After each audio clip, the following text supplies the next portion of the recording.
Lisa?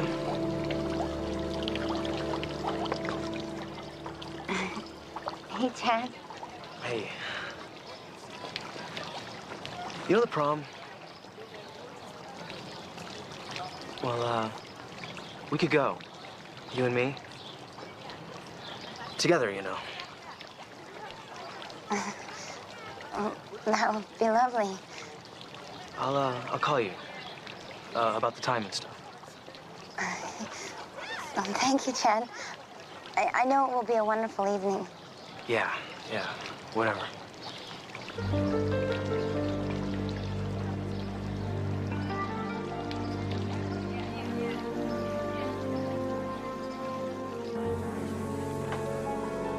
That was so sweet of you, Chad. Are you happy now? My happiness is not a factor here. Yours and Lisa's all I care about. My senior prom, and I have to take the biggest 0 in the class. Oh, she is very nice and desperate not to leave high school without becoming a woman first. You must be kidding. Just close your eyes and dream about being in Stanford Red, scoring the winning touchdown. Your oh-so-proud parents watching from the stands. Of course, that would require passing trigonometry. You said you'd get those answers. The test is next week. You'll have them in plenty of time, I promise. I can't believe you're making me do this. I'm not making you do anything. You always have a choice. Except when you pass trig and it comes time for the prom, don't you stand her up. It could be very dangerous breaking a promise to a woman.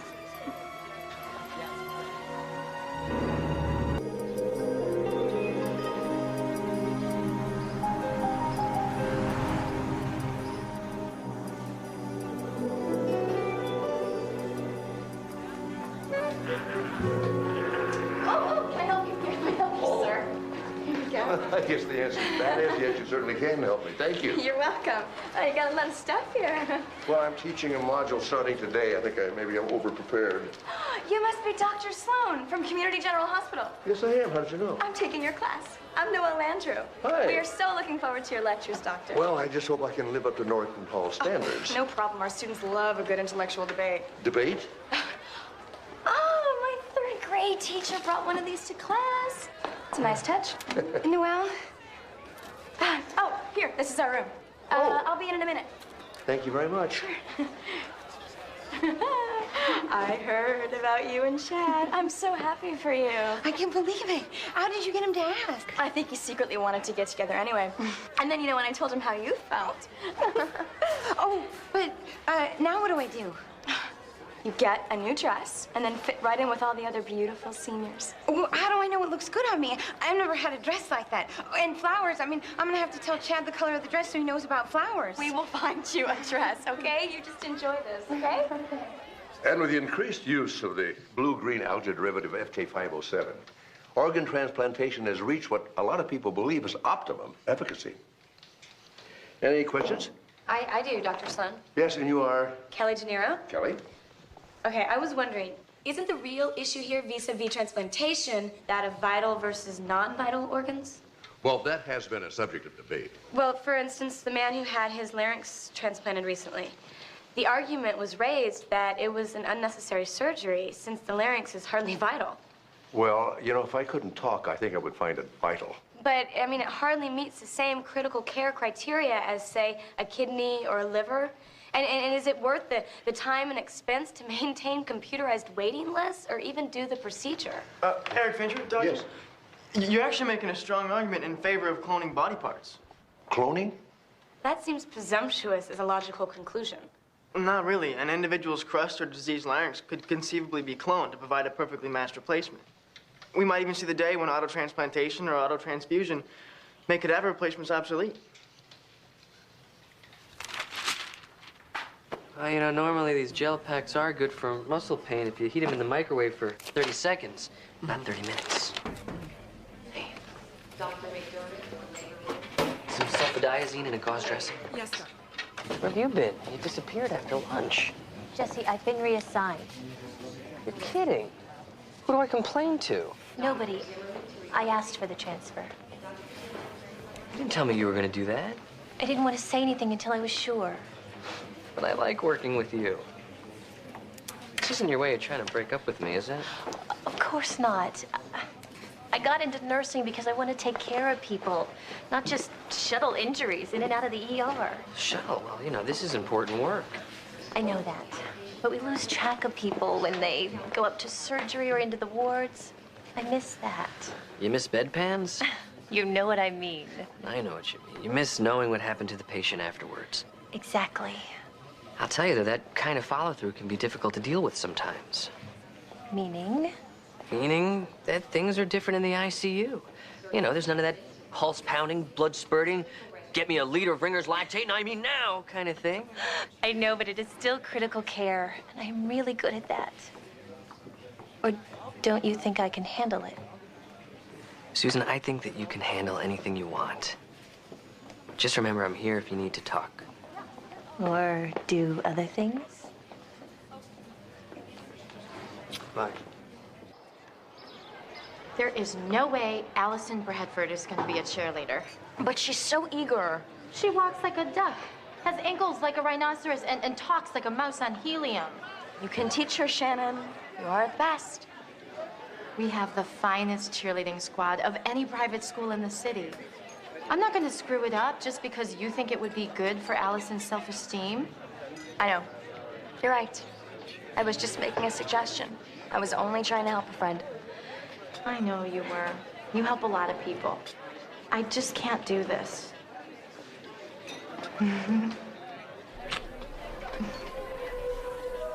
Is everything all right? Everything's terrific. So how was the guest lecturer? Total dullness. Oh, that's too bad. I have his class next hour. You and Kelly were so charming in that lecture, debating your little hearts out. You're a perfect couple. It'll never happen. Yes, it will. Oh, Shannon needs her bike fixed. Why doesn't she ask me? Because she doesn't know it's broken. And she can't get you the one thing that you want the most. I can. You can?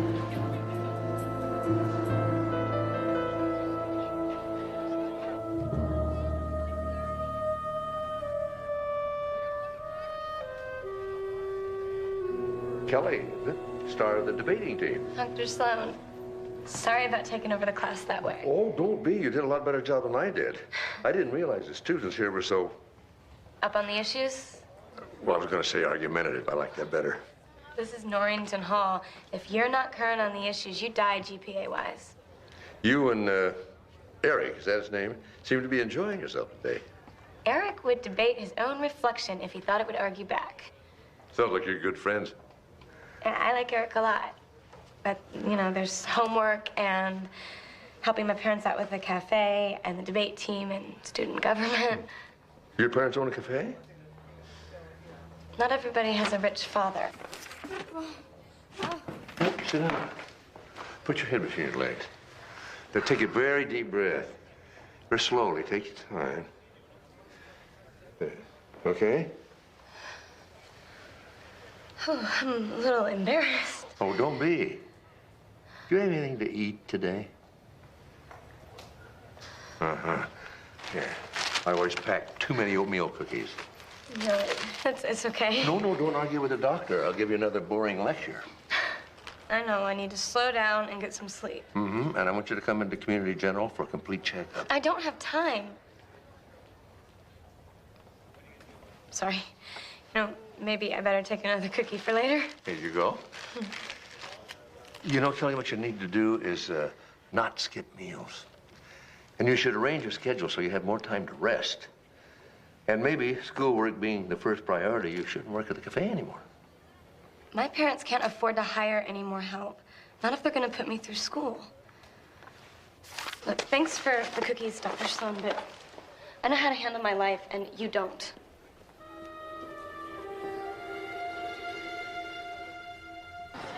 I've got practice. So I'll call you later?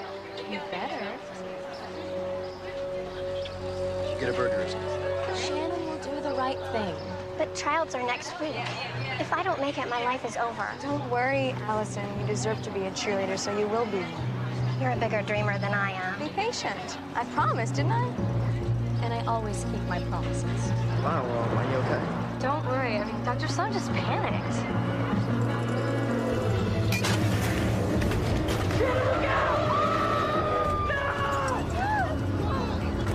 Call 911.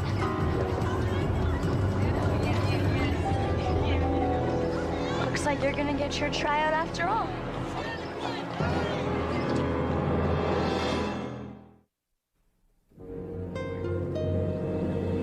Yesterday, we took a look at the scientific basis for cloning. Today, I thought we might discuss some of the ethical debate that's surrounding that subject. No. You've been here 2 days, and all you've talked about is transplant this and cloning that and fetal tissue, whatever. Shannon died this morning. How does that fit into your ethics? I want to tell you something about doctors, Chad. We don't know very much. And what we do know, we learn by accident. In emergency rooms, battlefields, overcrowded wards. Little bits and pieces of information the human body sees fit to give us from time to time. Then how do you ever know how to treat someone?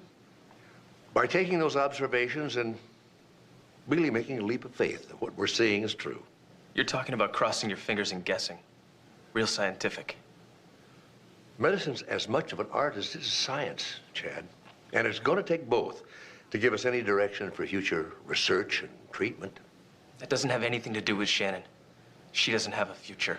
I think it has everything to do with Shannon. Medical science would say she had a massive head injury, which herniated the brain, destroyed the brain stem, and led to a cessation of life-sustaining functions. That's cold. What about medical art? That would be Shannon's doctors using new techniques to reverse the irreversible. And then using what they learned to help the next person. Shannon's still dead. I know it doesn't even make any sense. But it will, Chad. I promise you all that. Shannon's death is going to make a difference.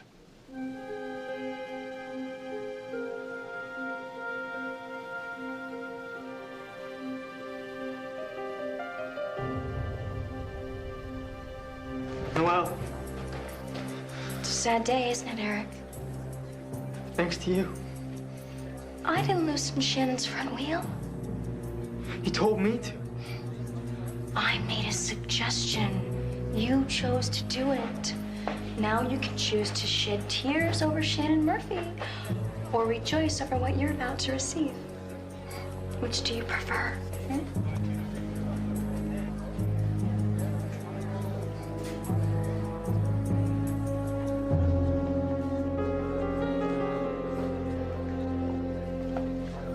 Hey, Susan. I've been looking all over for you. Then maybe you and I can go grab some. What's wrong? Leave me alone.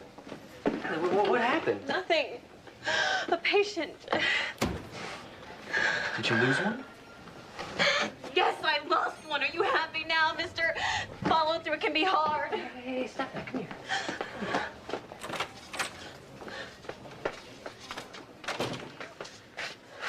It's that girl from Norrington Hall, right? Look, I was on duty yesterday when they brought her in, and we barely got her stabilized enough to get her to the OR. Well, she didn't make it, all right? Okay, don't get angry at me about it. Well, I have to get angry at somebody. Susan. She was only 17. I just had her parents sign the papers to donate her organs. Oh, I told you things were going to be different in ICU. So what? I'm not supposed to care that I sat with her parents all night watching her EEG flatline? No, you're supposed to give them something calm and reasonable to hang on to because that's what nurses do. So now I'm a bad nurse. I didn't mean that. Thanks a lot. Susan!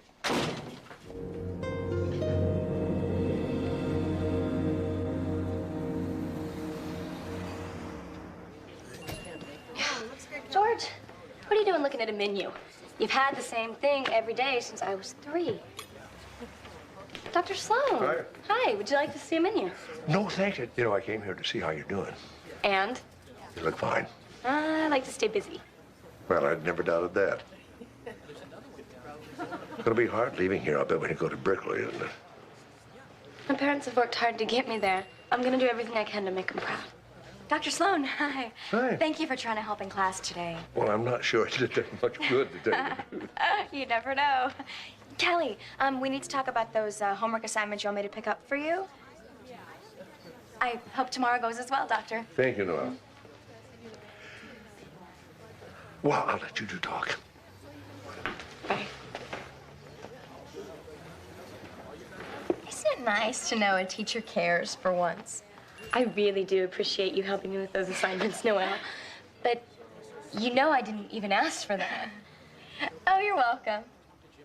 If there's ever anything I can do to repay you, there is. Eric Fincher and you are really made for each other. It's nice of you to say, and he would really like to get together. Do you know what I mean? That's between me and him. Just think of me as that Puritan guy. You know, the go-between. Or think about it as a return favor for that homework. Whatever makes you feel good. I won't do it. You have no right to tell me to. I was just asking. Well, then the answer is no. What are you doing? Oh, dear. A cockroach. Whatever will the health department say? What will your parents do? A place like this can't afford to shut down. Not even for a day. You would do that just to make me sleep with Eric? Oh, and you know what they say. If you see one, there are probably thousands in the walls. Eric's my friend. I won't do it. One anonymous call, and this place could be history. Oh, all right. Just leave my parents alone. Eric will be so appreciative. And you may even enjoy it.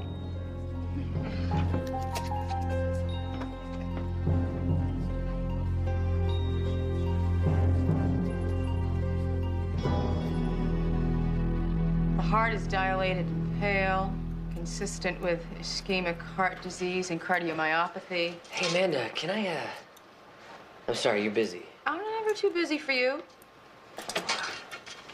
Thanks. You know, how do you keep from getting too emotionally involved with your patients?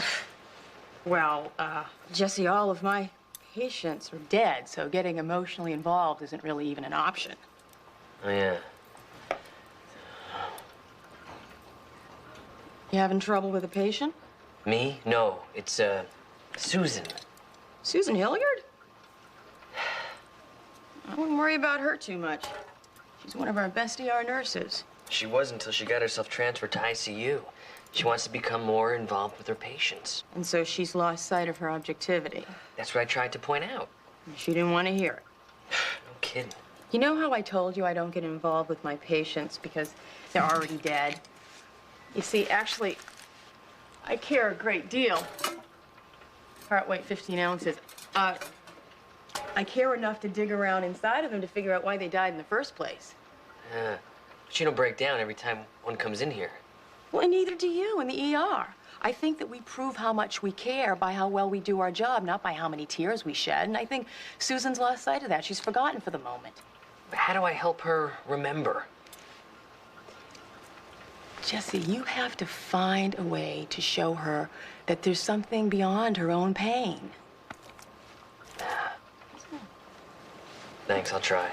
Okay.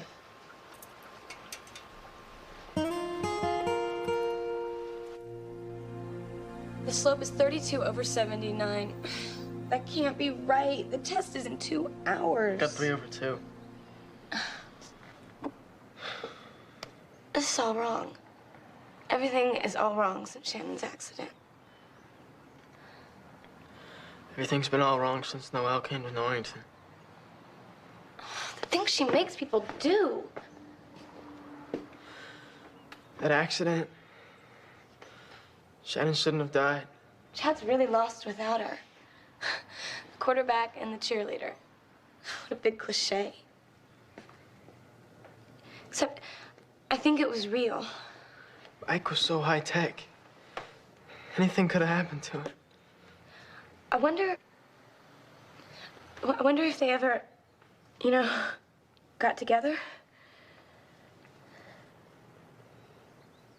I don't know.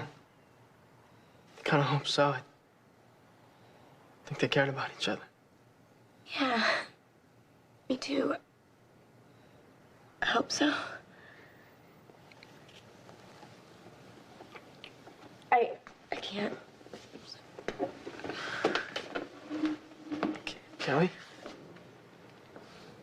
Kelly, look at me. I'm sorry. It's okay. It was nice. No, it was wrong. I can't. I don't care what she says. Noel did this? She said... I don't want to know what she said. Look, if we do this, it's gonna be because we want to, not because...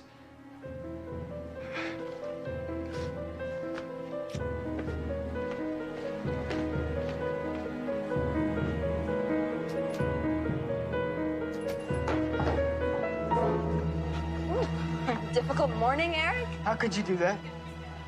What exactly is our common point of reference? Kelly. You're welcome. No, nothing happened. Oh, dear. She let you down. She let us both down. How unfortunate. I don't want you doing me any more favors, Noel. Kelly and I will find our own way. No more favors. Not for me, not for anybody. We're finished.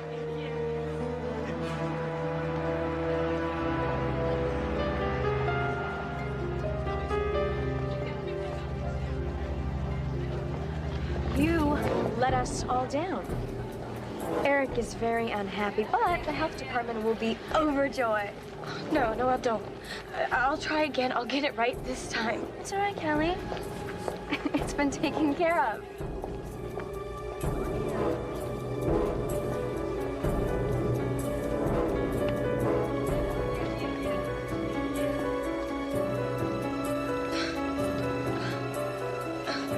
Kelly, are you all right? What is it, school? Your parents? No. Somebody help!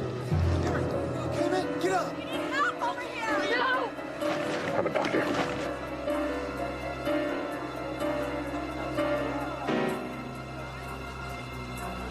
I'm sorry. He's gone.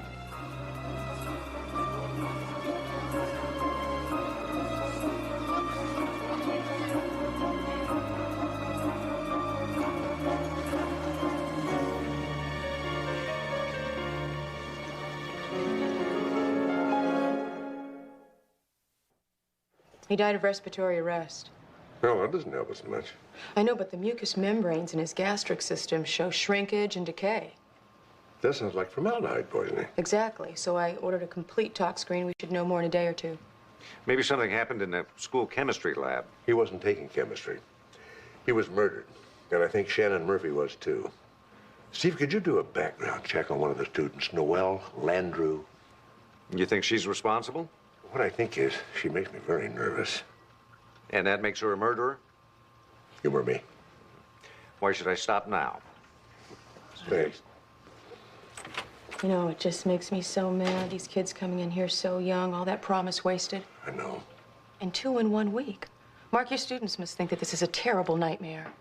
No, I know it's real, all right. It's just, you know, they don't know what to do with the knowledge. Wish it were just some way to make them see. You know something? This might be a good time for a field trip.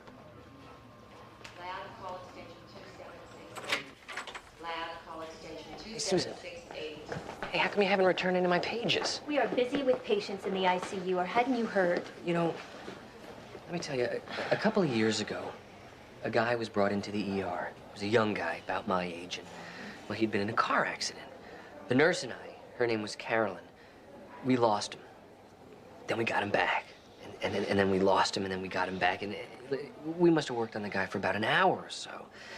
Until finally, he crashed one too many times, and, well, you know. Yeah, I know. Okay, anyway, when we were done, I come out into the hallway, and I sit down. Carolyn comes out, and she sits down next to me, and she says, "Thank you." for not giving up. And I said, well, you know, you're welcome, but you worked on him as hard as I did. It turns out that that guy was her fiancé. A week later, she bakes me some cookies. I mean, can you imagine that? The moral, Doctor? The moral is that you are as professional as Carolyn, but you've forgotten that. Just because I choose not to be as heartless as she was? And because you don't do yourself or your patients any good if you're just going to get so involved that you lose it all the time. I mean, you rob them and yourself of your skills, and because of that, hope. I mean, really, that's all we have to give around here. Well, I hope this is the end of your lecture. All right, wait a minute. I got an idea. What are you doing? We're going to be late for class. How's the pressure holding? It's good. It's 110/7. The patient's name is Charlie McDonald. He's a senior at St. Agnes Academy. Can't see. Is he really getting Shannon's eyes? Her corneas. Well, why does he need this? Last week he was in a car accident. His corneas were destroyed. Charlie always wanted to be a pilot. Got his pilot's license at 16. Last spring he was accepted at the Air Force Academy, and he was planning on joining in this fall. Except now he's blind.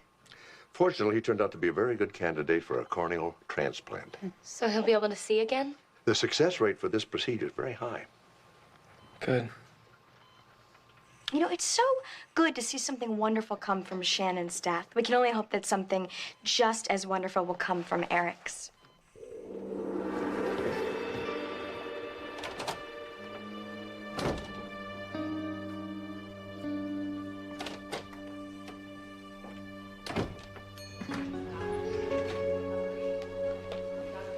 Hi. Have you seen one of my students around? No, why'd you lose one? Sorry. Did you find anything on Noel Landrew? Yeah. She was orphaned when she was 5, and because she had no other family, she became a ward of the state. Grew up in a foster home. But she didn't last anywhere longer than 6 months. All her file would say is Noel became a disturbing influence on the existing family dynamic, whatever that means. Probably means she learned how to manipulate people at a very early age. Well, she manipulated the court into giving her adult status when she turned 16. She dropped out of public high school and 1 week later enrolled at Oakley. There were rumors that she was extorting money from the other students. And nobody could figure out how.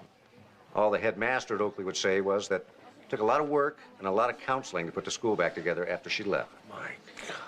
Last year, she was at Trade Winds. The headmaster there wouldn't say anything, but I did find out there was 1 suicide and 2 near-fatal accidents while she was there. And nothing they could connect to her. They were very glad to see her leave. This is one scary young lady. And we don't even know what she's doing, really, or how, or why. I think I better find Kelly Gennaro.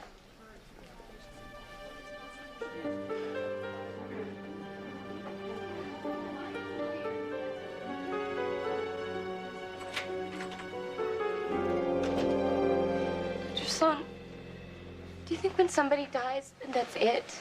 I mean, that everything just stops? Well, the scientist in me says that since all biochemical activity has ceased, the answer's yes. The artist? The artist in me says not a chance. You know, Eric and I, we used to sit at a table in the cafe and talk about inventing new dishes and catering Oscar night parties. Kelly, what do you plan to do at Berkeley in terms of majors and careers? I don't know. I mean, my parents, they're always talking about law, medicine, academics. What do you want to do? They want me to have a solid profession, you know, so that I can have a steady income. What do you want to do? I want to redesign the menu. I really do want to redesign the menu. I mean, I love that cafe more than anything else in the world. God, what a mess. Kelly, you know, the best doctors in the world are the ones who want to be. Same goes for restaurateurs. You know, as long as you know what you want to do. Yeah, but Noel knew it before I did. She used it against me. I don't understand. Noel wanted me to seduce Eric. She said that if I didn't, that she would destroy the cafe. That doesn't make any sense at all. Why would she want you to do that? Noel trades favors. I mean, not always. Sometimes she does something nice just because she wants to. But not always. She knows what you want most, and she gets it for you. If you do something for her in return. Only this time I didn't do what she wanted, and now Eric's dead. Kelly, you have to tell me exactly what happened.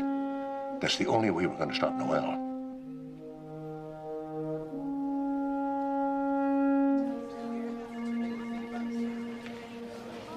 I'll meet you down in the lobby.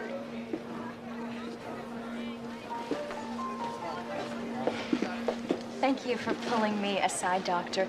This is a profound experience for all of us, even if some of my classmates are a bit queasy. How many of those classmates do you own? I beg your pardon? How many have you traded favors with? Favors aren't a bartering medium. See, friends do for each other without the expectation of return. Or are the rules different in the adult world? So Kelly doesn't owe you anything, even though she failed to seduce Eric for you?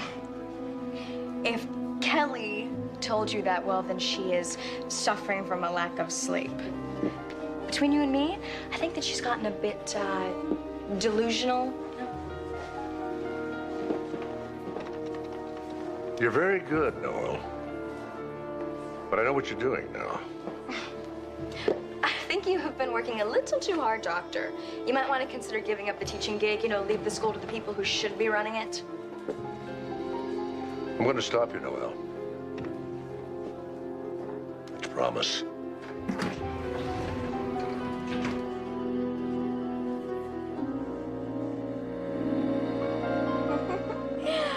Oh, ladies in distress always think they can count on the gallant knight to rescue them. From a dragon, or an evil troll, or a wicked witch. You learned about that stuff in medieval history class, didn't you, Kelly? Yes. Well, I'm here to tell you that chivalric code stuff is a crock. The knight gets bored, the dragon burns down the castle, and the lady ends up on her own anyway. Leave this place alone. Of course, when the lady refuses to do the favor she owes the wicked witch, the knight dies. Of a broken heart. You did kill Eric. All in all, we're better off without the damn knights anyway. Oh, and their horses make a terrible mess in the living room. What do you want? Bugs, fire. So many things could put a place like this out of business.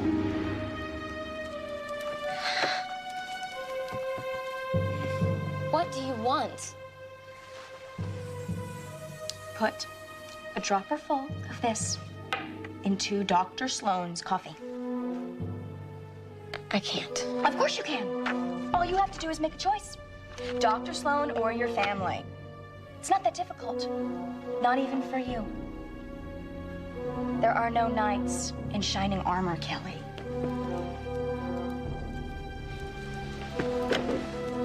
There's only me.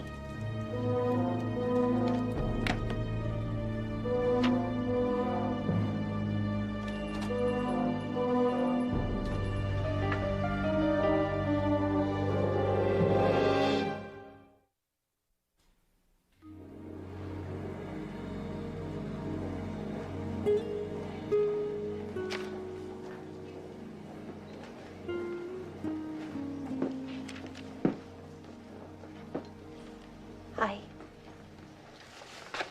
Hi.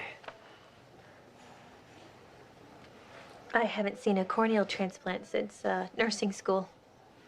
That was really something yesterday. It is amazing how such a small procedure can make such a big difference. To so many people. I'm sorry that I gave you such a hard time before about your story. Oh, you mean my lecture?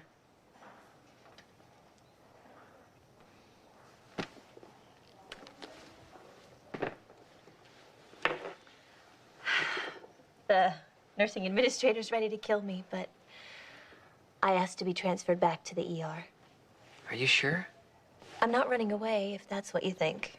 Well, no. Yeah, I mean, the thought crossed my mind. Don't get mad at me.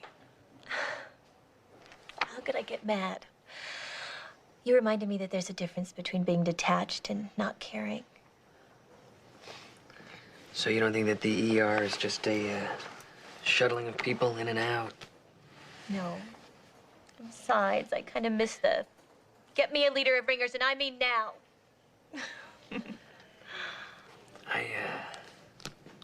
I miss you.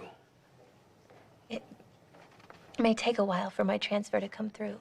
That's okay. I'm not going anywhere. Thank you.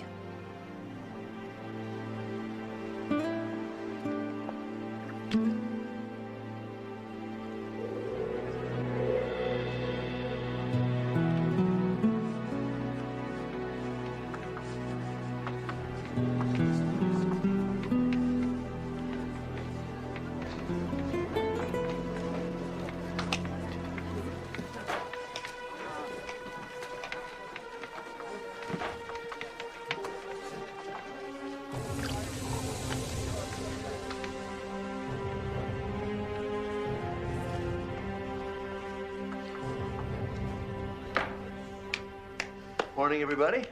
Morning, Doc. Thought you'd like to know that our friend Charlie is doing very, very well. We sent him home this morning. Is it always that fast?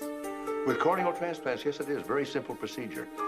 With heart transplants, on the other hand, sometimes it's 6 weeks before the patient can go home. So when can he see? Bandages will come off in a couple of days, probably. Should be able to see almost immediately. You know, if any of you are interested, I could probably arrange with the doctors for you to be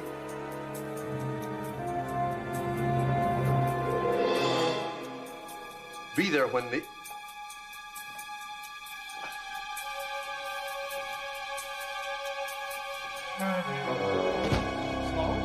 Sloan, are you okay?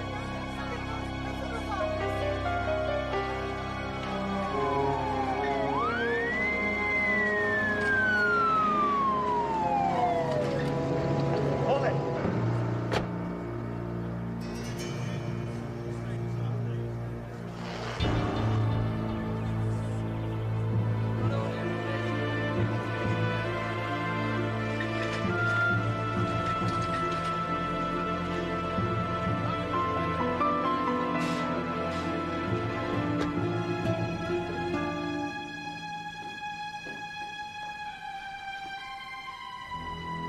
Are my parents safe? Of course. You didn't think anything would actually happen to that cute little cafe, did you? It's a community landmark. It deserves to be protected. And you made me kill Dr. Sloan for no reason? Nothing ever happens for no reason. Then why? Because he was upsetting my friends. I couldn't have a disruptive presence like that here at my school. He would have been gone in a couple of days.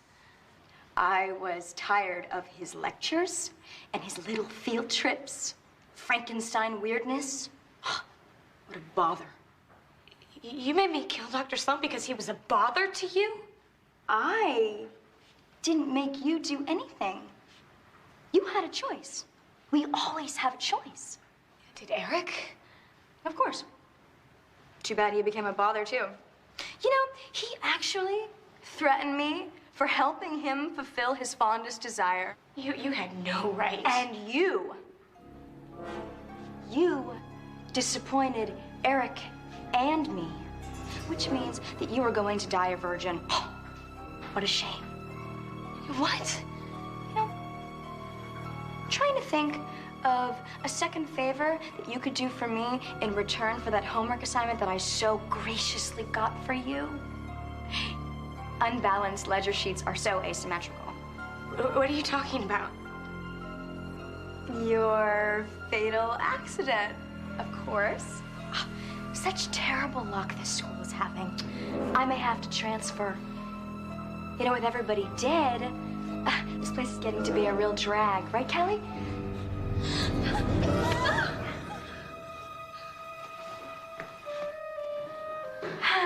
Nice to see you fully recovered, Dr. Sloan. Kelly gave me the vial last night. Formaldehyde, the same thing you used to kill Eric Fincher. Silent, effective. What more could you want from a drug? Don't look at me that way, Dr. Sloan. I didn't do anything but give people what they wanted. Favor for favor. Everybody happy. Shannon Murphy and Eric Fincher are dead because of your favors. There are consequences to breaking promises. I learned that a long time ago. They didn't. But why do it at all? You're bright, you're talented. That's never enough. People like you if you do things for them. It's not about who you are. It's about what's in it for me. Especially if you're a foster child. Or the new kid in school. Or the odd kid. Or the bright, talented, shy kid. And what you do for the popular kids, they're yours. Until they finally understand the cost. But until then, they're grateful and they're happy, and so are you. Are you? No? I will be. I just wanted to be liked.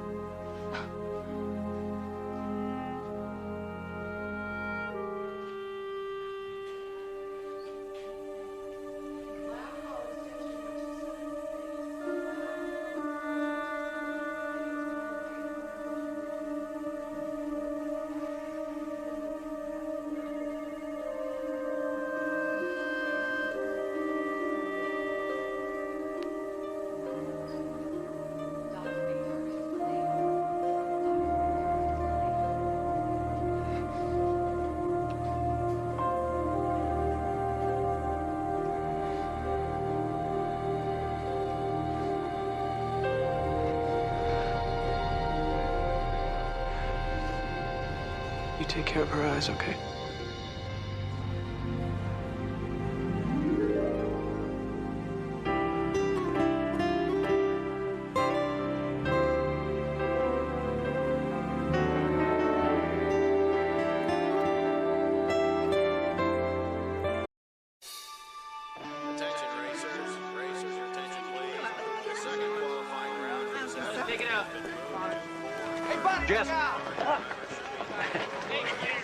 Thanks.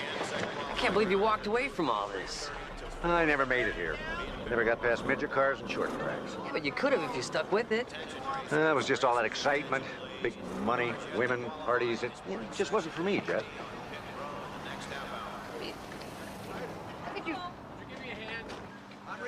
Steve.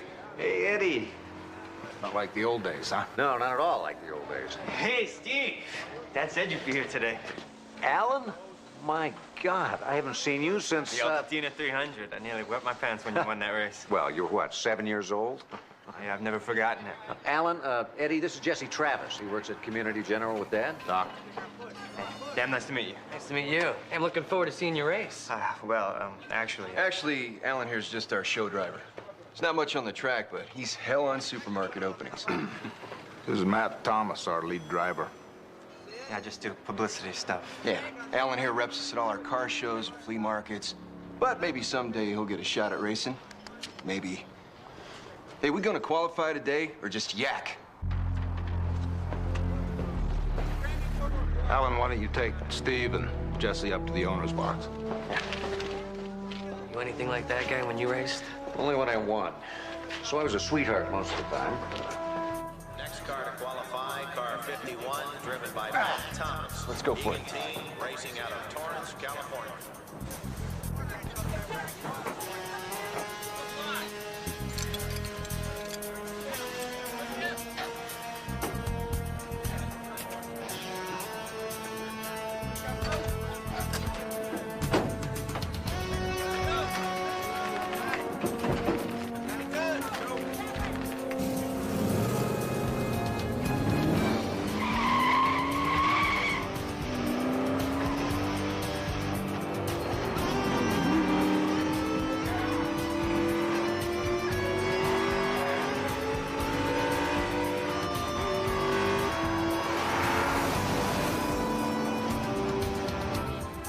Cars. starts. Well, this is qualifying, Jess. Right now, it's just Thomas against the clock. It's sure important.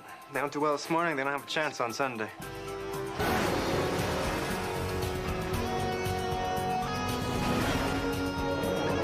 Drop the hammer on the straightaway, Thomas. I want that pole position. Take it easy, Eddie. You'll get it.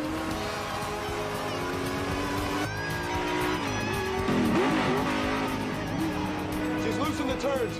The brakes are fading. Barely holding on. Hitting the wall is a distinct possibility. Damn, I lost my engine. Oh, she's wild. Thomas, talk to me. Come in, Thomas.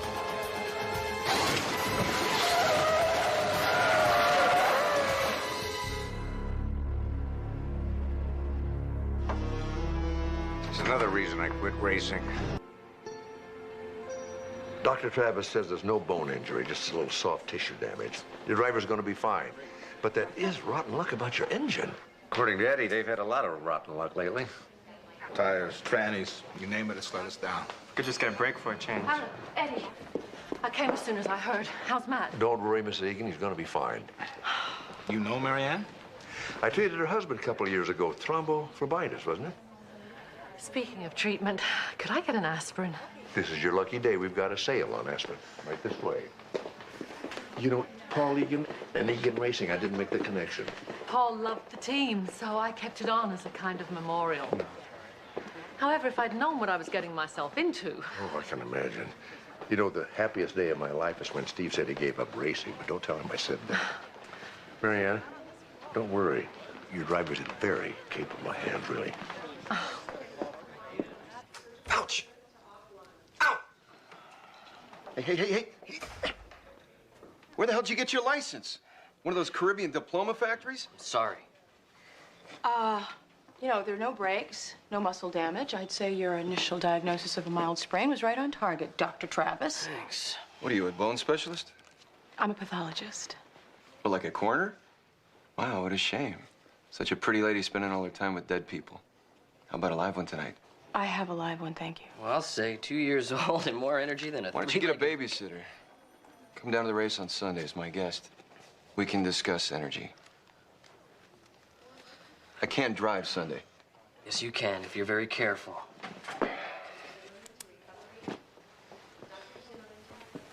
Glad you're all right, Matt. Tell me something, Eddie. What's that #1 rule of yours? And you don't say a word. Well, come on, Eddie, it's your rule. The driver can't do it if the team doesn't do it first. And what the hell did your team do with that engine? It wouldn't have blown if you hadn't over-revved it. Oh, right. The engine's my fault. Just like every blown tire and busted brake line's my fault. My crew chief here is just an innocent bystander. You do not know what you're talking about, Dad. Dad. You do not have to take this. Let's get out of here.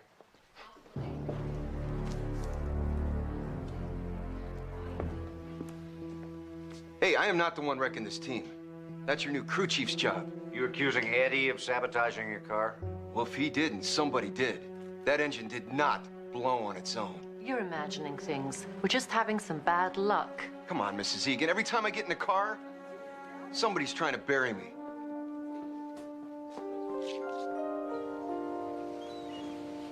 All right, just look at their stats. The Egan team's average start is 6th. The average finish, 3rd. Overall points, 1st. I mean, Fireball Roberts would die for these numbers. Fireball Roberts is dead. I mean, I meant if he was alive. Jesse, I had no idea you were such a big racing fan. Well, I wasn't until yesterday, and I spent all last night surfing the net. This is really good. You know, the amazing thing is that Egan has done this with a team made up of people that nobody else wanted. People like Matt Thomas. Well, it's no wonder his career stats are even worse than his personality, and the man hasn't had a winning season in years until now.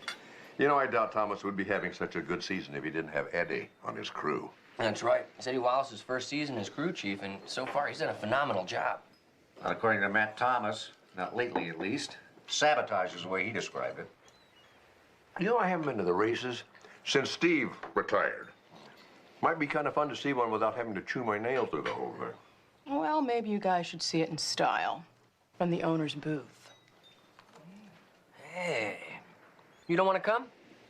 No, I have a date with my own Fireball, and he has his heart set on the zoo. By the way, Dad, what did you say this was? I call this Espanol frittata. You like it? Tastes better than it smells. Welcome, race fans, to the 21st running of the CalPac 500. Teams are racing today for 900 series points and a record purse of over $3 million. Today's field is the fastest ever in this event's history, with a pole position average speed of 192.64 miles an hour. Less than 10 miles an hour separates our entire field of 40 drivers. So it's looking like it'll be a great race. The race will start on schedule in 30 minutes. Hey, Steve. Hey, Jess. Where's your dad? He's in the garage, wondering where you are. Oh, I kind of got distracted. Nice hat. Isn't it? Hey. Whoa, wait a minute there. I know you. You're Jeff Gordon, right? No. Jesse, this is Tommy Kendall. That's right. You were the Trans Am Series champion 3 times. 4. Hey, can I get an autograph? Sure.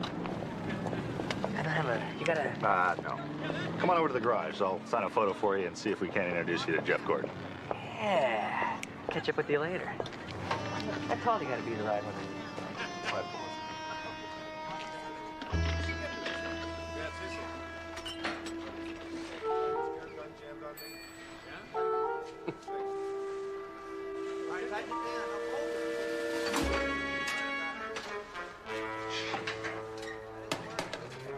Dad, that's all right. Just put it down.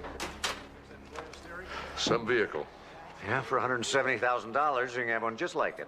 I thought they were stock cars. Nothing stock about them. Custom built from the ground up.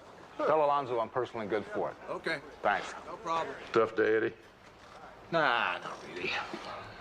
Our tire supplier suddenly decides he wants cash payments. Lloyd, our engine guy, has disappeared on a parts run, and I don't... George! Whoa, where you going? You're a backup driver, remember? Even if Thomas doesn't show, it's too late for me to substitute. I'm gonna find some place with air conditioning and cold beer. George! What, is Thomas missing? Nah, he just likes to make a dramatic entrance. Copy that, Alan.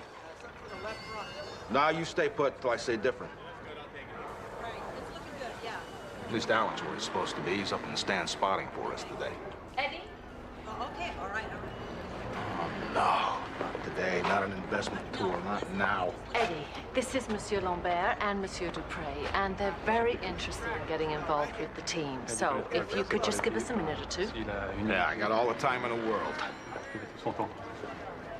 Bonjour. Bonjour.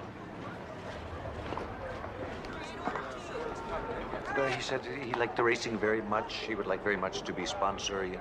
French.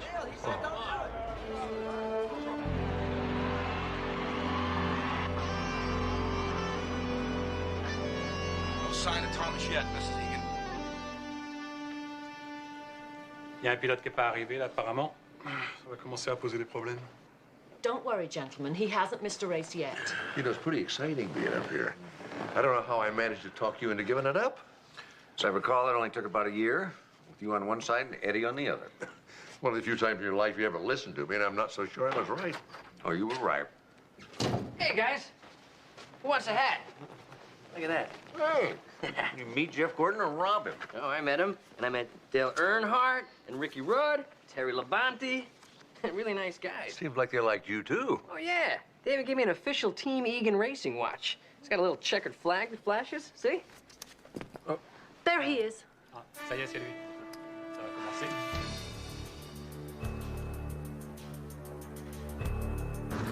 Cutting it kind of close, aren't you?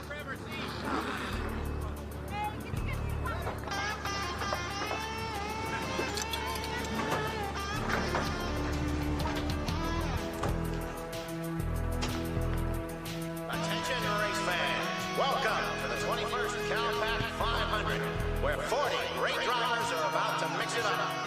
So why don't we just cut to the chase and say what you've all come to hear? Gentlemen, start your engines.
brakes are fading.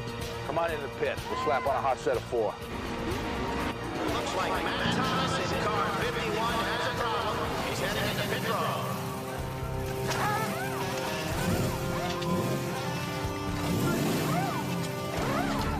Are they changing tires already? Tires win races, Dad. At $1,500 a set and 10 sets a race, they better. 1,500? Oh, yeah. That must be some special tire. They even have their own heated room. Yeah, it makes the rubber more flexible for a faster drive, right? Ils font chauffer les pneus pour assouplir la gomme et la voiture roule plus vite. Took the words out of my mouth.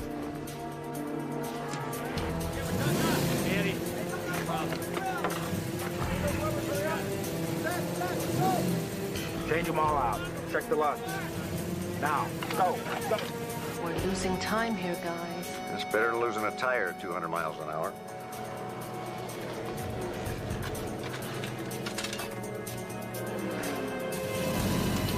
Car 51, Matt Thomas coming out of the pit row and back into the race.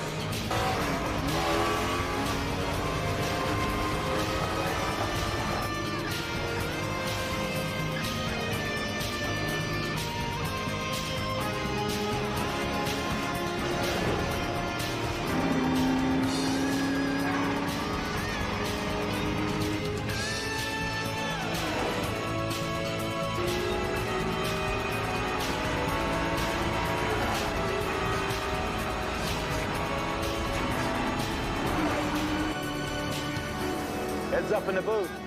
Allen just checked in from the stands. Thomas just took the lead. He's got it. This race is a lock. If you ignore the fact that he's still got 100 laps to go. Well, 99, really. We've got a crash in turn 3. 51. You get caught up in that? Take it easy, Eddie. He's okay. Oh. Thank God. The yellow flag is out. David Lane slammed into the wall in turn 3. The track is just about to clear, and the green flag is coming out. The Countback 500 is back underway. With only 3 laps to go. Car 8, David Yonashige continues to lead. Car 11, driven by Richard Raines, only 3 seconds back in second place.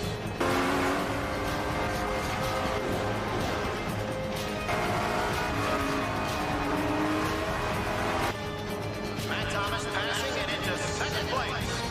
Matt Thomas, car 51, continuing his incredible run. Car 51 passes car 8 on the outside, and he's in first place. We're on the final lap with car 51 closing in on an easy win. It's car 51's Matt Thomas.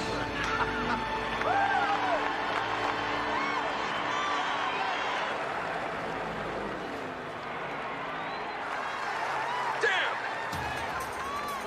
The brakes! The brakes! She's wild! Matt's got a problem. Hitting the wall! Matt, you copy. Matt!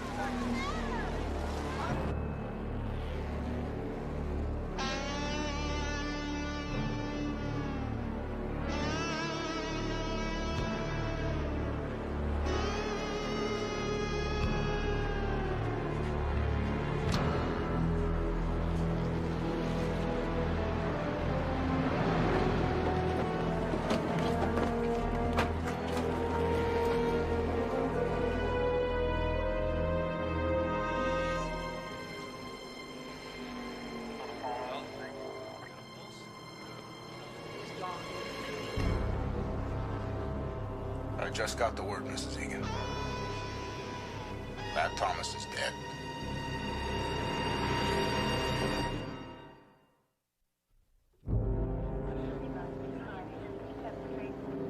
It looks like a cerebral hemorrhage due to a blow to the temple. How? This helmet isn't damaged. It's not even scratched. And how did he manage to get out of his car and walk around with a cerebral hemorrhage? Well, I've seen people with worse injuries do a lot more. You know, strange things happen in accidents. If it was an accident, remember those lug nuts the crew changed during the race? I went down to the pits and had a look. Let me see. Well, I'm no expert. That doesn't look like normal wear and tear to me. I have a feeling forensics will agree with you. Maybe Thomas wasn't imagining things when he started yelling sabotage. But had he changed those lug nuts during the middle of the race, it couldn't have caused the accident. Well, the one who did the lug nuts may not have stopped right there. You know, I remember that Thomas did radio that his brakes were going out right before the crash.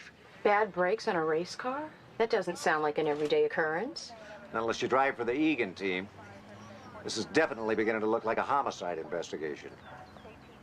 No one had anything to gain by hurting Matt Thomas.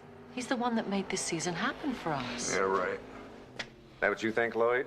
Thinking's not a crime. Murder is. Hey, I get nothing out of this.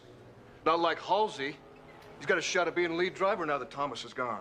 Yeah, Lloyd, you get nothing. Except payback. What'd you tell the detective how Thomas had you busted from crew chief to grease monkey? Yeah, that turned out real good for the team, didn't it? Hey, what's that supposed to mean, huh? This car ran a hell of a lot better when I was chief. Yeah, if you count last as better. Why don't you get out of my face? All right, that's it. This conversation is over. I'm impounding this car pending further investigation. And the first one that objects will also be impounded. Straight into county jail.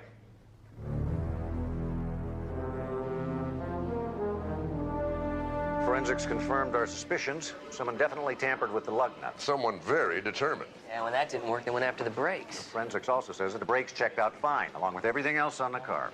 Well, then why did Thomas say the brakes went out? Why did the car crash anyway? Very good questions, but I'm fresh out of answers. Any suggestions? How about taking another look at the crash? I mean, the team keeps a video record of everything for post-race analysis. Jesse, that's a very good idea. I'll get a court order. What time you got? 1:10, why? Damn, it's stuck at noon. Supposed to be Mrs. Matthews' bedside every hour. She sends out search parties. This Egan watches me. I know that look. Something's bothering you. During that race, there was one very serious accident. The men walked away with minor injuries. And Matt Thomas was in a much less severe accident and died. That bother you? Uh-huh. That bothers me. I think I'll move up Thomas's autopsy. Good. You want our race tapes? They're yours, Steve. I appreciate your cooperation. The irony is that yesterday was probably the best driving Thomas had done all season. Maybe ever. Which is a roundabout way of saying that I hope we get these back. I'd like to give them to his family. I'll see to it personally.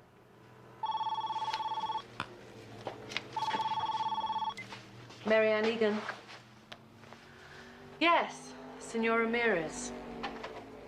Yes, it is a tragedy. We're still a #1 team with an excellent backup car and a tremendous driver. Oh, we'll be racing next week. Gracias. That is one nervous venture capitalist. He should be. We'll never be ready by Sunday. Now with that cop looking to cause us grief.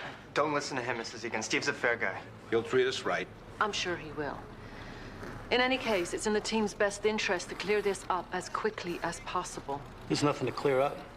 Matt Thomas was a loser. Reality finally caught up with him. I don't see what the big deal is. The big deal is making sure that Thomas's final reality didn't have any help.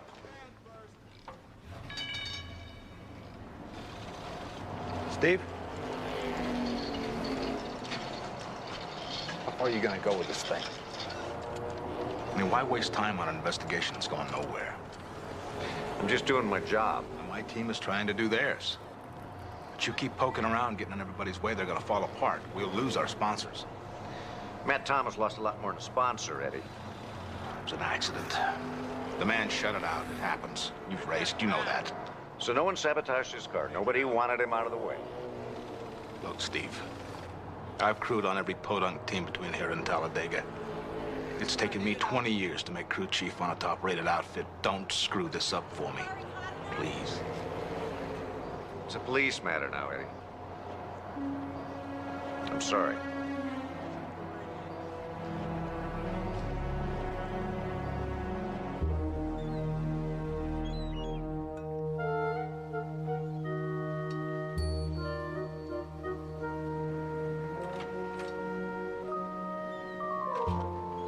Here's your autopsy report, Dr. Sloan, as requested. Amazing how that got done right at dinner time. We knew it was Turkish night. It is. Bon appetit. Anything interesting in this report? Well, as I suspected, the cause of death was from a cerebral hemorrhage. This is different. Ah, what is it? Uskamuru del Masi. It's a baked mackerel with pine nuts and currants and a nice herb stuffing. Anyway, about that autopsy report? Well, given the time of death and the condition of the body, the liver temperature was a lot lower than I would have expected. 76.3 degrees. You're right, that's low. And that's a mystery? Not really. The liver never lies. And what is the liver saying? That Matt Thomas didn't die when we think he did. He was killed at least 3 hours before that race.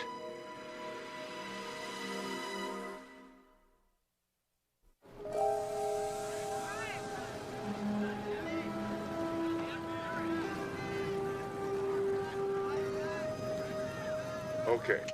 What do you see? Of course, Matt Thomas had a sprained arm. There's no way he could have climbed into the car like that. Okay, so now we know for sure an imposter did the driving, but how do we know that he made the switch with Thomas's body and why? Well, I guess we know the answer to the why part, and that's to cover up a murder. And as for the how, he could have planted the body in the infield before the race. Right. And then slipped away in all that smoke and confusion after the wreck. Yeah, but he still had to fool Eddie and the entire pit crew. Well, the guy was wearing a helmet and a driving suit. I mean, there's no way anybody could have gotten a clear look at him. And he didn't show up at the pit till the last minute, so nobody had a chance to talk to him either. We did hear his voice come over the radio, but it could have been somebody who sounded like Thomas. Well, I've got kind of a theory about that, but right now I'm more concerned about what caused his death. Oh, you made a notation in there, Amanda, about, let me see. Yeah, here it is. About the body cavity having an abnormal amount of blood. Yes, there's a strong indication that for some reason the man's blood wasn't clotting properly. Well, could Thomas have had hemophilia? Well, that's not likely. The whole team had to take an annual physical. Well, then the internal bleeding may be the result of something artificial. Hey, maybe you should, Order a complete toxicology panel. I already did, and we should have the results soon. Right at dinner time, no doubt. Hey, that's right. It's Nepalese night tonight, huh? One of these days, I'm going to talk Dad into trying something truly radical, like burgers and fries. Anything show up in the infield? Besides bottle caps and dust, just this. An official Egan racing watch with no usable prints. Well, according to my inventory, Thomas was wearing his watch. Well, the killer could have left it at the scene of the crime. Or anyone who has one. I mean, there's hundreds of these around the track. Well, at least it'll give me an excuse to go back out there and ask some more questions. And there were a lot of questions to ask. Like who took Thomas's place? Well, whoever it was, he drove one heck of a race. You know, that's another thing that bothers me. Why would anybody that good get involved in this? How about someone who really had something to gain? Like the team's backup driver. Halsey? Ridiculous. I've watched both him and Thomas race for years, and believe me, that was not George Halsey out there. What about Thomas? When was the last time you actually saw him? The night before the race, we discussed strategy after dinner. Now, if you'll excuse me, I've got an appointment. I just had one more question. I'm sorry. I'll replace it, but I can't refund your money. I just wanted to know if you'd seen it before. Detective, I've handed out dozens of those to the crew, our sponsors, racing officials, even my Uncle Harry. And when I get around to it, I'm going to sue the manufacturer. They're absolute junk.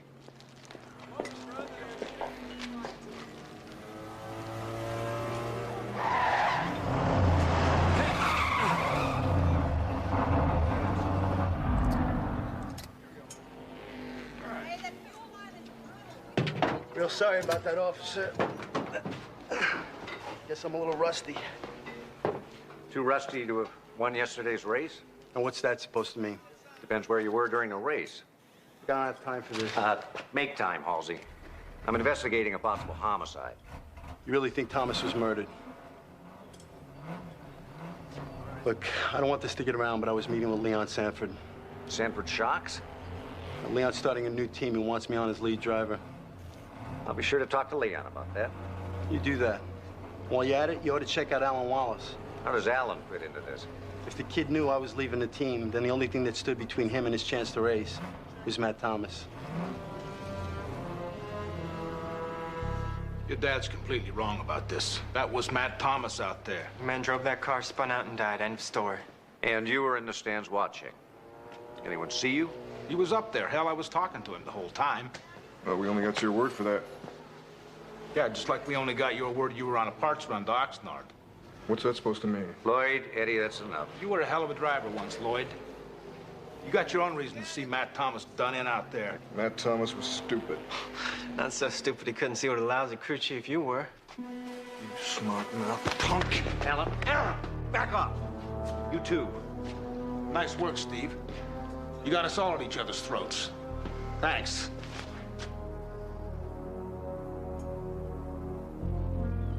Damn! The brakes! The brakes! She's wild! Hitting the wall! Sounds like Thomas, just before he crashed. It is Thomas, but that is not from the race. We edited this from the tapes of the qualifying lap that you and I saw. Listen to the original. The brakes! The brakes are fading! Barely holding on! Hitting the wall! It's a distinct possibility! Damn, I lost my engine! Oh, she's wild! So if the killer did the same thing before the race... He could have transmitted the edited phrases from the car. And fooled everyone into thinking they were hearing Thomas. What about the team watch? Did you get any leads from it? Not directly, but I've identified the three most likely suspects. Lloyd Nichols, George Halsey, and Alan Wallace. Well, whoever our killer is, this guy is a real miracle worker. Look what he's managed to do so far. He edited the audio tapes, and then he hid the body in the infield. And he drove in Thomas's place, won the race, staged an accident, and switched places. All to cover up the fact that he had killed Thomas hours earlier. And let's not forget that somehow during all this, our killer managed to keep the body, outwardly at least, warm. Well, his fire suit would have provided some heat retention. But not enough to make a difference after several hours. That's right. That's how they did it. Come on in the pit. Slap on a hot set of 4.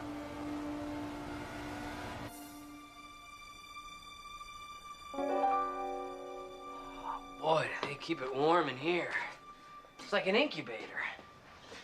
They don't keep it clean. Dad was right. Look. What do you want to bet that's Matt Thomas's blood? What are you doing here? Investigating a murder. What about you? I work here. I came in to clean up. Well, it's a good thing because it looks like you've got a real mess on your hands.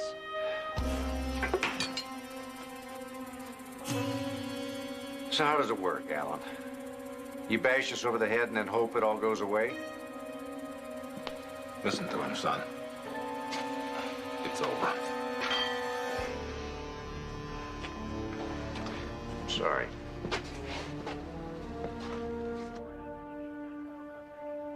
Thomas knew my boy wanted to race. He thought he was after his job. That night we got into it in the garage. He took a swing at me. You were trying to protect yourself. I only hit him once.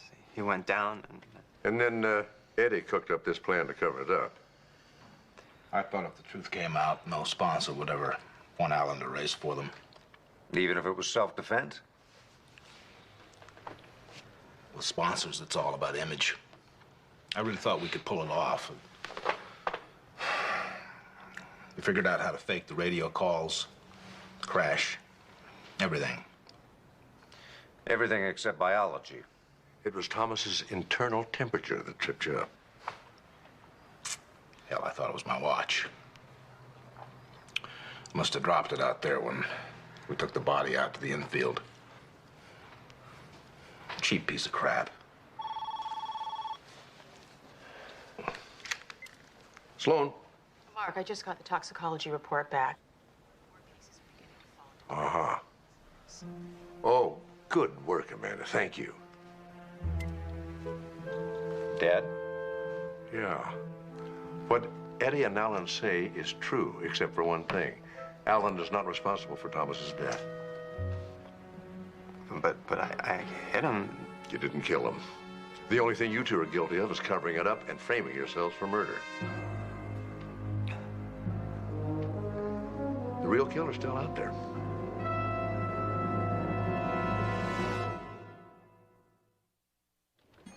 The toxicology report has lots of surprises.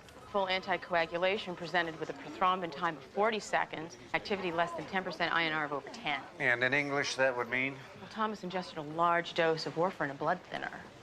It's a standard treatment for phlebitis, which Matt Thomas did not have. How dangerous is this stuff? Let's just say he was a walking dead man. Even a relatively minor trauma would lead to fatal internal bleeding. After administering the warfarin, about all the killer had to do was arrange some kind of an accident during the race.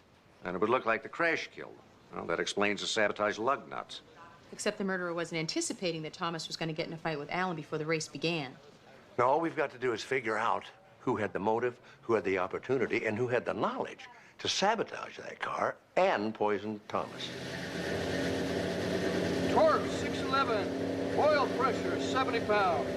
I asked if you could prove you were in Oxnard on Sunday. Hell yes. RPM's 8,000. Or is that 8,500? Then do it, now.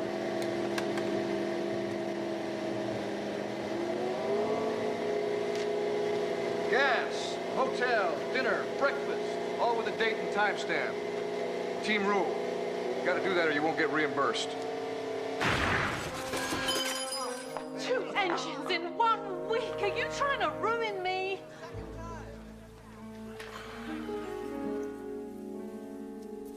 This got nothing to do with me or my work, Mrs. Egan. Feel that grit? Somebody spiked her with metal filings. Tore her heart out. Who else had access to this engine? Who didn't?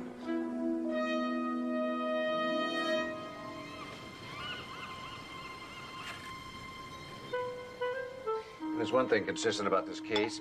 Everybody who had a motive to go after Thomas turns out to have an airtight alibi.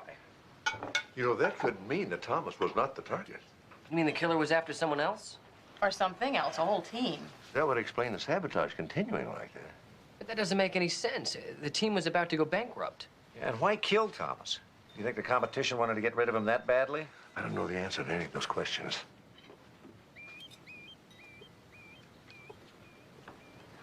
What's the matter? Nothing. What, you want it well done? I'll put it back on the grill. No, no, it just lacks something. Personality. Exactly. How about some mango chutney? Hey, maybe some pineapple rings and a little salsa. Fresh ground ginger, please. That would be tasty. You know, do you have any of that teriyaki sauce? Guys, it's a hamburger. Grease gives it flavor. You know what bothers me the most about it? Whoever poisoned Thomas had to know that he would only be vulnerable for a very limited period of time. You've lost me again. Well, within a 12-hour period, Thomas's body would have metabolized the warfarin in his system. He was at risk only if he suffered trauma during that time. Yeah, otherwise the worst he'd have is a nosebleed. Well, that tells us one thing. The killer had a fairly sophisticated knowledge of medicine. That's exactly right.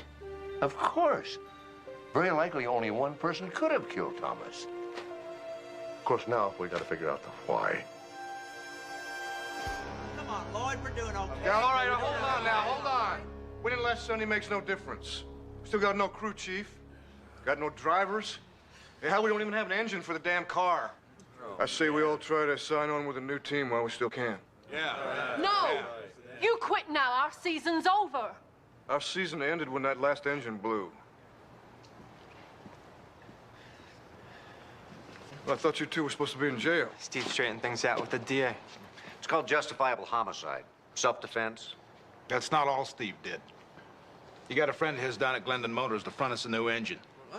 We're back in business. All right, we're back in. Steve, I don't know how to thank you. Now, hold on now. We still don't have a driver. We got Alan. After last Sunday's race, I'd say he's a proven commodity. He certainly is. Alan, you've got the job.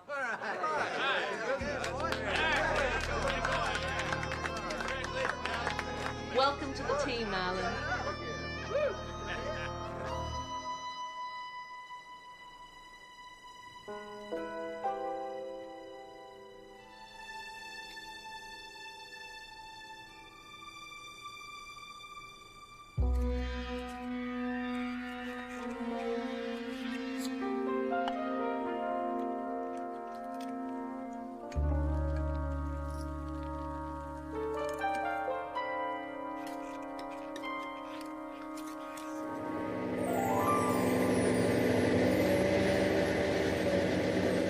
Oil pressure, 80 pounds.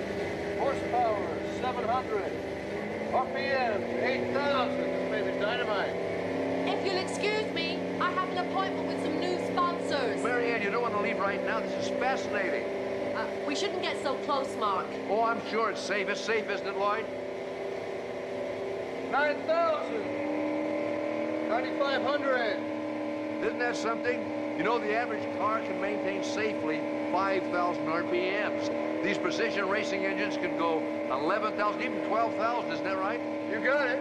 I know, Mark. I own the team. 10,000. 10,500. Look at that, 11,000 still rising. 11,500. That's the red line.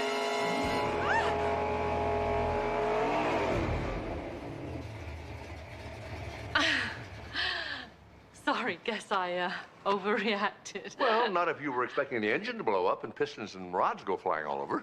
Which isn't surprising since you sabotaged the engine yourself. Sabotage, which Eddie detected and repaired this morning early before anybody got to the track. It was you who was trying to wreck us. Your own team. Unfortunately, you didn't stop there. You murdered Matt Thomas. I don't have to listen to this. Hold it, lady. How can you say I killed Matt Thomas? It could have been anyone. Well, not just anyone would have known about warfarin and its side effects, which because of your husband's illness, you did. My husband died of a blood clot, Doctor. Matt Thomas died in a fist fight. No, Matt died of an overdose of warfarin. It's a blood thinner used to treat thrombophlebitis, the very disease that caused your husband to have a fatal blood clot. That's how you knew about the warfarin. You poisoned Matt by making his blood so thin that even the slightest little injury would have killed him. And to make sure he was injured, you sabotaged his car. Oh, right. That's how we owners get ahead. We sabotage our cars and kill our drivers. Your getting ahead is exactly what killed Matt. I had Steve check your finances. That's an invasion of privacy. That's a murder investigation. And I found out, except for the team, your cash flow is all negative. You were covering your losses with money you raised for Egan Racing. Only you got greedy. You oversold your shares in the team to every investor you could round up. Okay, I needed money. A lot of it. I couldn't afford to write this team off as a hobby, but I... What you couldn't afford was to have a winning season. Your investors would have expected a return on their money. You know, it's really ironic that Matt Thomas died because he was having the best season of his career.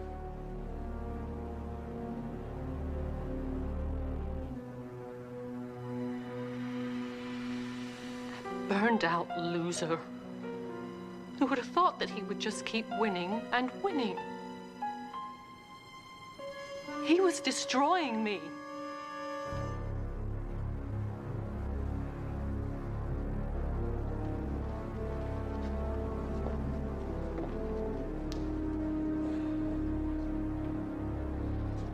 We owe you guys. If there's ever anything we can do. Well, now that you mention it, there is one thing.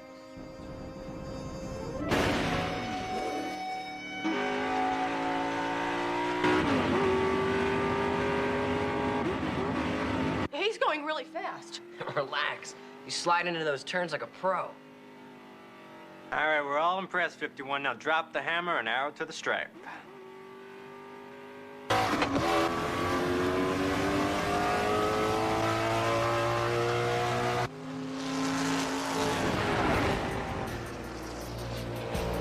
That Sloan sure can run a lap.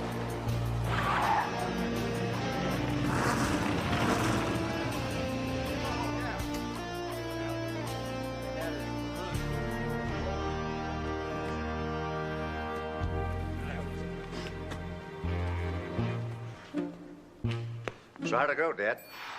You know, for years I've wondered what you saw in car racing. Now, I'm more mystified than ever. You know something? There was no padding in that seat at all. I think a couple of my fillings vibrated loose. Come on, I'll buy you an ice cream. Okay. So when are you gonna head back out on the track? As soon as we eat the ice cream.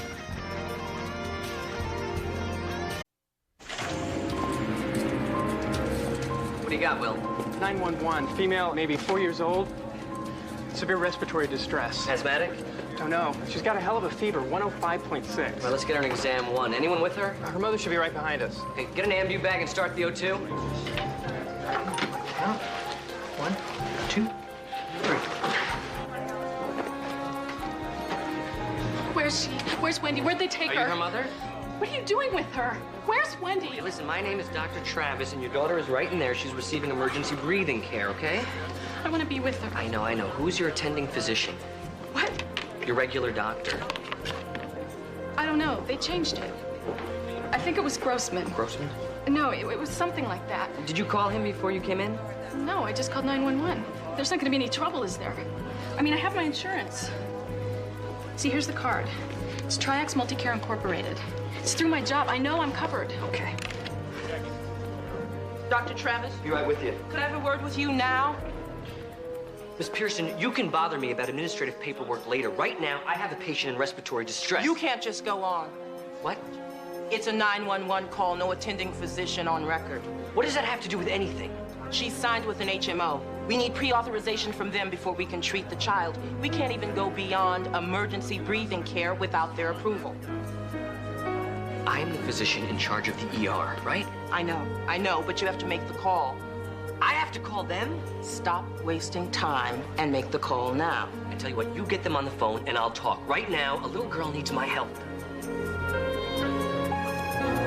Okay, so I'll buy you a cup of coffee. So I paged you. It has been more than 2 hours since I called. Now, I've got a patient here. Sorry, sir. I have already left a message on the voicemail. Now, if you'll just be patient. No, I'm not gonna wait. Now, you put on one of your damn managed doctors now, or I will be calling every 10 minutes until I speak to one. What's wrong, Jesse? I've got a patient in there, a 4-year-old girl, but Betty here says that I cannot continue treatment. Simple administrative problem. It's been 2 hours. The procedure is very clear. The patient is no longer in a life or death situation. Let me be the judge of that. I'll have to owe you that coffee. Put it on my ledger. What do you got? When she arrived, she was febrile and cyanotic. We put her on O2 and bronchodilators. She was brought in at 11:10? Yeah. Well, the hell with it. Bring her in, admit her from ER, and start her on definitive treatment right away. Blood cultures, antibiotics, chest x-ray. Dr. Sloan, I'm sorry, we can't do that. The patient is signed with Triax Multi-Health, Inc. We have to have permission to treat. Let's have a look at it. Yeah.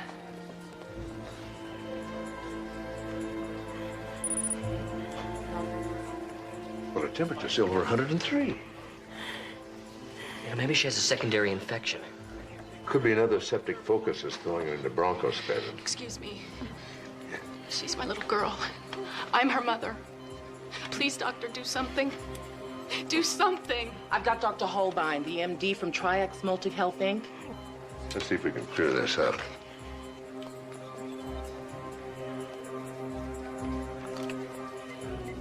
Yes, Dr. Holbein, this is Mark Sloan, the Community General. Dr. Sloan? MD? Yes. Why didn't the subscriber call her primary care physician first? I don't know. Probably because her little girl was turning blue and she was too scared to do anything but dial 911. Well, in any case, the patient should be at the Triax Multi-Health contracted facility. That would be Green Lawn Hospital. Well, doctor, she's not at Green Lawn. She's in my ER. And we're going to admit her into pediatrics and start a course of treatment. I'm afraid not. My advice would be for Community General to refrain from any unauthorized treatment beyond emergency breathing therapy. But may I please speak to the subscriber? Yeah. Wants to speak to you. Hello? Ah, Mrs. Turner. I'm afraid this little confusion is your mistake. You know, you should have called your primary care physician, Dr. Grossman, and he would have arranged for the patient's admission to the proper facility. But I didn't know. I was scared. I called 911. What I think you should do now is correct your mistake. I don't understand. Do you have your car there at Community General? Yes? Then I suggest you simply bring the patient over to Green Lawn now. That way, everything will be back in the proper order with the least trouble to everyone. What did you say? I beg your pardon? It's 20 miles across town to Green Lawn. Now, the child was suffering acute respiratory distress 2 hours ago. You want us to throw her in the backseat of a car before we even know why? Frankly, I'm reluctant to authorize the expense of an ambulance when the error is obviously that of the subscribers. Are you out of your mind? The regulations are clear. The patient must be treated in the HMO contracted facility, unless there are legally binding, obvious, immediately life-threatening circumstances. Doctor, I just told you. Simple breathing difficulties that respond to interim treatment do not qualify. Now, I'll see about ordering an ambulance over from Green Lawn. It should take, perhaps an hour. An hour? My God, man. I'm terribly sorry. I have another call. If you wouldn't mind waiting, I'll get right back to you. Wait. Thank you for calling Triax Multi-Health Incorporated. Your call is very important to us. Please stay on the line. Admit her. Dr. Sloan. I'm not holding off treatment any longer. I'll get Vaccarelli up at pediatrics. The hospital directives are very clear. With HMO patients, we must get permission before undertaking any further treatment. What do you want to do, Betty? Wait an hour for their ambulance? She's having a seizure. Get into ICU. I'll get Vaccarelli. Let's roll her on her side, get her airway, get that oxygen mask back on, start an IV Valium, now. Vaccarelli, please call ER immediately. Dr. Sloan, line 2. Dr. Sloan, line 2. Sloan. Hello, Dr. Sloan. This is Dr. Arthur Holbein here again. I'm afraid the ambulance will be slightly delayed. There is a backup at Greenlawn. Don't worry, it'll arrive, and the patient will be appropriately cared for at the proper facility. Dr. Vaccarelli. Dr. Vaccarelli, call ER immediately. Dr. Vaccarelli.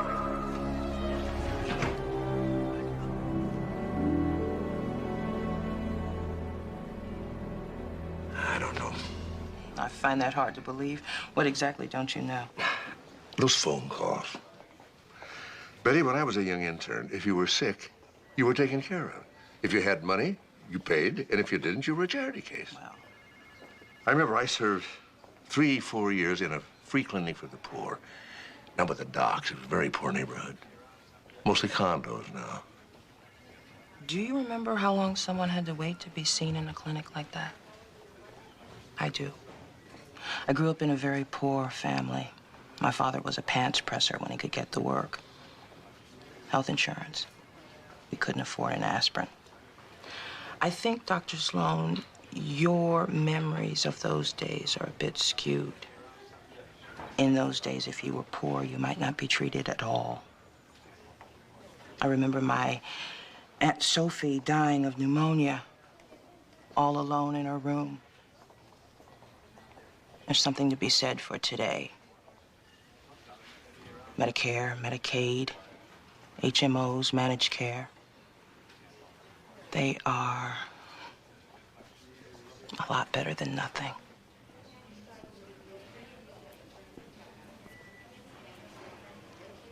About 25 minutes after we got the little girl into the ICU, she went into cardiac arrest. Stan Vaccarelli did all he could, but, she died within 15 minutes. Anybody tell the mother? I did.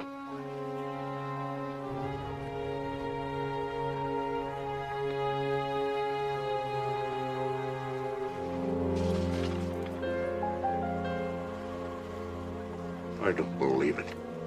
4 hours. 4 hours since she came in here, and the ambulance from Greenlawn just arrived. Mark, there's no way of knowing if we had admitted the child any sooner, if we could have saved her.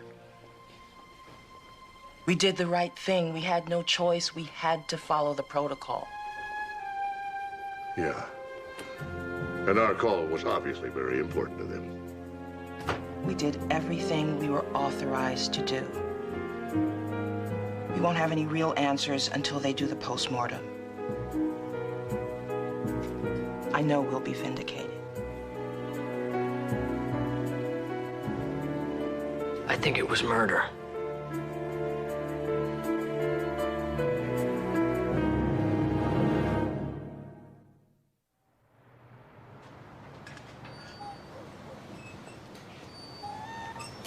Dr. Sloan? Yeah. Melvin Pinter, attorney at law. I got your name from Mrs. Andrea Turner. What are you doing at my house? I'm representing Mrs. Turner in a suit for damages involving the death of her daughter, Wendy. I haven't heard about anything like that. Nobody has. What I mean to say is the case hasn't actually been filed yet, which is why I wanted to talk with you. I understand that you were present when the child was brought into community general emergency room? Not what you were brought in later. It's close enough. The point is you took part in telephone negotiations with Triax Multi-Health, the HMO. I spoke to someone over there, yes. And Arthur Holbein, MD? That sounds right. Good. Well, what I'd like to do informally is go over with you exactly what happened before actually deposing you in the case. But just exactly who are you suing? Oh, everybody. But not you, personally. Who? Tri-X Multi-Health Incorporated, of course. The Turner's primary care physician under the HMO, Dr. Arthur Holbein, and Community General Hospital. I'm particularly interested in those in charge of the ER at the Goodbye, time. Mr. Pinder. Dr. Sloan. A 4-year-old child is dead. You know she died because of negligence, malpractice, and greed. Which side are you on?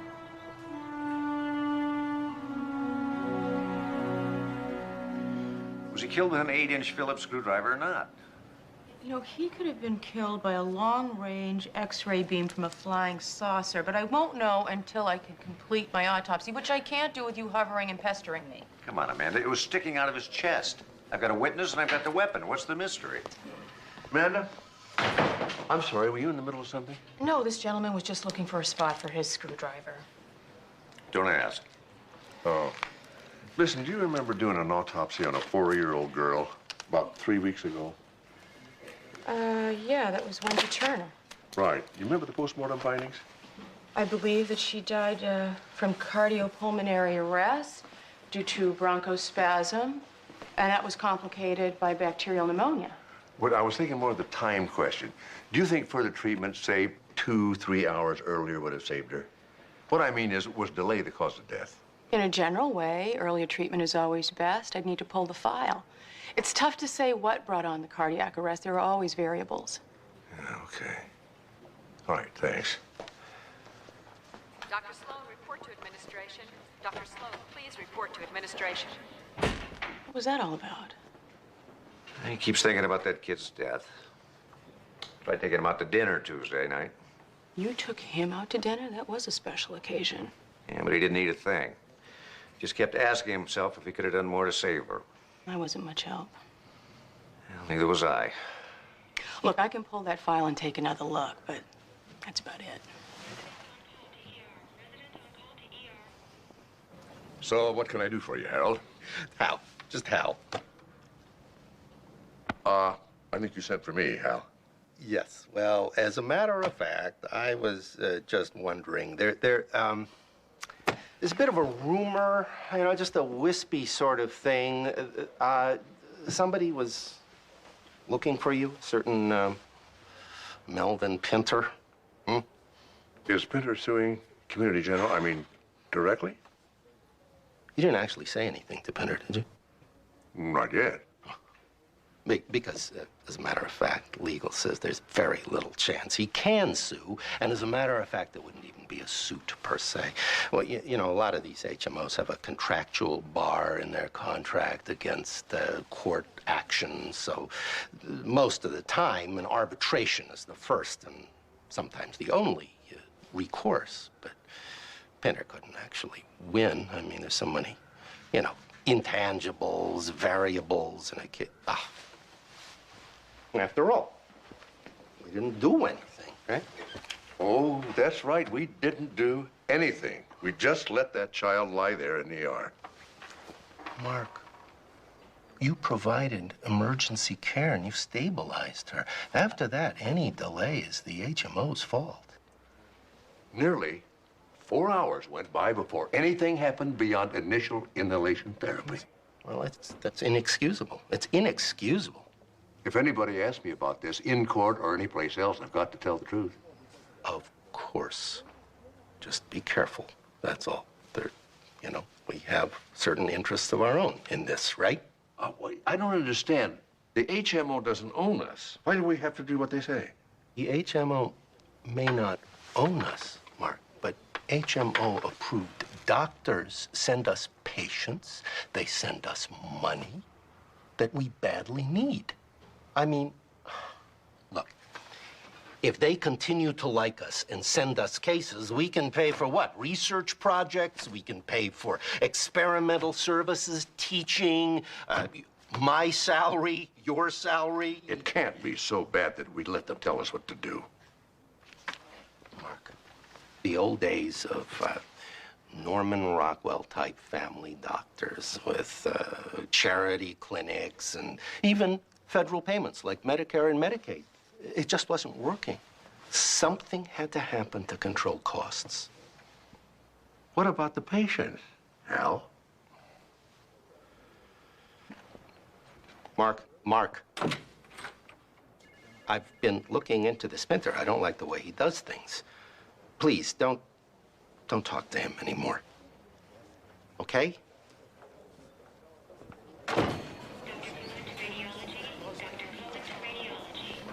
Dr. Sloan. Hi, Nancy. Something wrong? I need a minute. In private.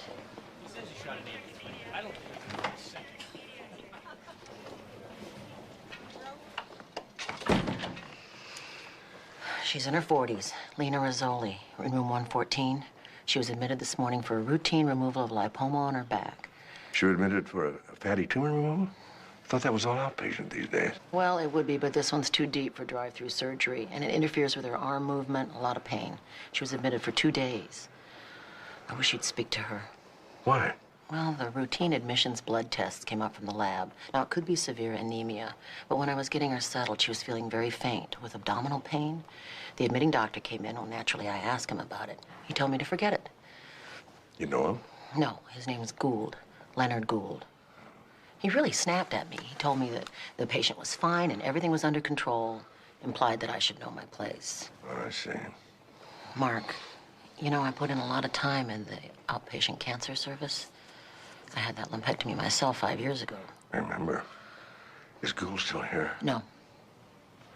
You didn't tell him you were going to talk to me or anyone else, did you? No.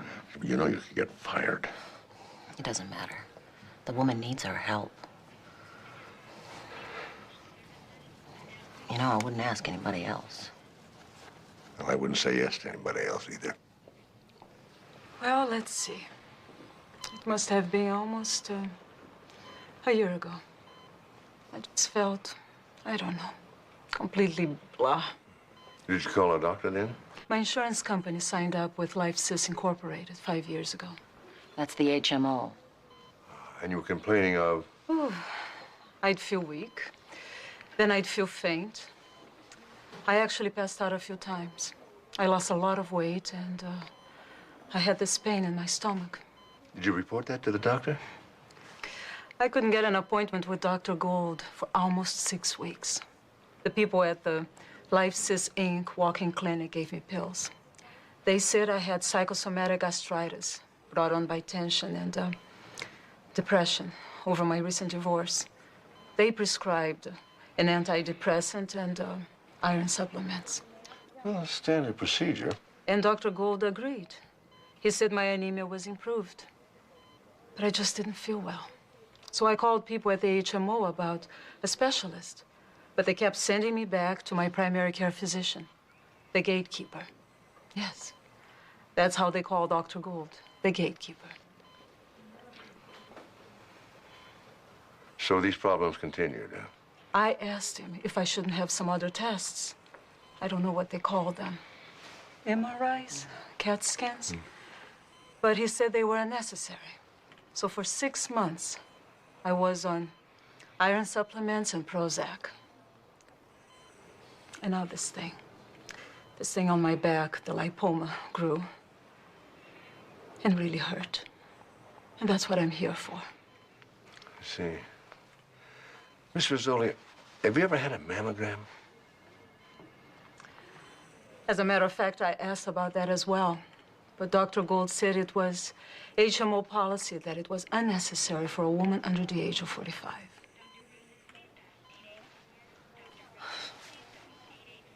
With all those presenting symptoms, it's hard to understand how a doctor could treat someone for that long and not order any further tests. Capitation. You're talking about Rizzoli, Nancy's patient? It's okay. I told her. What does capitation have to do with Lena Rizzoli? LifeSys Inc. is like other HMOs. They pay doctors so much per month per patient, $15, $20 per head. Capitation. If the doctor orders tests, medication, anything over the $20, it comes out of his own pocket. To stop doctors from doing unnecessary procedures. That's the theory. It sounds like rationing of medical care to me. Point is, anyone who stays well is a profit. Anyone who requires treatment is a loss. And further tests on Lena Rizzoli would definitely be a loss. How could a doctor deny care simply because of a few dollars profit or loss? I love you, Dr. Sloan. You are a sweet breath of innocence in a bottom-line world. Some HMOs offer big bonuses to doctors who have a reputation of keeping the costs down. You've heard of the gag rules. A doctor is prohibited from even mentioning to a patient any treatment that the HMOs won't authorize. I thought that state and federal regulations pretty well took care of that. Technically. Is there any chance that Gould can still order those tests? I mean, she is his patient. I don't think so. When I suggested it, he blew up. He pointed out that an RN is not in a position to lecture an MD. Threatened me with strong disciplinary action. But she needs those tests. The protocol is clear. Permission for any procedure has to come from the primary care physician. And that means Life Sys Inc. What are we gonna do? We do exactly what we did in the case of Wendy Turner. And if Lena Rizzoli dies, that'll be murder too. Not this time.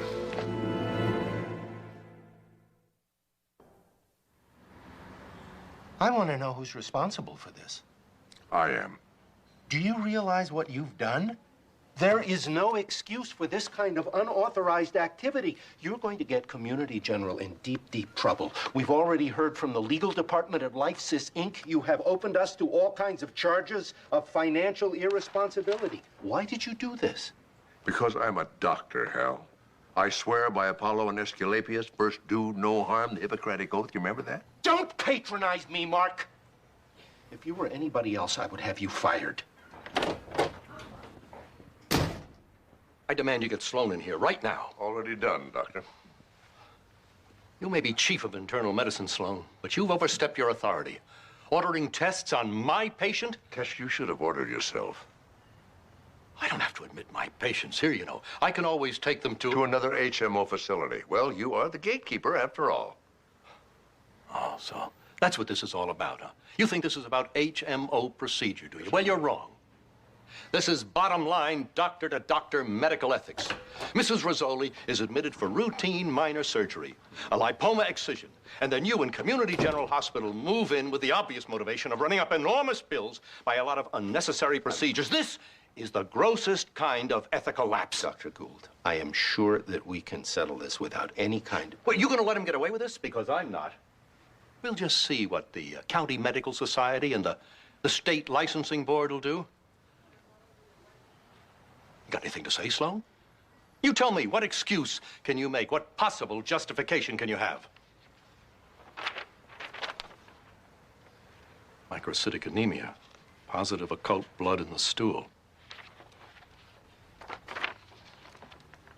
Marked CEA elevation 65.8.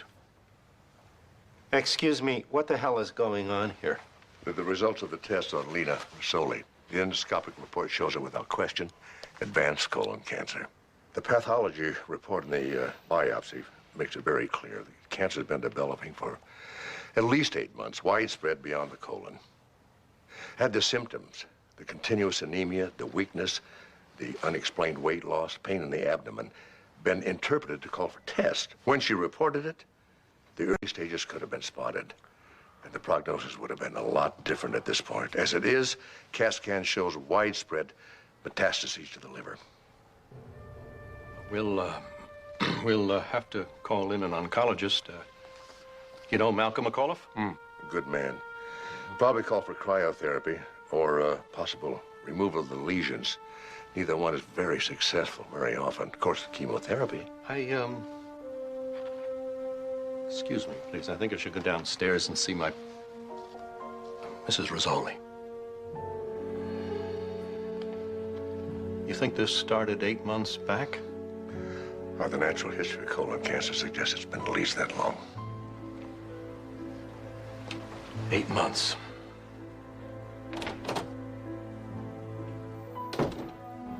How long has she got? Well, I'm no specialist, Hal. 6 months a year. Well, talk to McAuliffe. See what you can do for her.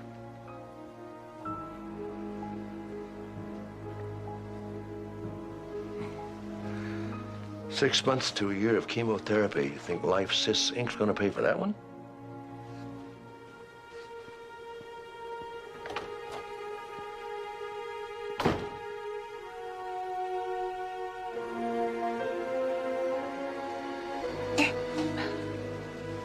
It's all right.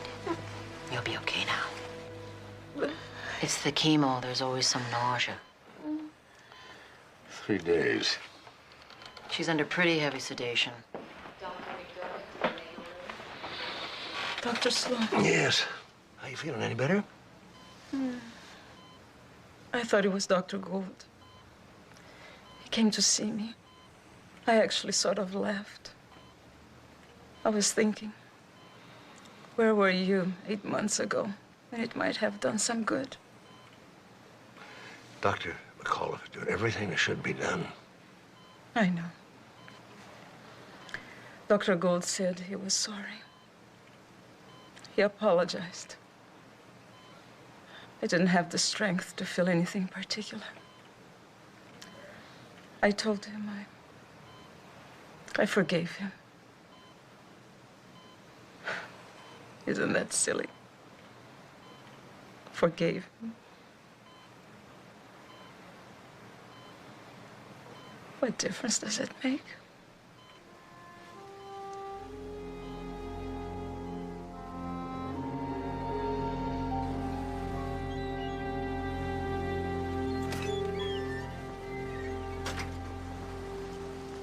Hi.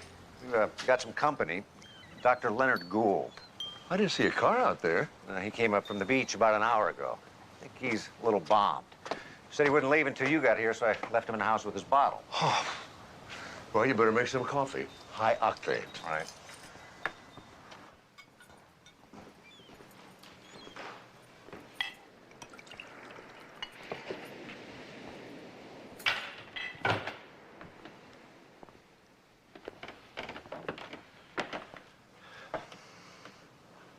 Dr. Gould. You're back from the hospital. Mm-hmm. How's the patient doing? Oh, you know, standard reaction to chemo, nausea, that kind of thing. I haven't been there for 10 days. I transferred the case over to Malcolm McAuliffe. Yes, I know. Did you know that a suit has been filed by Melvin Pinter, counselor at law, against Life Sys Inc., HMO, and Leonard David Gould, MD, for $5 million damages? I will drink to Life Sys Inc. Of course, they won't get $5 million. Judges tend to throw out huge jury awards. Have to settle for maybe $700,000. On the other hand, my own malpractice insurance has been canceled. What I can do next in medicine is an interesting question. Doctor, I'm not sure you should be talking to me. Oh, I think I should talk to you. I think I have to. There's nothing I can do. I mean, the malpractice action is out of my control. It's out of my control, for God's sake. But you can at least listen. All right. The implication, the accusation is that to pile up nickels and dimes out of my per capita HMO payment. You know about that. I know about capitation. All right. To make an extra buck here and there, they say I purposely withheld treatment to the sick. That isn't true. I think. I mean, take managed care, and I did. You have to look at the social gains, the economic necessity. See, the point is, without it, there's waste, terrible waste. Now, in the old days, unnecessary treatment was the way a lot of doctors made their money, right? Right. Well, probably. In some cases, a few of those. Oh, you're romantic, Dr. Sloan. You know it's true. We have to control costs, make sure nobody is misusing our resources. Otherwise, the world's best healthcare system will destroy itself. Doctor, past abuses are no justification for inexcusable actions in the present. Look, don't you think this is enough for now? No. You've got to understand. I will not believe that a payment system geared to keeping services down would have influenced my medical judgment. I refuse to believe that I would let myself be used to increase some corporate profit margin. Doctor, I don't pretend to understand your motivations, financially or psychologically or any other way. All I know is the treatment was denied. Lena Rizzoli has 6 months to a year. Oh, Gala, I must not admit that even unconsciously my concern for my income would make me responsible for Lena Rizzoli's death. You see that, don't you? I see advanced colon cancer. I see metastases to the liver. You're not listening. You do understand, don't you? I mean, you've got to believe me. You've got to believe me. I'm not guilty of that. I'll take him home. Come on. You've got to believe me. Oh, please, please. My God, you're a doctor, too.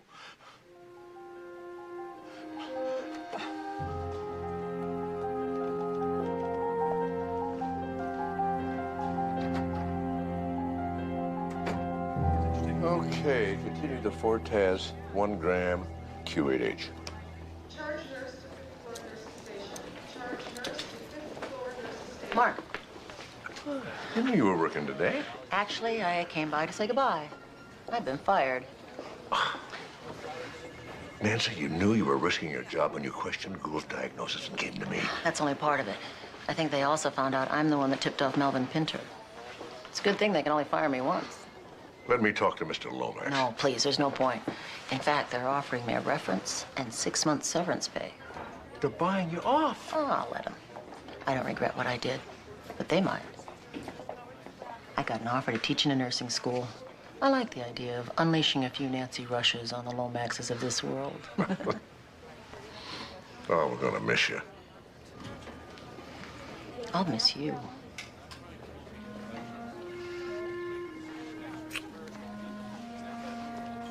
Give him hell.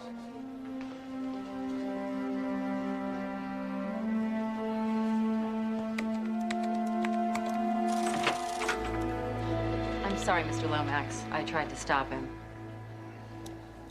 Why are you firing Nancy Rush? She broke protocol. Come on, Hal.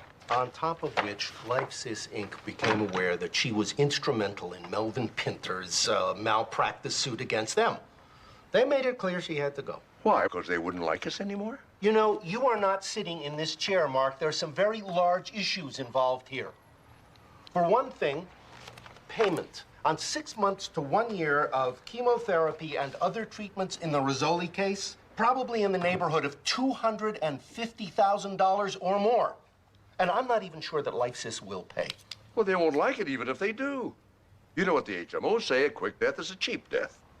There are legitimate financial issues here, Mark. 20% of our patients are admitted here and paid for by LifeSys Inc. and other HMOs like them. This is a fair executive decision because, on balance, Community General needs their goodwill. Against that, one RN.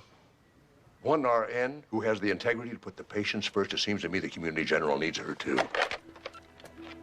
Noreen, would you do me a favor? Call Melvin Pinter, please. Yes, tell him I'd like to discuss with him a malpractice suit he has. Wendy Turner.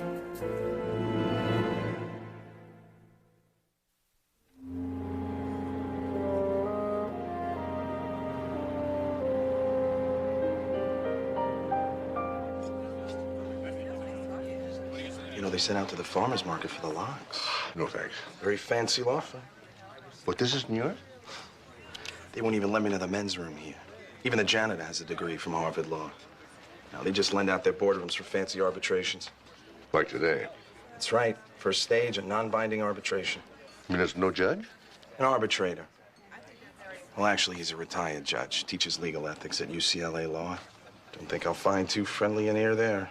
Why not? This case he sat on, he threw out 5 out of 6 charges. Then cut the amount of damages down from $1 million to a piddling $100,000. Point is, for a major insurance company or HMO to get out from under for a lousy $100,000 is like, well, finding a bargain at a yard sale. Well, how much are you asking? In excess of $3.5 million.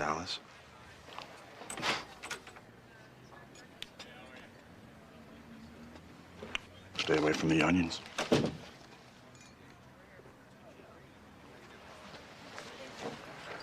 Morning, Hal. It's Harold. And I really don't understand your aiding and abetting this hijacking conman, Pinter, right?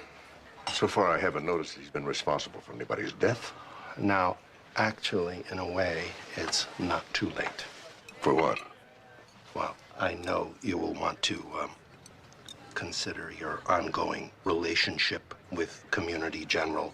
That is, when you testify, a little discretion, one way or the other, would make a big difference to Community General and to you.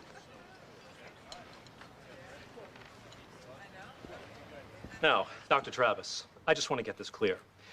During the time you had the patient in the emergency room, Wendy Turner, she was receiving only standard inhalation therapy, which means this was not considered a life-threatening emergency situation? Well, yes. But then she started seizures. But that was after the telephone conversation with Triax Multi-Health HMO? Yeah, I guess so, yes. I see. That's all the questions. Any further cross-examination for this witness? No, Your Honor. Mr. Pinter, you're next, if you please. Thank you, Your Honor. Dr. Mark Sloan. Dr. Mark Sloan. Thank you for calling Triax Multi-Health Incorporated. Your call is very important to us. Please stay on the line for the next available operator. Dr. Sloan, do you recall Dr. Holbein's suggestion on behalf of Triax Multi-Health Incorporated that Mrs. Andrea Turner should take her child in her car 20 miles across town to the Green Lawn Hospital? The only place that child should have been taken was our pediatrics unit. But as soon as the seizures were noted, Dr. Sloan, full emergency care was immediately instituted. Yes, but that might not have been necessary if we hadn't been kept waiting 2 hours for the HMO to give us permission to treat her. But isn't it a fact that the post-mortem shows no definitive indication that delay was involved in the cause of death? Common medical practice in the handling of emergency situations calls for the quickest possible treatment, not pointless delays. Any further cross-examination for Dr. Sloan? No, Your Honor. No. Dr. Sloan, you're excused. Your Honor, I wonder if I might say just a few words. I object, Your Honor. Your Honor, You're Your not Honor, gonna feel, let him please. talk. Please, Your Honor, this is not a forum for personal opinion. No, it's not. It's an arbitration. My arbitration. And I'll decide who talks and who doesn't.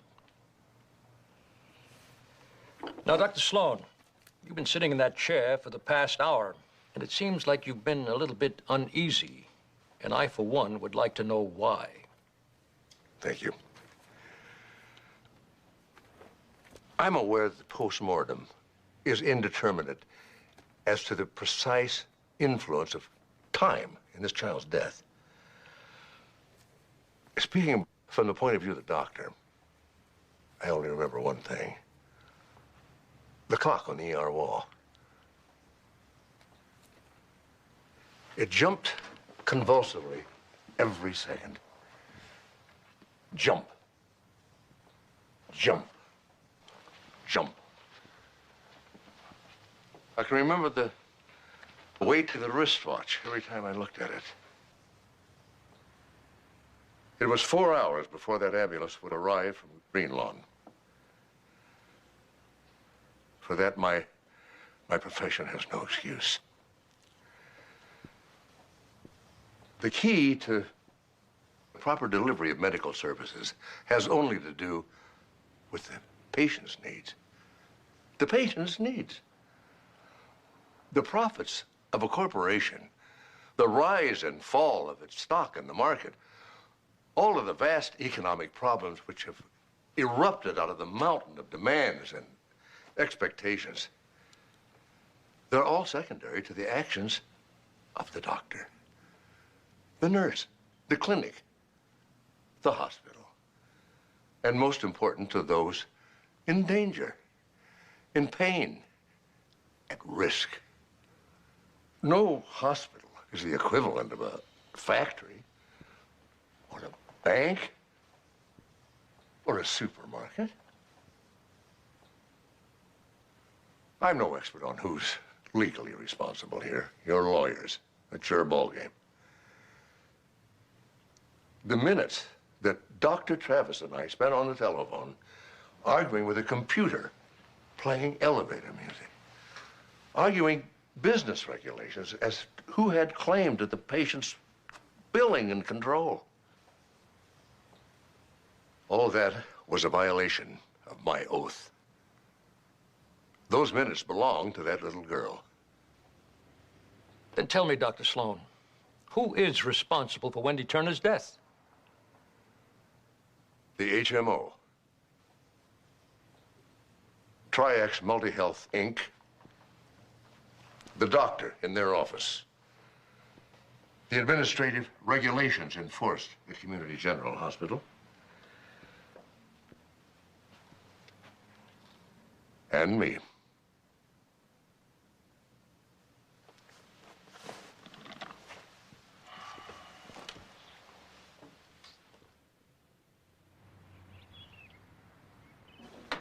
Well, I have some news. The ruling came down this morning. How'd it go? Told you I was afraid of Judge Kesey. First off, the claims against the hospital have been thrown out. That ought to make you happy, Dr. Sloan. Not very. Second, the judge is proposing a settlement.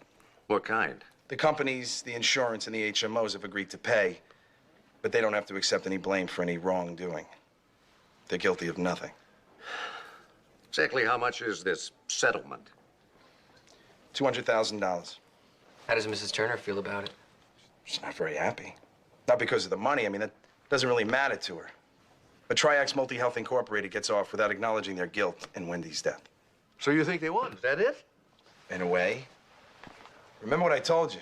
To a billion-dollar corporation, a few hundred grand is a cheap insurance premium to let them go on just the way they did before. How about you, Dr. Sloan? Have you got any backlash from the hospital because of your testimony? Oh, no, not yet. It's much easier to get rid of a registered nurse who doesn't have a term contract.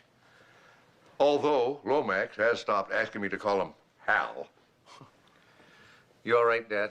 Yeah, I'm fine. At least it's over. This case. But there'll be others.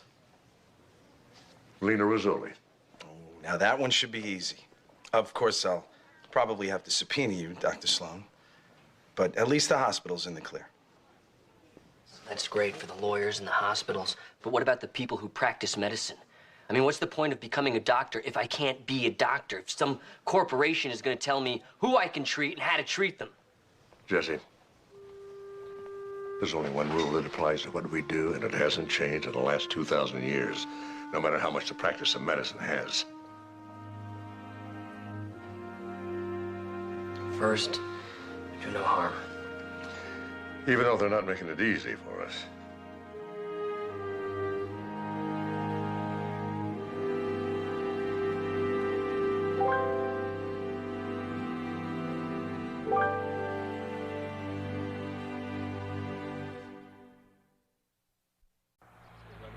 A woman is bludgeoned to death in her apartment, and all we come up with is cat hairs, a stick of gum, and lens tissues. Hey, Lieutenant, look at this. Bearer bonds. Now we're getting somewhere. Bag those and get them to Bunko. You think they're from that Century City swindle? The same bank, same denominations. What are the odds it's coincidence? Hold it, sir. You can't come in here now. Excuse me, what's going on? Lieutenant? I'm Lieutenant Sloan. Can I help you? I'm looking for my mom. Kate Matthews? Honey, I'm her husband, Ryan Matthews. Ex-husband, actually. Mr. Matthews, can I speak with you for a minute?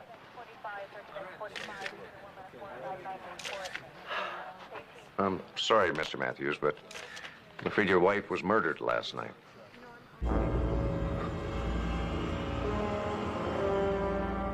Too experimental. We're on the cutting edge. At least Dr. Reese seems to think so. Yeah, cutting edge, expensive, unproven, and very risky. Tess, leave the soda machine alone.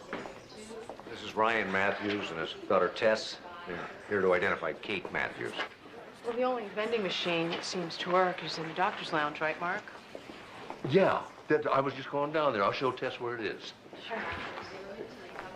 It's right down there. I can't guarantee this one works either, but the odds are a little better anyway.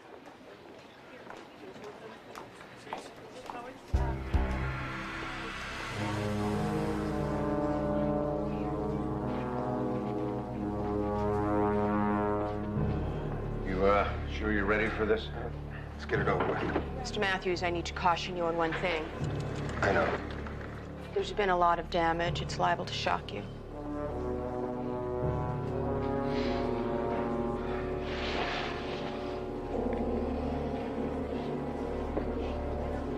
Oh, my God.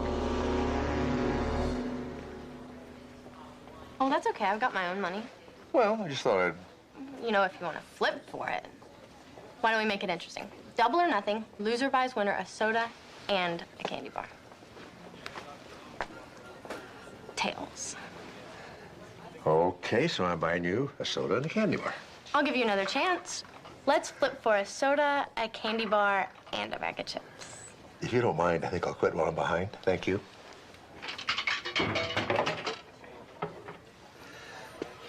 Tess, about your mom. I really don't want to talk about it, thanks. Well, I know you don't, but sometimes you need to talk things out. No, I don't. You see, Dr. Sloan, it's no news that my mom's dead. My dad told me she died in a car wreck when I was a kid, so I'm pretty much used to the idea. Start getting unused to it, kiddo. Whoever that is in the morgue, she's not your mom. The victim was your wife's friend, Emily. Never heard of her. Last week, Kate showed up in Smithfield, Utah, where I was working as a security guard. We had an argument, she left, and I decided to come to L.A. to, I don't know, try to patch things up. That's it. Did your ex-wife ever mention a man named Gavin Cutler? She worked with him once, a long time ago. We lifted a set of his prints from her apartment. Off the murder weapon? No. Is there anything you can tell me about this Cutler? You want me to list all the swindles he's gotten away with? Or the murders? You already know all about that. And about the dirty bunco cop who let him walk. I wasn't dirty. You were just married to one of the cons on his team. And all the evidence just happened to disappear. Interrogation by insinuation. I used to be good at that, too. You used to be good at a lot of things until you helped Cutler. As a favor to your wife. Ex-wife. Look, I don't know anything about your murder victim. I'm not going to sit around and talk about old times. Did it ever occur to you that Kate might be in real trouble? Then maybe you should be out looking for her instead of chatting with me. Thanks for the advice. Meanwhile, I need to know where to contact you. In case I decide to waste more of my time. We just got into town. We don't even have a motel room. Why don't you come out to my house? You can get a shower, the both of you, get some rest, and you can go look for a place. And I was just beginning to see grubby as a style. Are you sure? Yeah, we'd go out there right after I finish my shift at the hospital. Dad, I need a couple things clarified on the MA's report. Excuse us. That's a very troubled young woman. Yeah, I kind of figured that. She's on the verge of more trouble if somebody doesn't sit her down and talk to her. You remember the time you decided to bring home the stray dog? Which one? The one that bit the mailman. You've lectured me about that before, you know. And you always ignored me. Just like you're doing right now. Well, before we didn't have a murder Jane Doe. Who murdered her and why? That's the question. What, bearer bonds? Mm-hmm. Part of a $300,000 swindle. But I don't think Ryan and Tess had anything to do with it. Oh, no, nor the murder of Jane Doe either. You know, they could be the key to helping us solve it, though. Thanks. Head.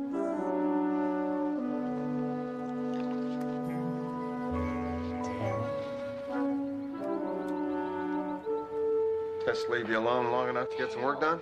Oh, sure. As a matter of fact, I enjoyed the diversion. This stuff's overwhelming. You being audited? No, I wish I were, but this is worse than the IRS. We're talking TMR here. TMR? Transmyocardial revascularization. It's an experimental treatment. They use lasers to cut little narrow channels right through to the heart muscle, you know, past any occluded or blocked arteries. And it allows the ischemic areas of the heart to be bathed in oxygenated blood. I lost you, didn't I? Oh, not at all. I'm the only member of my family that didn't become a doctor. Really? Dr. Sloan. Yeah, he's right here. Somebody for you. Something about a job. This is Ryan Matthews. And this is Gavin Cutler. Maybe you remember me. Sure, I remember you. I was just calling to say that if you want to see Kate again, alive, then you and I need to talk.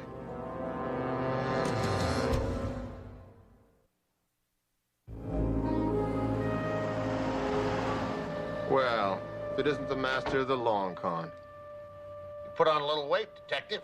Too much mall food. She didn't ask me here to discuss my diet. Where's Kate?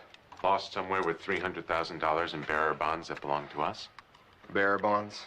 It was a wonderful operation, actually. We created an entire fake stock brokerage in Century City. I was the senior partner. Kate was a broker. And she ran off with our spoils. Not a very polite way to treat her hard-working co-workers. We just want it back. No hard feelings. Yeah, tell that to her roommate. Wouldn't know her if I saw her. Oh, go down to the morgue and take a look. Third drawer from the left. You know, it takes literally millions of components to make a computer function. And when something that complex and intricate works, it's elegant. But if even one of these millions of tiny parts fails, it's almost impossible to find, and even harder to fix.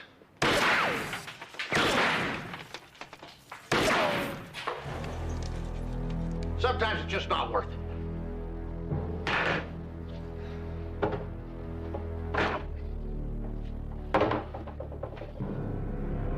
I'm tired of looking for Kate, but I know where to find you, and I know where to find her daughter. We have nothing to do with this. All we want is our money back, so if you'd bring it by tomorrow after you find Kate, we'd be grateful. I'm sure Tess would be, too.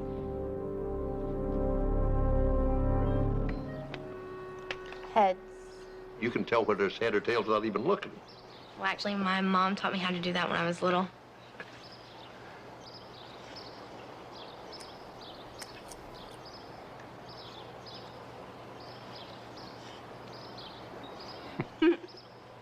You like to play tricks on people?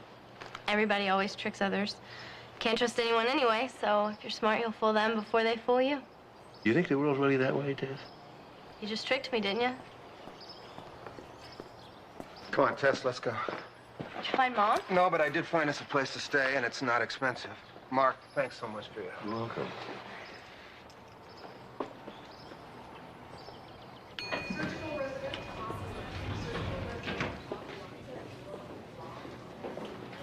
Okay, Dad, do you want to tell me the truth? What is it? What's really happening? Your mom's gotten herself into a lot of trouble. If we don't go back to Smithfield, we'll be in it too. No, I'm not going. Tess, she's on the run. She could be in Brazil by now. Last time we abandoned her, I didn't have a vote. This time I'm staying. I'm gonna help her. I tried that once too. And that's how I ended up as a shopping mall rent-a-cop. She's my mother. I can't walk out on her now. Dad, it's time to stop. Tess, I wouldn't even know where to begin looking. Well, maybe I do. Where did you get this? From Mom? Last week? Must have meant a lot to her, else she wouldn't have kept it so long. We spent every weekend at that cabin. A lot of years ago. Maybe that's where she is now.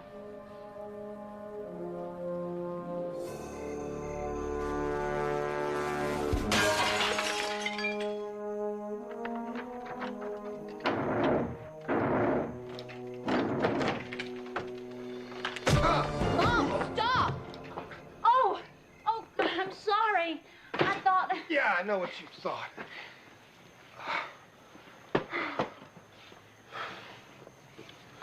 Oh, love what you've done with the place. Although the truly fashionable rat holes have shredded newspaper on the floor. You come all this way to criticize my decorating skills? We heard you were in trouble. I'm fine. I'll bet. Nothing like $300,000 to ease life's little troubles. The real bonds were in the briefcase when I left them at the drop for Cutler. Someone must have followed me and stole it. Well, it's comforting to know you're an honest crook. Dad, don't. What I do to survive stopped being your business when you took my daughter and abandoned me. Well, it started up again when Cutler threatened us. Tess, I am so sorry. Look, we've had enough apologies. Just give me the bonds. I'll see to it that Cutler leaves us alone. All of us. I told you, I didn't steal those bonds. I'll make sure Cutler knows that it was just an innocent accident that you ended up with 300 grand of his money. Now hand it over so we can get on with our lives. Why do you believe Gavin Cutler over your own wife? Well, maybe it's because Gavin Cutler's never lied to me. Dad, stop it. Get out. I'm not leaving without you. Honey, I wish I could. Kate, look, we found you. So will they. None of us are safe. Then I'll just have to go talk to Gavin Cutler. You can't. To keep you safe, there's nothing I won't do.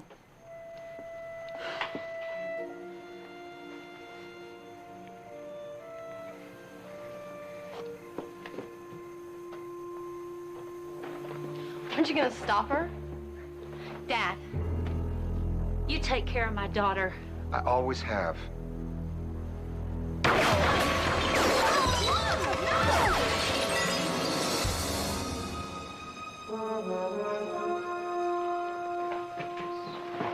Mr. Matthews, I'm Dr. Travis. How is she? Your wife has a condition called hemothorax. What does that mean? Blood from a wound is still in the chest. But she's gonna be okay. We placed a tube in her chest to drain it. Right now, we have to wait and hope that she stabilizes. That is until she's doing better. Tess, I want you to stay with the officer. Where are you going? You used me! Perhaps you didn't see the sign over the door. It says employees only behind the counter. You used me to lead you to Kate so you could gun her down right in front of my daughter. Explain to me how I can get Kate to give me the bearer bonds if she's dead. She doesn't have your bonds. Then why did the police find some of them in her apartment? I'm sorry. Did you think you were the only cop who ever did me a favor? Then who shot her?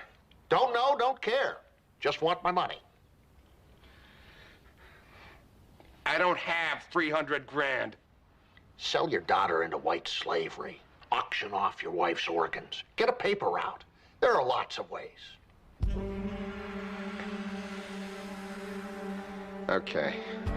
I think I know how to get it. But I'll need your help. I know some doctors who are good for the money.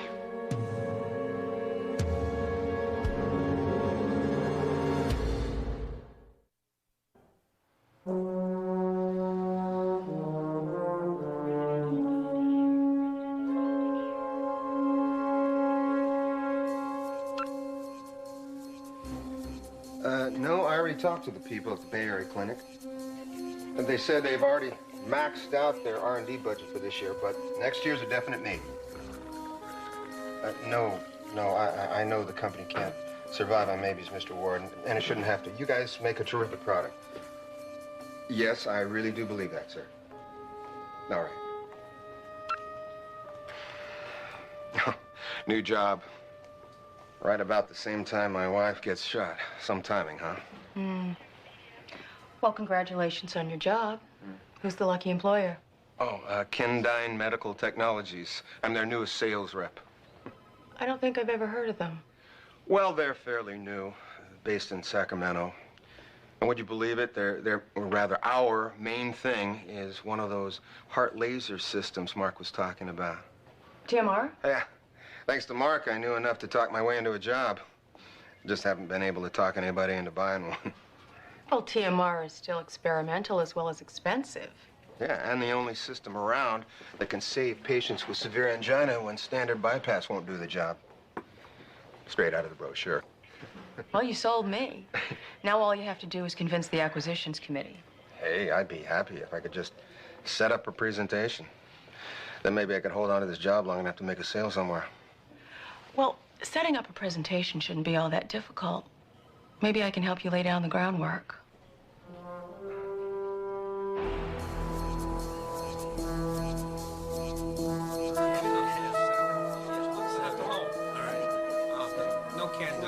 Hold on.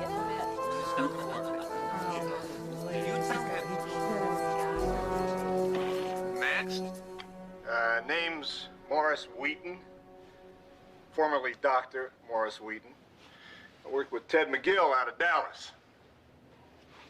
What brings you to California? Well, it gets hot in Texas sometimes. And did you do anything else there besides sweat? I was in on the San Antonio MedTech deal. I was part of the crew that relieved Dallas Hills Hospital of its pension fund. I heard somebody died on that job.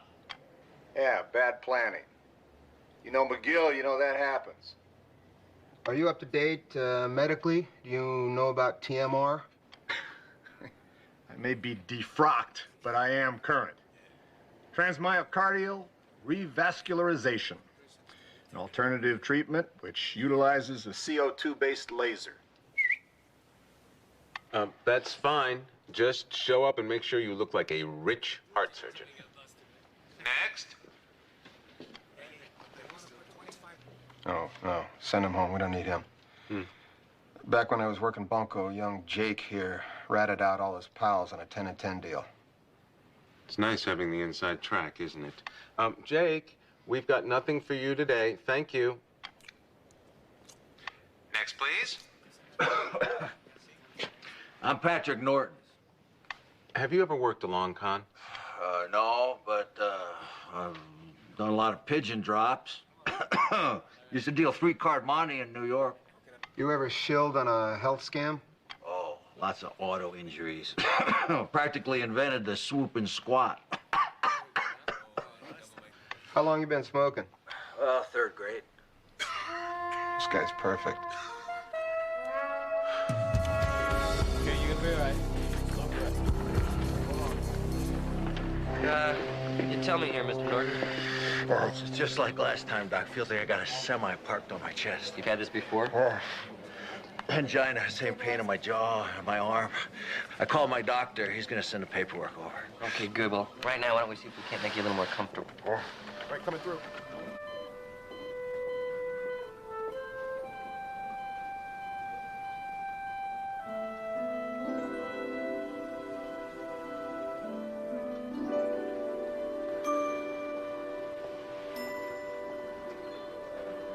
Tess. Hey, welcome back. Tess, I'm so sorry. For what? You're the one who got shot. All those years, I should have been there. Taught you. You taught me a lot when I was little. How to palm a card, the coin trick. I never forgot any of it. No good. Another reason for your dad to hate me. Why does Dad hate you? He never told you. You were dead. What was the point? Your dad thinks I made him become something he despises. He arrested a man named Gavin Cutler who knew something about my past. Something I'd hidden from your father. That you ran long cons. Nice to know I wasn't entirely forgotten, even though I was dead. Not by either of us. Cutler gave your dad a choice. If he walked, I walked. But if he went down... Mom, what's wrong? Mom? Help! My mom needs help in here. Hurry!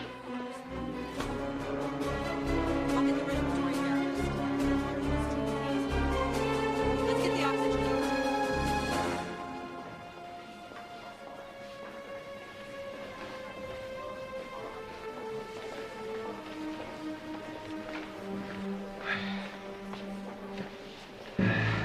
Any word? Yeah, she's still in surgery.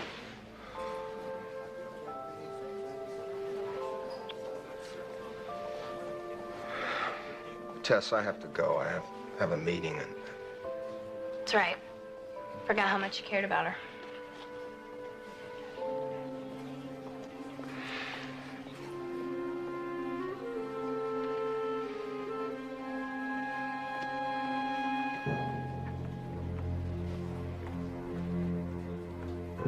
With 300 workers in 5 facilities in 4 states, Kendine Medical Technologies has the TMR know-how to assist Community General in leading the way into the next century. And finally, let me assure you that your operating theaters, with our assistance, can be readily adapted to our system.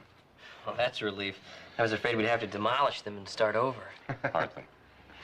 Well, unfortunately, Mr. Ward, we're talking about demolishing our entire acquisition budget for the year. For a procedure you're convinced can only be performed on a limited number of patients, correct? Exactly. Dr. Sloan, we wouldn't have invested so heavily in TMR if the research didn't support it. Fact is, Mark, our procedure will help more patients than you think. As much as 40%. But Dr. Sloan is right. TMR systems are very expensive, which is why we're going to make you an offer you simply cannot walk away from. If you agree to pay our upfront delivery costs, we will provide equipment, training, and support for the first year. And how much are these delivery costs? $300,000. Covers the entire first year. You're right, that would be hard to walk away from, assuming your system is all you say it is. Yeah, which is the big question right now. Gentlemen, you're going to have to excuse us. We're out of time. Dr. Sloan, honestly, if we could provide a demonstration. Would I be more comfortable investing in TMR? Yes, I would. We have a clinic in Sacramento that's up and running with our system. And your surgical staff? I'll be happy to provide you with their CVs and references, as a matter of fact, right now. Well, of course, we'd have to find a suitable candidate. You know, I admitted a guy yesterday. He'd be a perfect patient. Patrick Norton. He's in the cardiac unit. I'd like to have our staff surgeon, Dr. Wheaton, take a look at him. Yeah, I'll have him admitting, pull the files. Look, I hope I'm not being obstructive. No, but hospitals have limited funds, and you have to be careful. I understand, Dr. I hope you understand I have other duties besides the acquisition committee. Right. Very impressive presentation. Oh, thanks, Mark.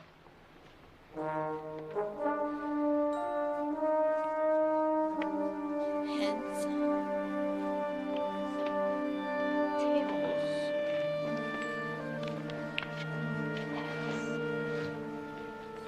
Tess, What? I just checked on your mom. If she was in serious trouble, we caught it in time. She's going to be fine. Good. No, she'll be out of surgery soon. You'll be able to see her in a few hours. Tess, she's not going to die. She is to me. He's never gonna let me talk to her again. It's gonna be just like it was before. Except now, you'll know she's not dead, and it's going to make you miss her even more. You want me to talk to your dad? He won't listen. He hates her so much. Blames her for losing his job or something.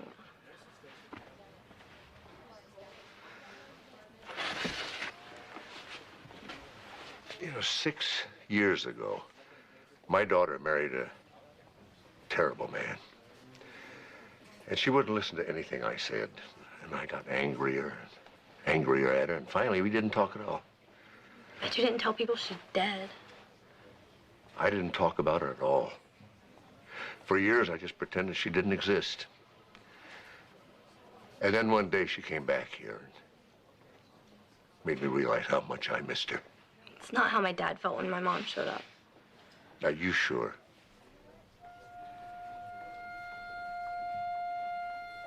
I didn't hate my daughter. I hated myself for the way I treated her. And every time I thought about it, it reminded me of that, so it just got easier not to think about her at all. Well, how do you get along with her now? Oh, it turns out we don't have all that much in common now. When we get together, we don't exactly see eye to eye. You're just like a real family. I guess you're right about that.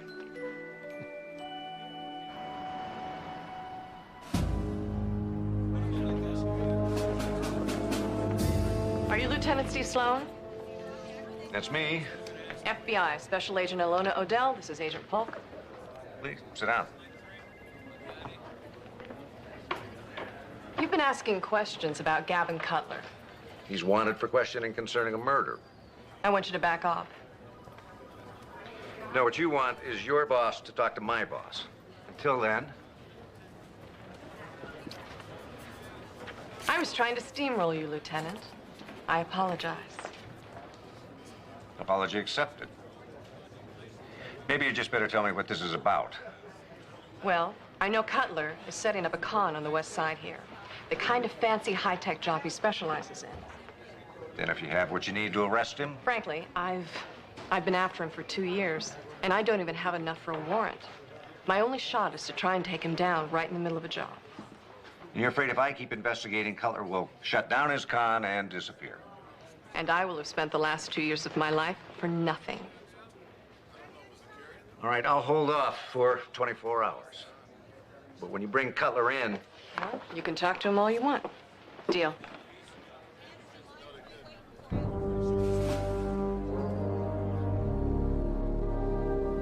Well, thank you, Dr. Wahlberg. I appreciate you taking the time to speak with me. You're quite welcome. I'm always glad to endorse Kendine Medical Technologies and Dr. Wheaton. Goodbye. And Dr. Wahlberg is most impressed with your computer rerouting system. Mm-hmm. Looks like we're going from Wahlberg in Boston to Adderley in Detroit. St. Mary's, how may I direct your call? Hi, this is Dr. Mark Sloan. May I speak to Dr. Adderley, please? One moment, please. Dr. Adderley speaking. Yes, Dr. Sloan. How can I help you? I just want you to know the opportunity to work with you means a lot to Dr. Wheaton. I feel the same way. You know, everyone I talk to seems to love him. And your company, too. Oh, thanks. That's good to hear. Gentlemen, you must be Dr. Wheaton. Dr. Sloan, it is a pleasure, sir. And you know our patient, Patrick Norton. Miss Norton? Doctor. Shall we begin? Yes. No infarction. The abnormalities of the ischemic myocardium match the angiogram. Hey, guys, that better be good news. We certainly hope it is, Mr. Norton. Judging from your EKG and the physician's report. You think that this heart laser thing is my best chance? Well, Mr. Norton, you understand this procedure we're talking about is somewhat experimental. I understand that this is the best shot I got at being around for my grandson's next birthday. Where do I sign? All right. Talk to you later. Here.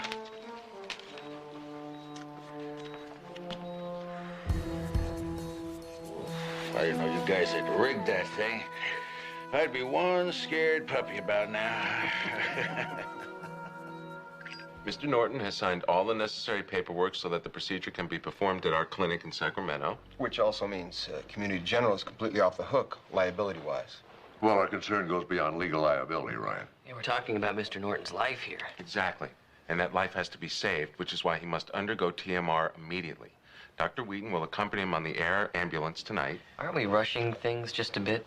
Well, it's our logical next step, Dr. Travis. We've given you our pitch. Dr. Sloan has checked out our references. All of whom gave you high praise, incidentally. So what's left but to see our system in action? The only thing is I don't see how we can get to Sacramento on such short notice. You won't have to. We can set up a real-time video conference right here. We can stay here and you can watch the whole thing. At 9 a.m. tomorrow morning. Good, we'll be here. Thank you, Mr. Morton. Ryan. Mark.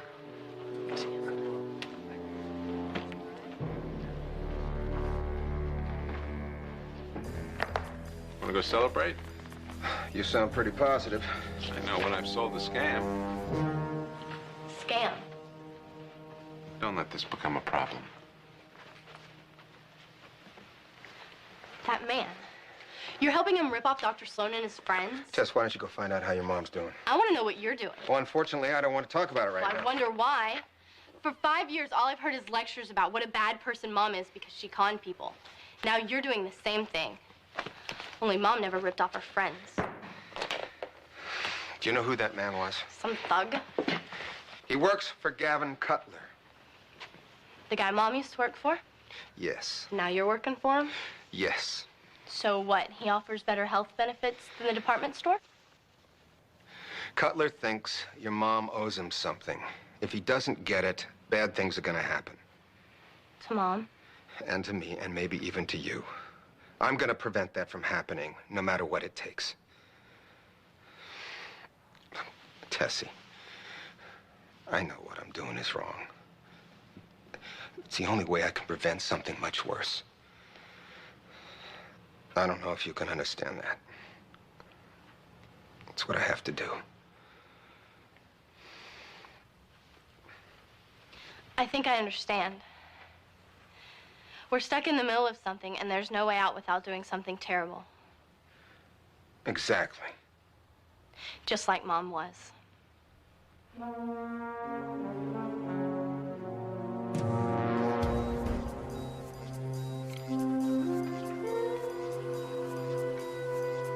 All right. How was that? Terrific, except you got behind the tape twice. Odell, you dropped a scalpel. Hey, it slipped, okay? Norton, you sneezed. I couldn't help it. It's dusty in here. Next time, help it. Our audience is taking their seats right now. Rehearsal is over. We are online and logging onto the Kendine website now. Places, everybody. It is definitely showtime. Pulse 65. BP 122/78. He's stable. Patient is ready, doctor. Let's get started. Tendley. We're going to begin with the standard median sternotomy. First, Dr. Wheaton is going to address those areas of the heart muscle that are served by blood vessels that we can bypass in the more traditional way.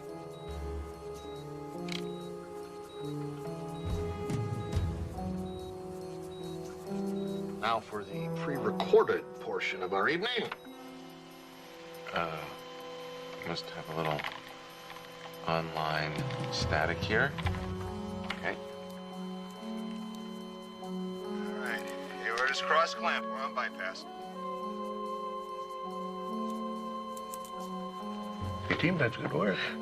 It has to be the fastest two-vessel bypass on record. Just wait. Once we reactivate the heart, the fun really begins. Clear. Power up. Power up. That's it. Looking good. Pulse 63. BP 110/65. All right, we're ready for phase 2. Goggles, please. Goggles. All eyes are protected, doctor. Is the exposure good? Let's get him a little more relaxed. Laser, doctor. All right, arm the laser. Laser is armed and ready to go.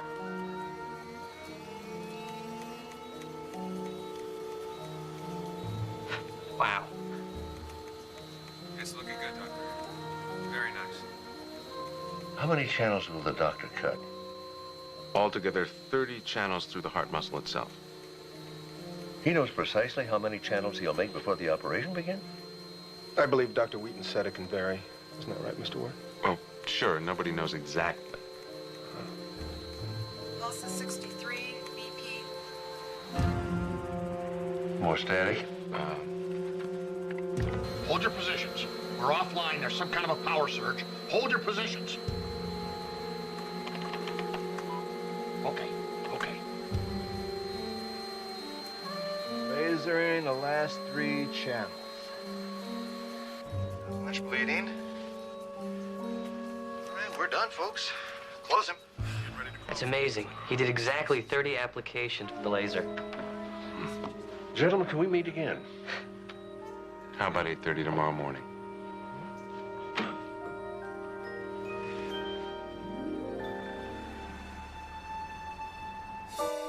Look at this sinus rhythm.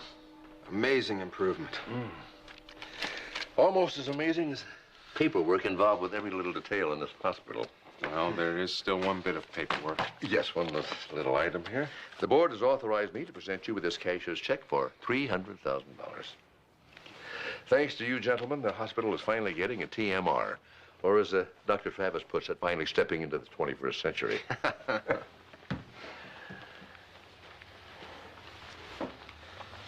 Okay, that's it. Cutler gets his money back, and I'm done. You're done when Cutler says you're done. If I were you, I'd go back to the shop and wait till Cutler tells you it's over. In my briefcase, I have one signed but worthless contract. In the In my pocket, I have a cashier's check worth 300 grand. Beautiful. Well, you know where to bring it. I'll see you in an hour. Bye-bye.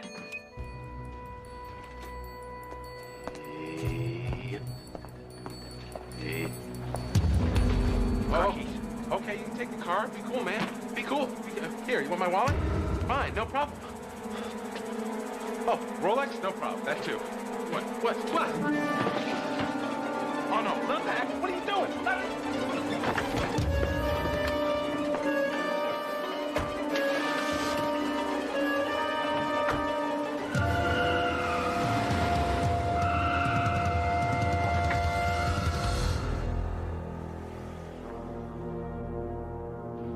Nowadays, people do all their banking from home on their computers.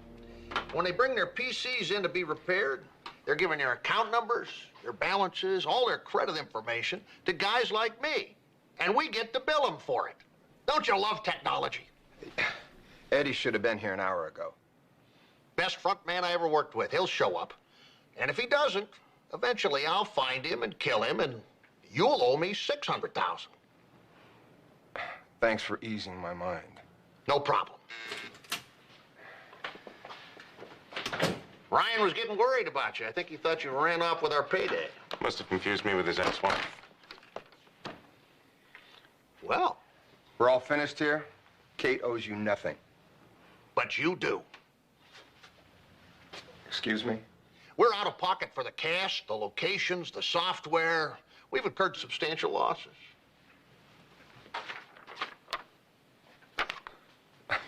You expect me to come up with another 150,000? You've done it once. I'm sure you can do it again. Excuse me.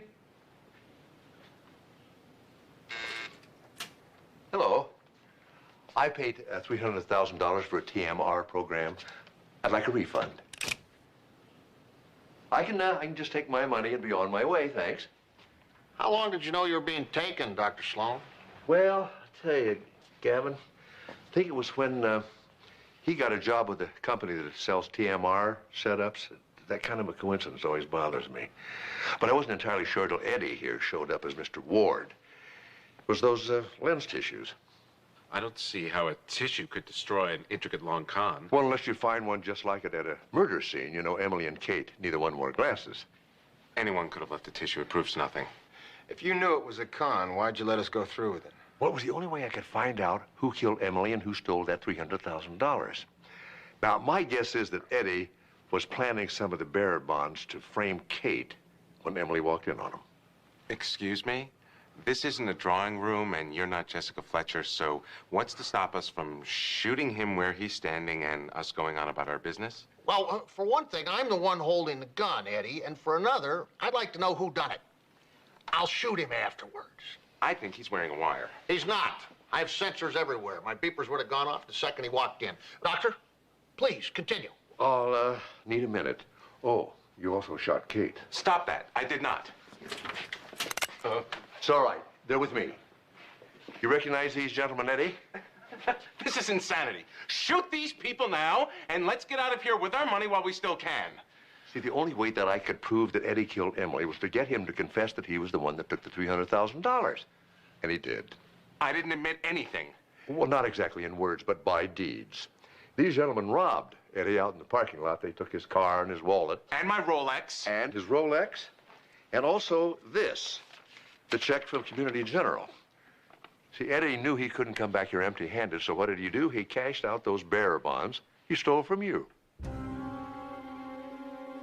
Eddie, Eddie, Eddie. I love a whodunit. It's always such a surprise. Maybe this is a good time to mention that I'm a police officer. And this place is surrounded, and you're all under arrest. Thanks, I appreciate you letting me say that. Boy, you guys are slick. I love a good con. Thank you. Behind your back.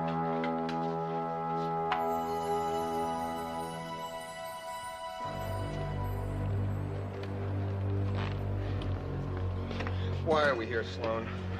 Can't wait to humiliate me in front of my family. No, we want to thank you for your help. What help? I tried to scam you. I don't remember it that way. Certainly not what it says in my report. Without you on the inside, we never could have taken Cutler down. You know, Katie's decided to turn state's evidence against Cutler. I don't think he'll be bothering anybody for a long time. I don't understand. You had a gun to your head, Ryan. We know that. You didn't have any choice. Now you do.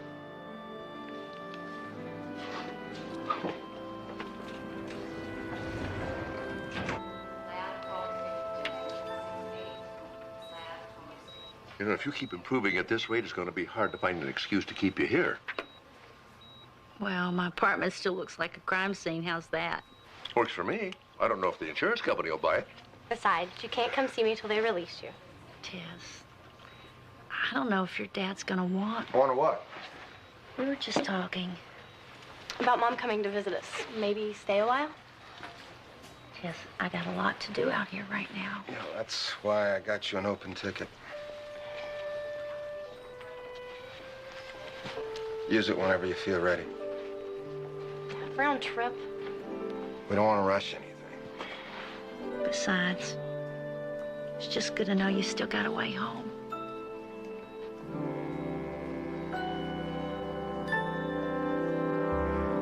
Well, that turned out pretty good. Yeah, I have to admit it did. Enough to warrant a celebration? Yeah. Del Floria's? Great. You want to flip and see who pays? Yeah. What? We'll use mine. Ready? Heads. Heads it is. That's my two-headed quarter. Mm-hmm. And you're buying.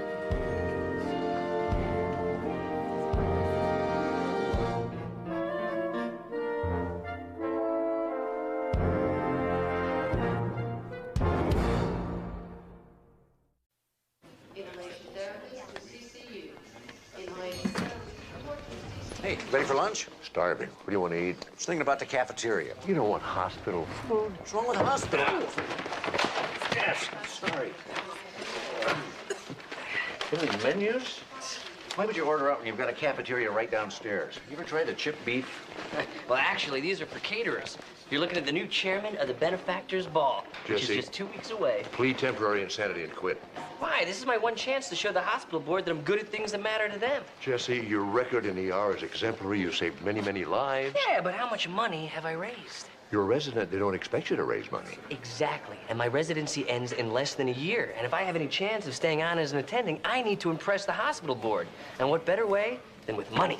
So bribe them. Can we eat now? You do not know what you're getting yourself into. All I have to do is show up. I mean, this thing has practically run itself for the past 30 years. That's because Martin Gaylord always catered it, but he's retiring this year.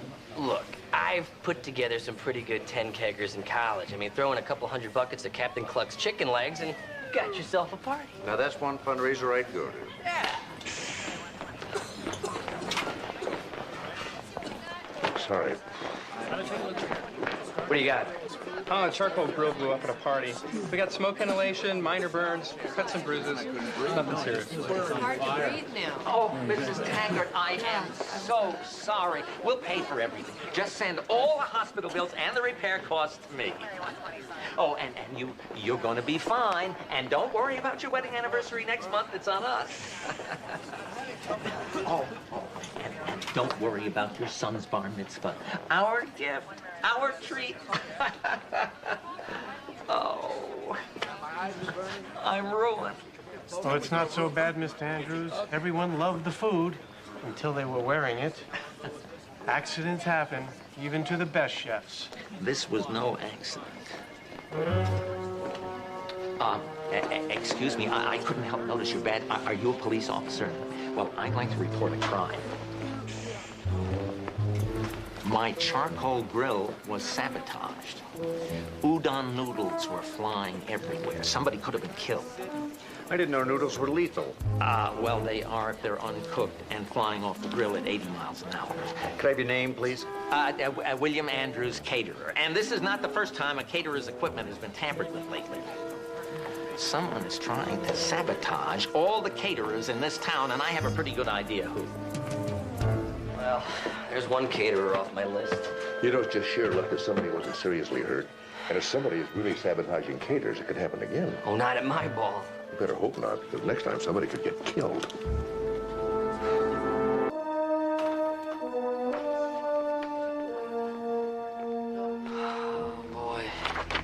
I'm in deep trouble. Jesse, what's the big deal? Just pick someone and walk away. Yo, this is the benefactor's ball. And you want it to be the most popular benefactor's ball in community general history. Of course I do. Okay, here's what you do. Send out the invitations, collect the donations, and cancel the ball. I think if people pay $500 a plate, they're gonna expect to see something on it. They expect to spend a fortune on an ugly dress or a rented tux so they can socialize with people that they've been trying to avoid all day long. Then they have to listen to boring speeches honoring someone everybody hates, yet they suck up to them for one reason or another. And then they have to wait 2 hours for the valets to find their cars. Then why do people go to these things in the first place? It's not that they want to, they have to. So you mean people are gonna have a rotten time no matter what I do? Don't worry, everybody's gonna blame you anyway. Hi. The arson squad checked out Andrew's kitchen. Apparently it looks suspicious, but they haven't found anything concrete yet, except for the noodles. You came all the way down here to tell us that?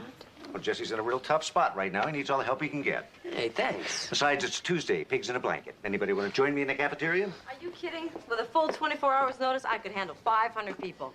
Hugs to Janice. Can we help you? Are we set for Thursday's wrap party? Say yes, because they're wrapping 2 days early. As in tomorrow, I know it's impossible. Now, just get it done. I'm sorry, I don't have time for this meeting after all. What meeting? Well, good news is, looks like Thursday I'm open. Can we say lunchish? Not easily. Nancy, put me down for Thursday. Lunchish with Dr. Travis. Who are you? Cynthia Bennett. Apparently that's Cynthia Bennett. That's right, all 300 lobsters tomorrow. So they take the red eye. I don't care if they have jet lag. Just get them here. She's a caterer. Oh, and they pinned a detective shield on me. I tell you, Miss Bennett, I was very impressed with your bid for the benefactor's ball. Don't take this the wrong way, but you're a fool. Now, what exactly would be the wrong way to take that? Anyone with a calculator and a copy of Bon Appetit can knock off an impressive bid. But can they deliver on what they promise? Well, if I knew that, I would have hired someone already. You know, there are a lot of wannabe caterers out there. But there's one thing I've got that they can only dream of. A 4-digit cell phone bill? References. Wow. Is this the real Annette and Warren? Give them a call and ask. And be sure to mention my name to the person who answers. You'll get through. Bruce and Demi? Whitney and Bobby Denzel and Pauletta Barishnikov. Hey, can I borrow this for a while? Yeah. Is Fred Breyer on there? Well, it sounds like Cynthia Bennett did a great job for you. Thanks for your time. Hey, you know what? As long as we're talking here, I got this great idea for a movie where Rambo actually teams up with Rocky. I'm sorry, I gotta go. I'll call you later with the details. What do you got? You're gonna love this, Doctor. Something you have never seen before. You're kidding. No, she's not kidding. BP, pulse. Through the roof. Hypertachycardia? No, well. So let's take a look. Okay, here we go. Voila. A feast for the eyes as well as the palate. Hi, I'm Fred. Fred McCarran, Helen Froelich. And we put the fun Back into fundraising. and the ball. Back into your ball. And this is supposed to impress me.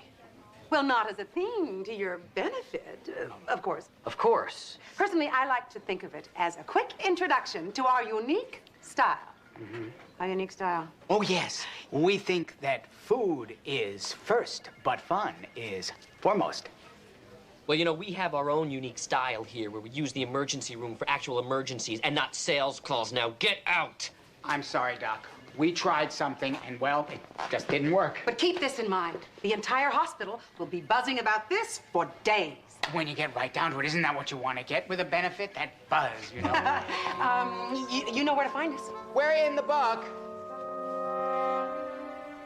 I've read every proposal. I've studied every menu. And I've called every reference. And I've come to the conclusion that there is only one man who can handle this job. And that man is you, Mr. Gaylord. Excellent pitch, Dr. Travis. Superb. You know, if you had been on my staff and looked after my sales, I might have been able to retire years ago. So then you'll do it. And it's gonna be a glorious evening with you in charge. See you at the dessert table. No, hold on. I can't. Says who? Dr. Travis. I have catered more than my share of parties in Hollywood. And call it jaded or whatever, I believe I've seen one too many 60-ish ex-star trying to pass himself off to everyone as just being 22. Well, I gotta tell you, if I was making enough money to put a big old diamond like that on a metal bracelet, I would find it very difficult to just walk away. This, my good man, is purely for self-protection. You see, when you have a peanut allergy, you want people to know why you quit breathing. And this diamond's the best way I know to get their attention. That's a good point. Well, now, you must know all the caterers. Maybe you can recommend one for me. Certainly. But I won't. You like it? Who are all these people, Jesse? I don't know. The party would be for... Not a clue. Then what are we doing here? Eating. You said you were taking us to a fabulous party.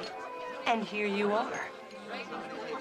You dragged us all the way across town to help you select a caterer. Who else could I turn to? Jesse, sooner or later, you're going to have to make a decision for yourself. I know that, but before I choose, I need a little guidance. I don't know how to talk to these people. Amanda, you have natural elegance. You could blend in with these guests and see what they think of the party. And Mark, to me, gourmet means sesame seeds on a bun. You have a sophisticated palate. You could tell me if this food is worthy of $500 a plate.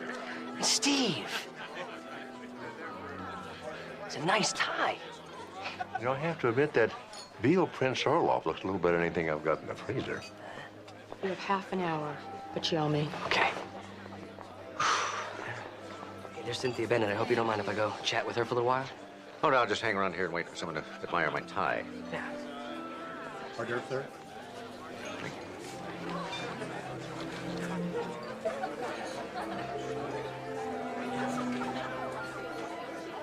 Okay, try to think of it this way. If you go on stage without inhabiting the part, you're just a person mouthing lines. Isn't that what Stanislavski said? Mm-hmm. Well, the same is true with this. When folded perfectly, point sharp, edges crisp, it's a napkin.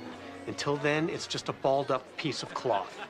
Now, take these rags into the kitchen and don't bring them back until they're napkins. Tuck the points tightly under the long fold. A solid napkin is a monument to the meal. Mm-hmm. Okay. Oh, good evening. Good evening. You enjoying the party, Dr. Sloan? Lovely. Very nice. Oh, thank you. Oh, Stanislavski would definitely approve. Yes, well, most of the waiters on the party circuit don't really care about the job. It's just what they do until the real career kicks in. So in order to motivate them, I have to speak in terms that they can understand. I can see why caterers like working with you. I tried to do a good job. Although I must admit, I'm surprised you're working with this particular caterer. Cynthia? We've done hundreds of parties together. Even though Willie said she sabotaged his party? You know, you could have been hurt. Explosions aren't Cynthia's style. Besides, she can do more damage with an ugly rumor and a cell phone than 1,000 pounds of dynamite. May I interest you in some of these? Excuse me, Dr. Sloan. I have a jewelry crisis.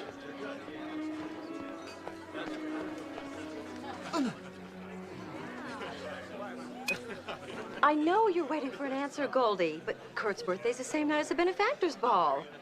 Now, I'm not stringing you along, I promise. Just give me a little more time.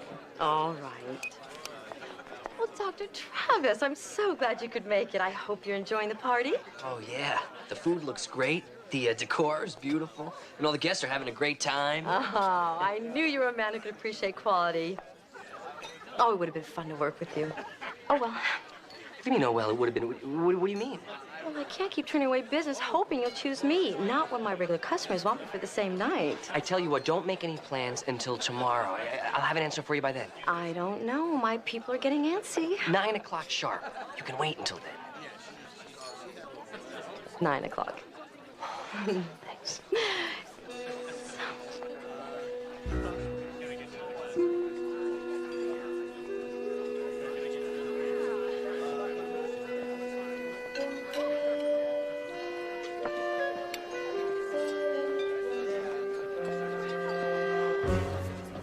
Hey, is this a great party or what? Can we leave yet? Mind if I eat my food first? As long as I don't have to watch. What's wrong? I think it was a shrimp toast. You know what your problem is? You don't have a stomach for fine food.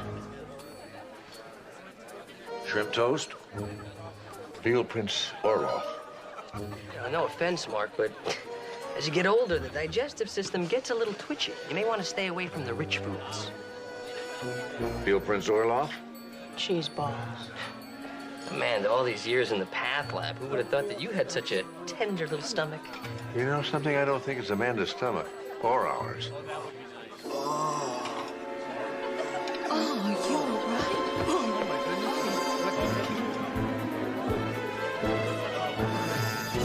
I don't know, did he? Is he all right? Call 911.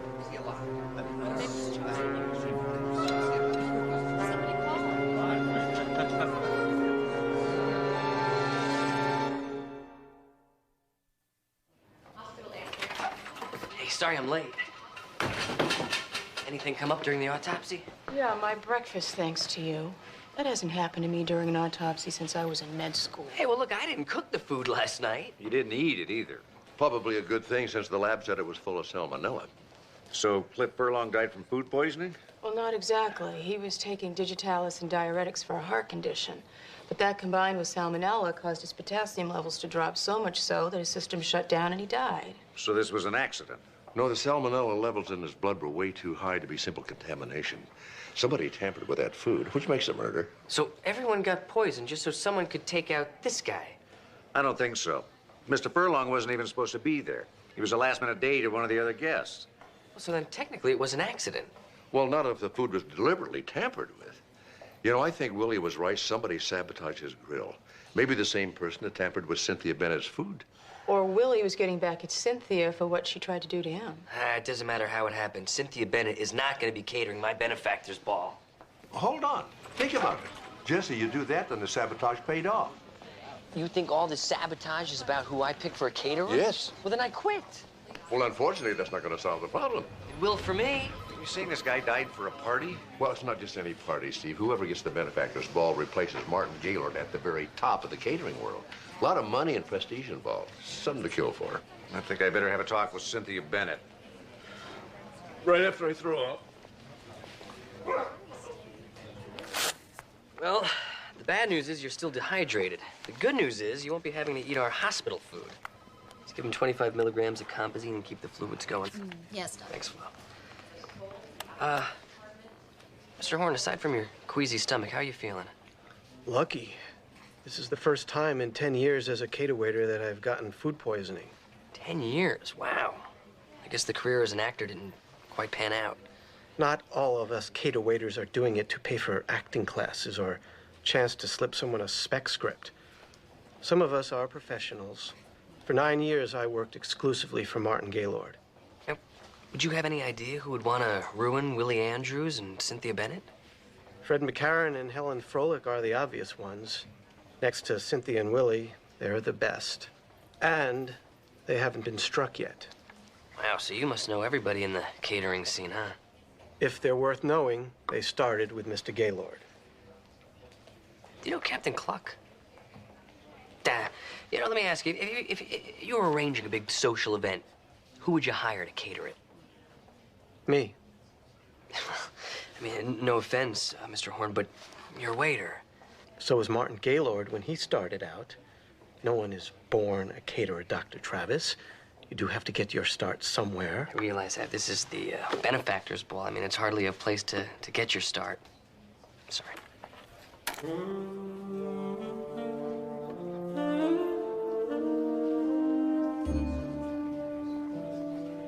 Ah, Dr. Travis, would you kindly direct me towards Emerson Horn's room, please? Mr. Gaylord, I can do better than that. I'll escort you myself. It's the least I could do for Community General's new Man of the Year. Hello. Yeah, congratulations. The Man of the Year has traditionally been a recognized humanitarian and a very generous benefactor to the hospital. Well, then explain David Hasselhoff. The point is, I hardly qualify. But without you, the Benefactor's Ball wouldn't be the premier fundraising event that it is today. You're directly responsible for raising millions of dollars in donations. Let's face it, you're irreplaceable. Thank you. I'm very honored. So, Man of the Year, who should replace you? Ah, if you named me Man of the Year simply as a ploy to get me to select a caterer, I'm afraid you are in for a very grave disappointment. Well, so are you. Unless you like Captain Cluck's chicken fixins. Dr. Travis, I simply cannot select a caterer. It's like asking a father to name his favorite child. Hey, you could tell me which one would be most likely to sabotage his competitor. All of them.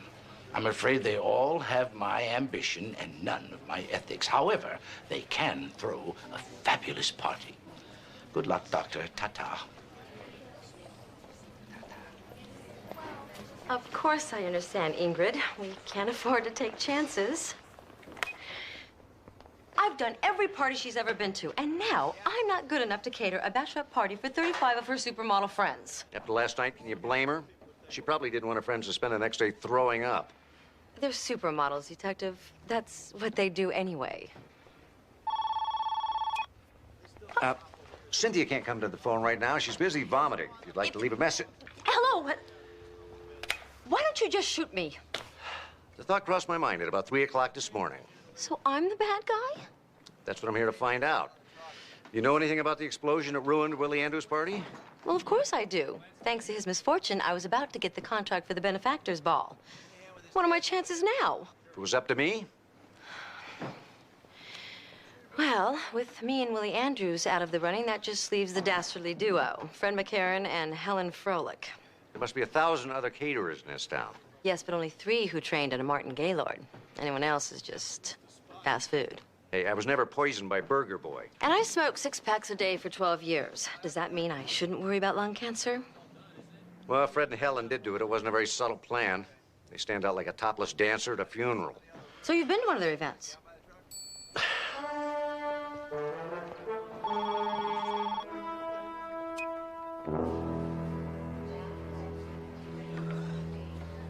We have no hard evidence on anyone. Just a lot of accusations and sour stomachs. Freshen up your magnesium hydrochloride? No, thanks. I gotta drive. Now I know how my patients feel.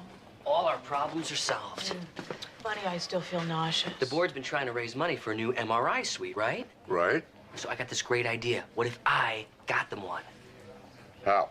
I'm hosting a gala fundraiser a week from today right here in the lobby, sort of like a dry run for the benefactors ball. You RSVP for the party right there in the Community Generals and Mission form. Not a bad idea, Jesse. Who's catering? Fred and Helen. But they're the ones that are probably behind all the sabotage. Yeah, so the evening should go by without a hitch. So look sharp.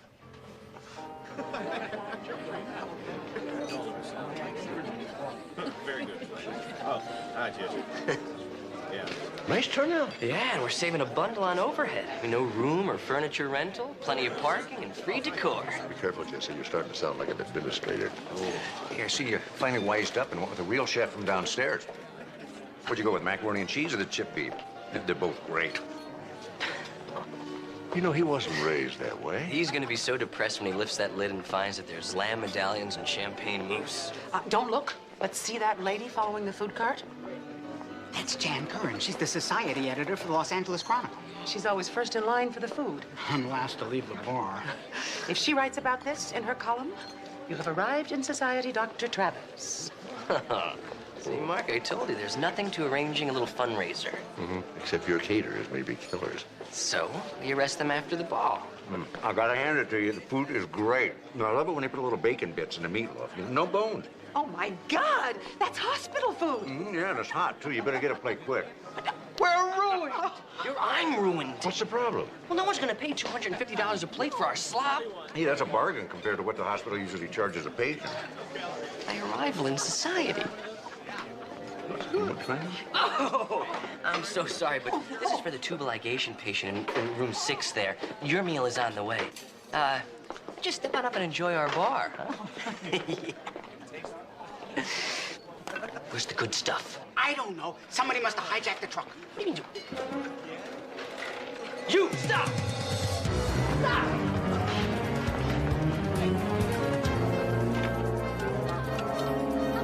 Amanda?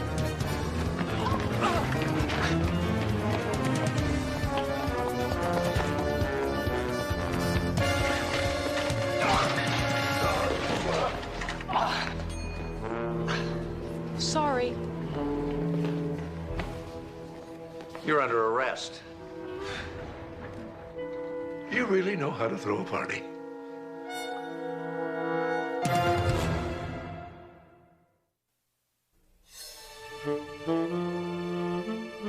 I always thought it was a crime the way food is served in hospitals. Until now, I never knew it really was.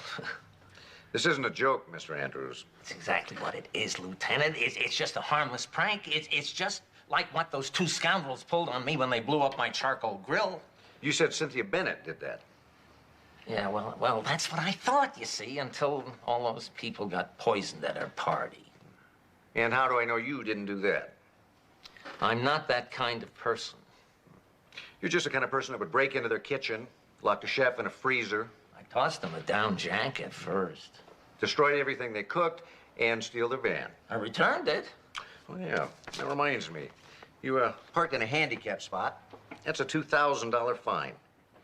So why don't you just convince me that you didn't contaminate Cynthia Bennett's food, and in doing so, kill one of her guests? I didn't destroy everything Fred and Helen cooked. I dropped it off at a homeless shelter. And you saved the receipt for your taxes. The point is, Detective, I'm an artist. Food is my form. It's my life. I'd never waste good cuisine, whether I cooked it or not, and I certainly could never poison it. Not even for the lucrative catering contracts you might land if you got the benefactor's ball? I wouldn't. But Cynthia, Fred, and Helen, they're not like me. No. They might.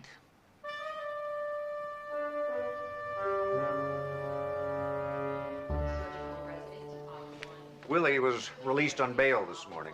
On a murder charge? He only had enough to charge him with joyriding. The chef he locked in the freezer refused to file a complaint. Why? Well, I think it may have had something to do with his new job at Willie's catering company at twice the salary that he was being paid by Fred and Helen. Ah, shame. So we're no closer to finding our saboteur or the guy who murdered poor Mr. Furlong. At least Willie's prank wasn't lethal. I guess you've never had the hospital's butterscotch pudding. You know, we can't take the chance the next prank won't be lethal. Where are you going? I want to talk to Jesse. We need to buy ourselves some time. Well, the good thing is it's a simple break, so we'll keep this cast on her for about 6 weeks, and you'll be arm wrestling your brother Jasper in no time. But next time, don't do it on a granite countertop. I really can't talk right now, so we have to make this fast. I'm with a patient. You want to get out? Say hello to Elton John. You have to give me the benefactor's ball, or Cliff Furlong's death has no meaning. Is this about that guy that died at your party? Well, maybe you can live with that guilt, but I can't. Thanks, Elton. You're a candle in my wind. Let's talk about that brunch. You just put a sling on that, and we'll schedule a follow-up in 3 weeks. Bye, Julie. Hospital X-ray tech to 5E. Hospital X-ray technician to 5E. I'm not going to say a word. My food speaks for itself. Security? Yes? Will you escort this man out of here? Yeah, but just try a bite. Just one little bite. Hey, bon appetit.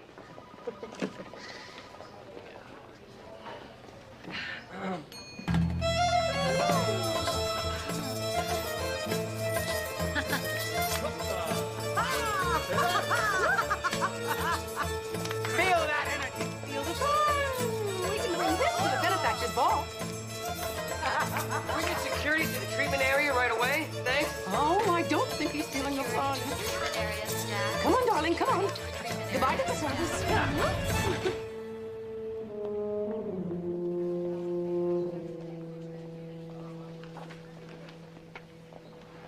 I am ready to cancel this ball.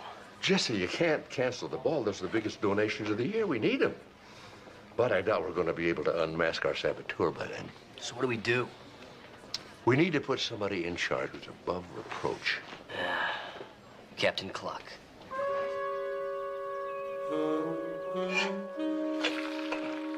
Grilled cheese sandwich. Grilled cheese, huh? Of course. Just because I'm a caterer doesn't mean that every meal is truffles and caviar. I do enjoy the basics, too. So, here we have provolone, mozzarella, parmesan, and goat cheese on homemade sourdough bread, lightly brushed with hand-churned butter. Well, as long as it's just the basics. So, fellows. We didn't come down here for lunch now, did we? Or did we? Well, no, we didn't, Martin. Here's the problem.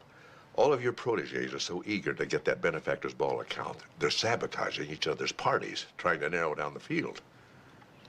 Well, that's exactly why I chose to retire. I'm afraid the business has become much too brutal. I do not have the stomach for it anymore. Pardon the pun. The trouble is, it's gone way past bad-mouthing the competition and stealing each other's cooks. Somebody died because of those pranks.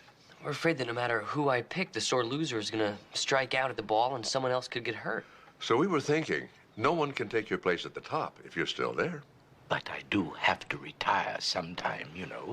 Oh, of course you do, but could you just hang on for one more event? I'm in trouble, Mr. Gaylord, and only the best can get me out of this, and that's you. You made the benefactor's ball the high point of the social season. Now, you wouldn't want to see your legacy disgraced, would you? Leave everything to me.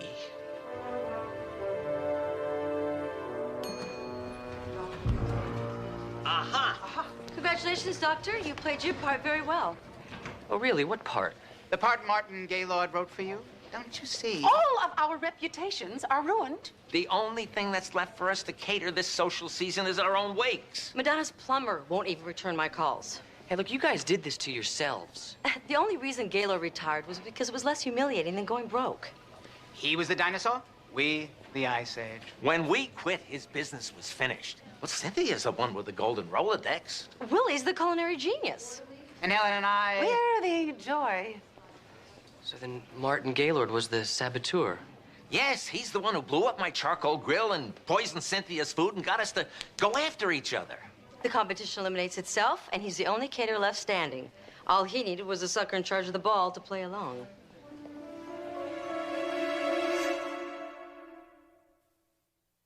I hate to say it, but their theory's as good as any. It could be Gaylord.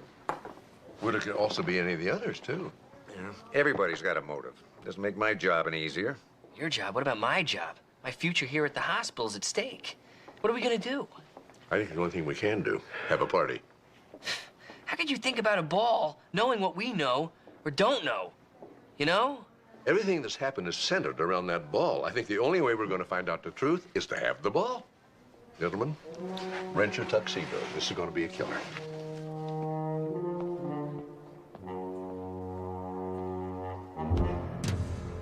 Nice nose ring. Get out. Hello. A little old to be starting as a cater waiter, aren't we, dear? I'm embarking on a career change. I see. You photograph well. No previous service experience? I worked at Burger Boy one summer while I was in high school. Balance. Act like you're a waiter. Walk. Smile. Let's see some teeth. Stop. Offer me something on your tray.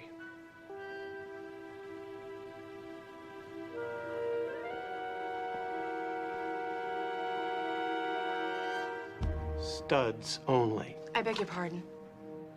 No dangling earrings, studs only. No other jewelry, normal hair, light makeup, shower, and wear underwear. I-9, W-4, contact information, and rules of cater waitering. Welcome to the benefactor's ball, Miss Bentley.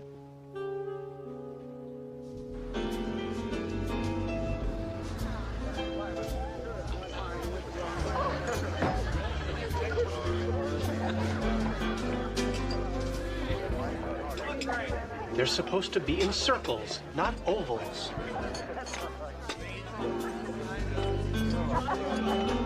Yes, sir. Yes, sir. Daisies on the canisters, flocks in the megaphones, not film. Yes. Relax, Doctor. Everything's going to be just fine. I'm not a doctor, but I think you're supposed to take it by the teaspoon, not by the gulp.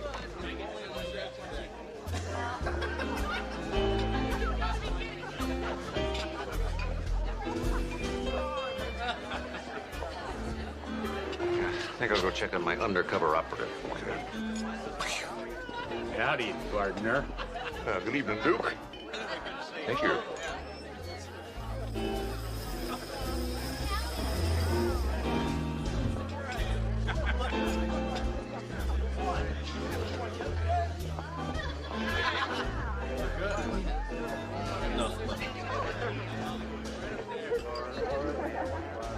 Nice outfit.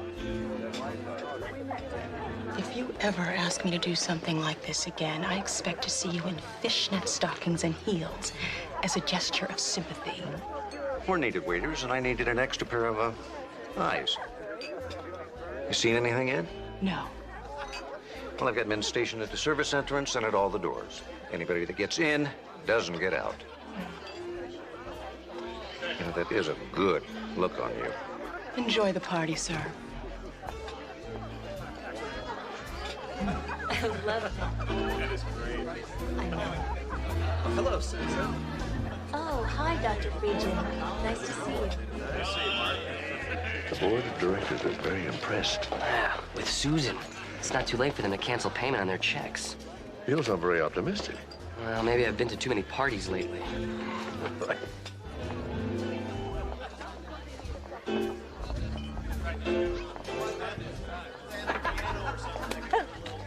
That is the one thing a cater waiter never does. Eat before the last guest has left and all the glasses and linens have been repacked. I don't work very well on an empty stomach. You won't work at all if I catch you touching the food again. Do I make myself clear? Yes.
Here's looking at you, kid.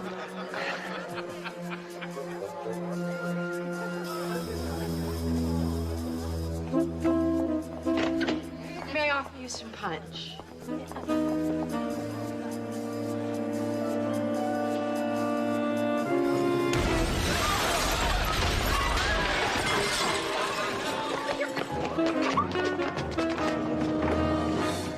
Not so fast. Here's another fine mess you got us into. Oh, that's it. The party's over. My career is ruined. Hollywood, if nothing else, is a spectacle. Welcome, ladies and gentlemen, to the 31st Annual Benefactors Ball.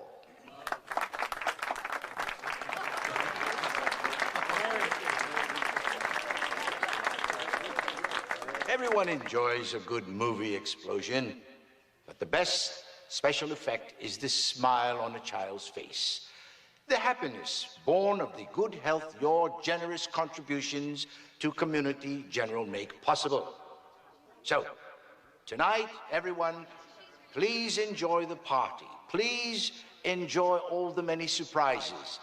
And most of all, please enjoy the giving.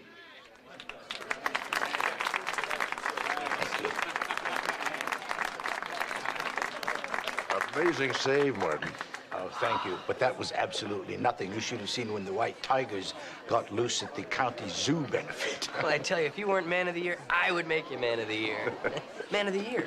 You gotta be sitting at the table of honor. I got a speech to make in 10 minutes.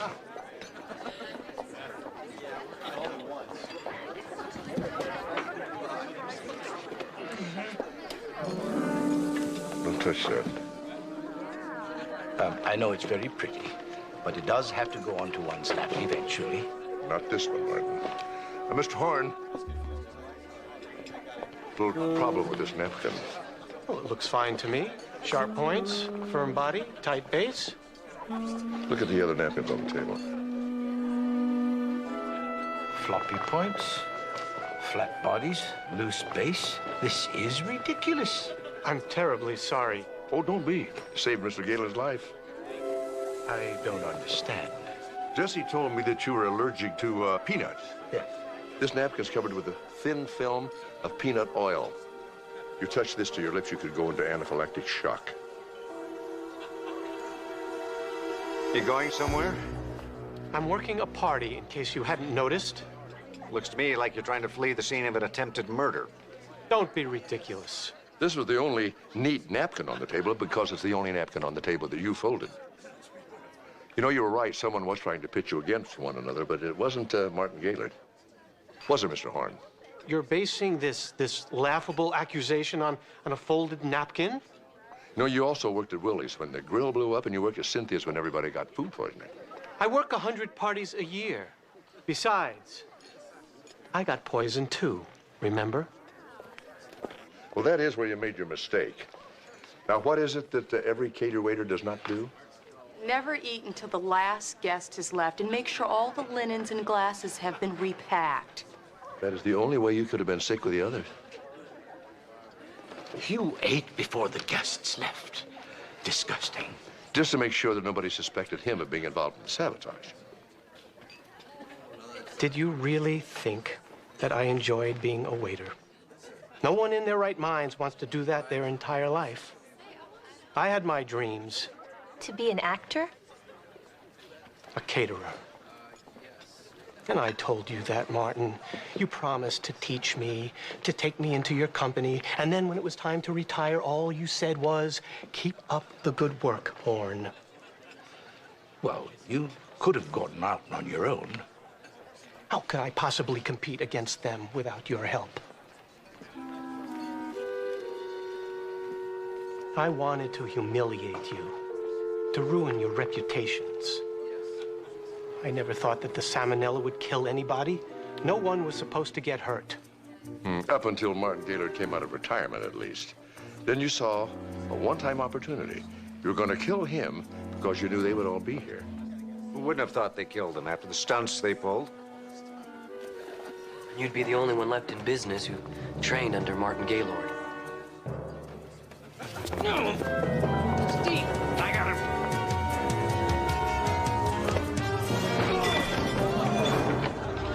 Now this is what I call a party. Boy, it sure was. How are you going to top this one next year? Next year? Yeah. Imagine a man. A plain man, no different from 1,000 others you see in a day, who enjoys the simple things in life. The feeling of the sun on his face, the taste of that first sip of coffee. Imagine his life. Starting out with unlimited potential and, like most lives, amounting to nothing much. Few dollars in a retirement account. Almost enough to pay off the debts that will outlive him. Imagine his hands. Hands that built a house, caressed a wife, held a child. Hands that sculpt, shape, and create. And now, imagine his death. Imagine his face contorting in pain as the poison courses through his veins. his hands. Those hands that could do so much. Clutching one last time. And falling still. Useless. I can imagine it. Because that man will die tonight by lethal injection. Can you ask them? Can you get me one last phone call? I can imagine it. Because that man is my father.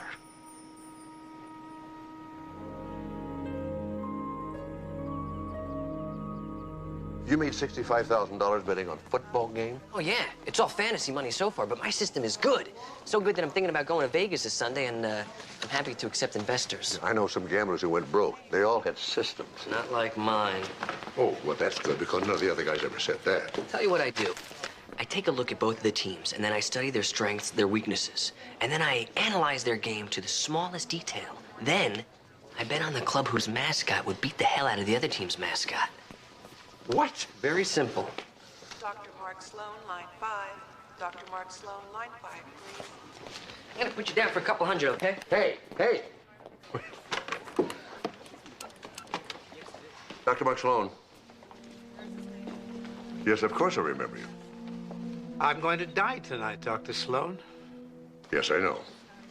I'm going to die because you put me here. Oh, I didn't put you there. You put yourself there. You murdered 52 people. I just caught you. You caught an innocent man. You had a chance to prove that at the trial. The jury didn't believe you, and I don't believe you either. Are you so sure that you'd stake my life on it? Look, if you're looking for a pardon, I can't help you, and I wouldn't if I could. Oh, I don't want your help. Then what? I want you to see what you've done. I want you to watch me die. Why? You owe me that much. All right. I'll be there.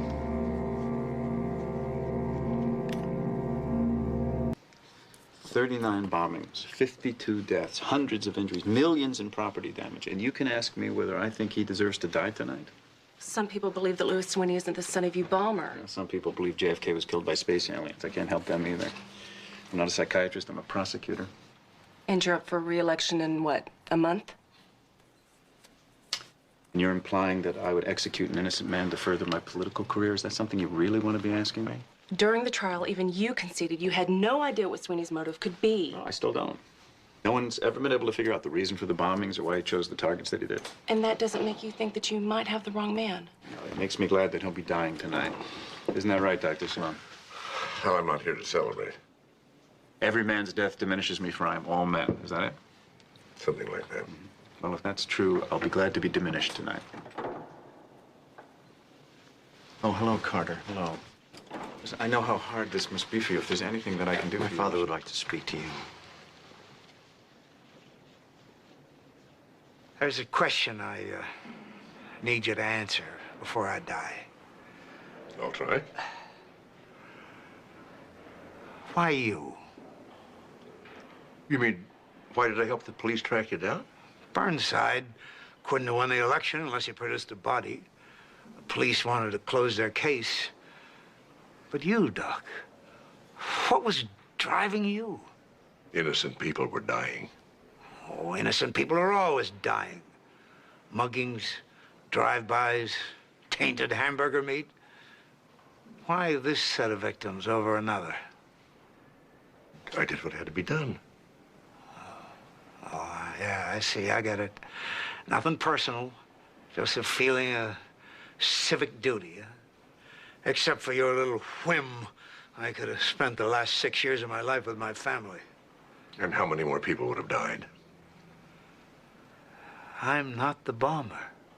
Then why did the explosion stop when you were arrested? I imagine the real bomber figured it out, that if he stopped, I'd pay for his crimes and he'd go free. At least, I hope that's what it is.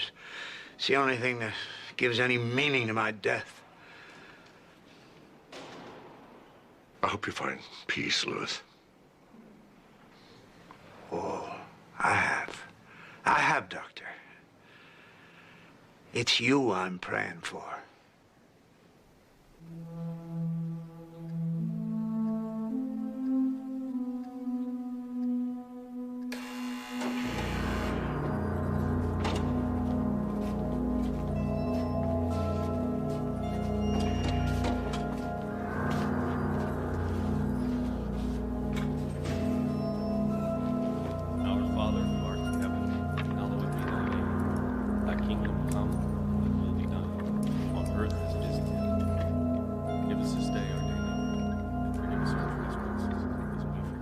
Somebody stop this. Why won't anybody stop this? You gotta be strong now, Kate.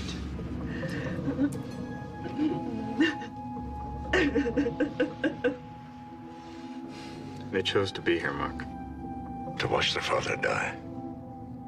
That's what they want.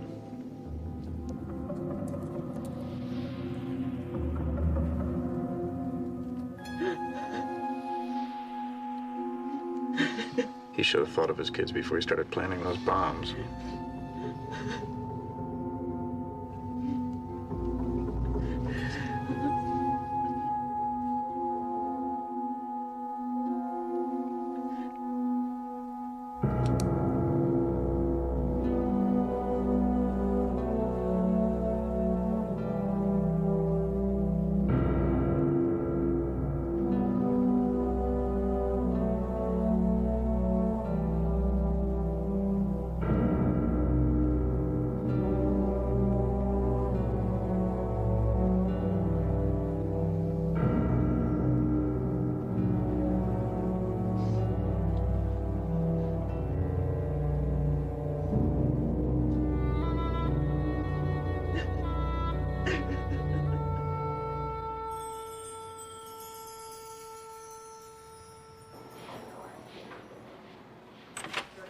Amanda!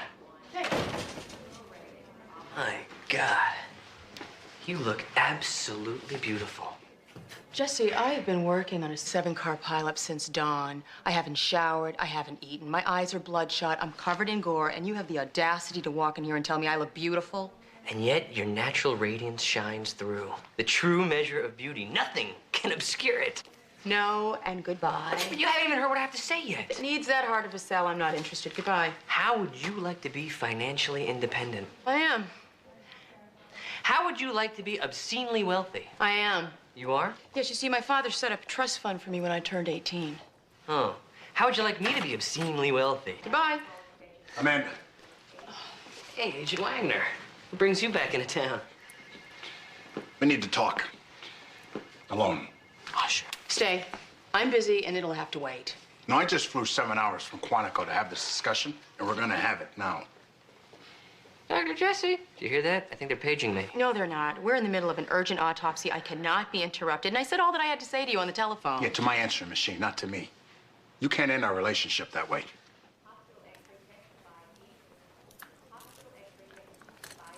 Is it because I said I love you last weekend?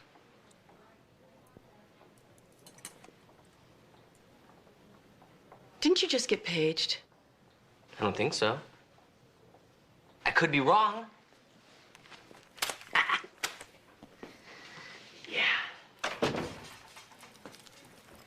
Because I said I love you? Maybe. And you don't love me? I didn't say that. No, you didn't. That's why I'm here. That's why I'm not gonna make this easy for you. You've never made it easy for me, Ron. Not from the moment that we first met on that 747 wreckage. But I warned you about what would happen if we continued to see each other. You saw me anyway. But the point is, everything turned out exactly the way I said it would. You live on one coast, I live on another. Aren't we happy together? What, a day or two at a time? It's my marriage all over again.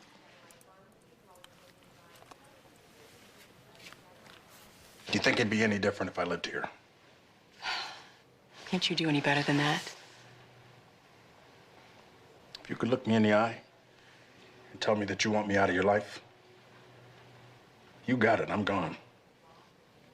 Ron, if I could do that, do you really think I would have broken up with your answering machine?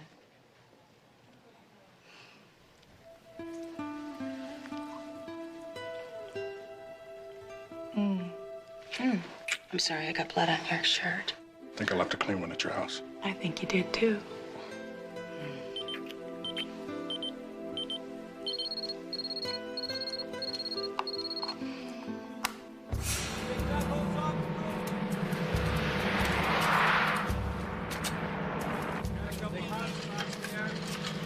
How many victims? 5 so far, but we've just begun the digging. How many people do you think were in here? Well, the building was declared structurally unsound after the quake. The INS moved into new offices and the homeless came in. It's been cold and wet. No telling how many people took shelter here. In here, Dad. What are they doing here? I invited them. I think the FBI can investigate the simple firebombing of an abandoned government building. It's not a simple firebombing. I've only done a preliminary examination of the dead. Hey, Ron. The corpses' bodies are riddled with brass screws and finishing nails. I found this in one of the victims. I'll have it analyzed. You want to tell me what I'll find, Mark? It's African walnut. Okay, so the shrapnel found in the bodies, screws, nails, and slivers of African walnut. You got it. What am I missing? We've seen this before. Fits the MO of a known serial bomber. Well, great. Let's go pick him up. You can see him down at the morgue, Ron. He was executed last night.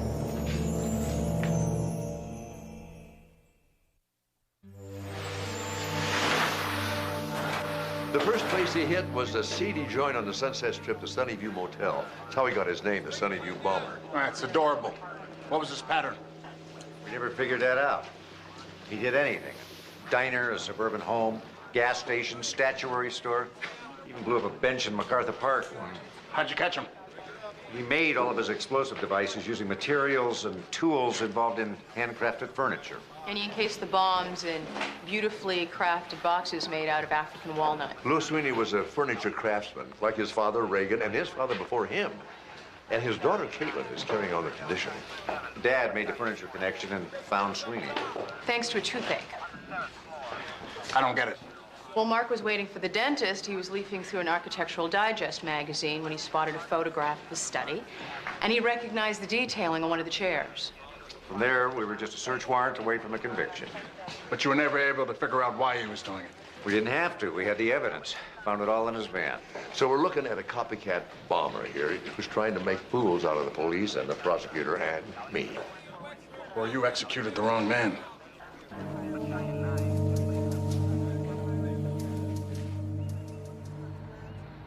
No, it's out of the question.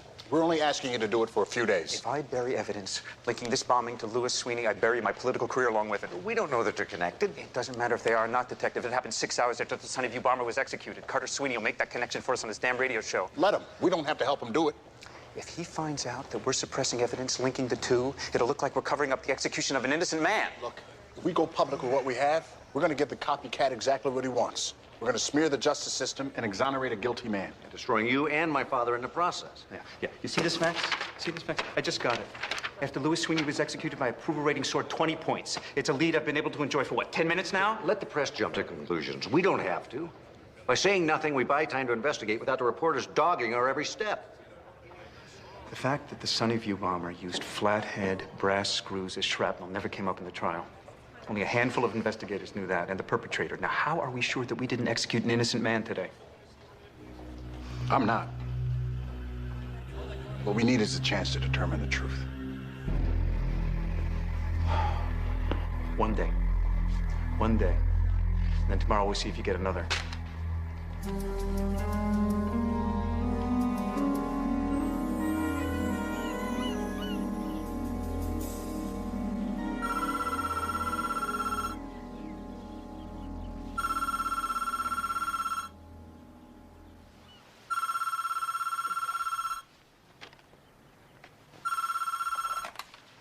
Hello? I've always wondered how well you slept, Doctor. Now I have my answer. I sleep a lot better when the phone doesn't ring at 6 a.m., Mrs. Sweeney. Oh, I'm sorry. I assumed you'd be awake searching for the Sunnyview bomber. The Sunnyview bomber was executed. Then how is it that he was able to blow up the old INS building downtown yesterday? Coincidence. Copycat bombers. What is this about? Doesn't a copycat usually need information to copy? How is it that this imposter knew that the real bomber always put flathead brass screws in his devices, when that information was never released to the public? If that was never released, how do you know about those screws? Because I'm here with Sharon Ellison, Assistant District Attorney for the County of Los Angeles. Wait a minute, you're where with Sharon Ellison? Oh, I'm sorry, Doctor. Did I fail to mention? We're live on KCDM AM. Sharon, I believe you and Dr. Sloan have something of a professional relationship. Yes, I successfully prosecuted Dr. Sloan for murder. I was framed, you know that. As we found out later, the DA's office issued him an official apology, and I personally sent him a lovely fruit basket. The good news is that you discovered the frame before Dr. Sloan was executed. That time we did. Louis Sweeney wasn't so lucky. Louis Sweeney's attorney spent 6 years searching for evidence to overturn that verdict. Now, they didn't find anything because he was guilty.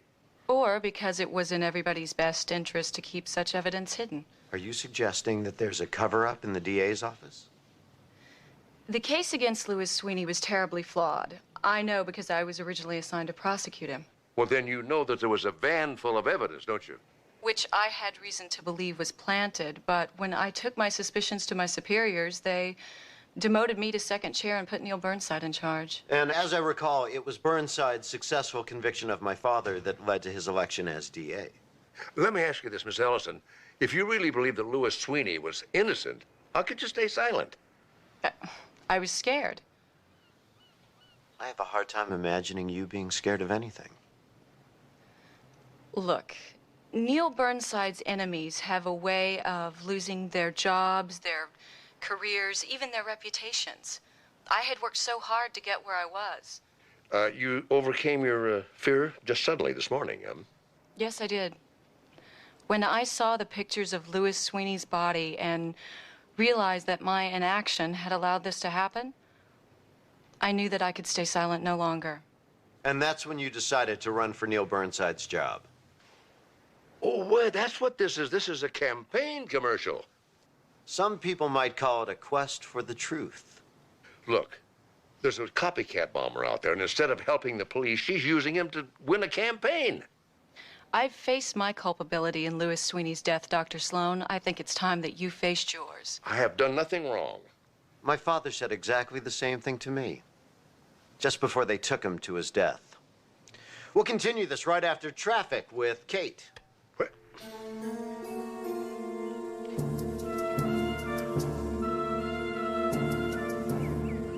Carter ambushed me.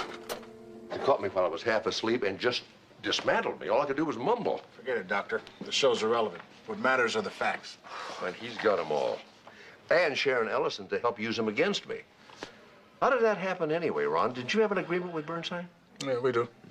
Either Sharon Ellison leaked the details to Carter, or he's our bomber. Oh, Carter's got a motive, and so has his sister, Caitlin. You know, maybe they're in it together. Their father could have given them the details that were kept out of the trial. Hell of a lot of good it does him now. If they wanted to clear him, wouldn't they have started the bombings before he was executed? Who else could it be? There's a whole city full of people out there, last I looked. What if the Sunnyview bomber were two people all along? Well, then why didn't this secret accomplice strike until now? Why start the bombings in the first place? Find the original motive, and all the other pieces fall into place. Oh, I can't argue with that. Hi. Hey, guys. I just completed the autopsies on the victims. Unfortunately, no surprises there. Did turn up some blood on a finishing nail found at the scene. Doesn't mean anything. It could have passed through one or more of the victims at the blast. I already checked that out. The blood doesn't match any of the victims. But it could match one of the suspects. We don't have any suspects. I can think of a couple. It's too early to concentrate on just one possibility, particularly when we have no evidence to back it up. Well, there's going to be some. With your help, Tessie. Dr. Travis? Hi, I'm Sally Preston. You're it. Well, I'm the station manager, if that's what you mean. How can I help you? Well, why don't you have a seat, roll up your sleeve, and we might as well get what we can. Excuse me, what are you doing? Well, apparently I'm wasting my time and the hospital's money. I don't know what you're talking about, but... Do you see these two nurses over here? Do you think that they work for free? And the bloodmobile outside, do you think that we have a whole fleet of them waiting around for some adolescent shock jock to use for his idiotic practical jokes? KCDM is talk radio for adults. We don't do practical jokes. Oh, really? Then what do you call arranging a blood drive and then having nobody show up? Look, I don't know anything about this. Can you tell me who you dealt with? right, sure. Why don't we just turn on your radio station and listen to Gus Dallas right now brag about how he's arranged the largest blood drive that LA has ever seen? Gus Dallas is on KLMV. This is KCDM. This is the wrong station. I'm yelling at the wrong person. No, this is the right station. Sally, go email everyone in the building and tell them to get their veins down here right away. I'm sorry, Carter. Did you arrange this? I'm arranging it right now. Gus Dallas can't touch us in ratings or demos. Does he really think we'd let him beat us on a blood drive? I didn't know that forensics had become such a spectator sport. You're having a bad day. Yeah, you could say that.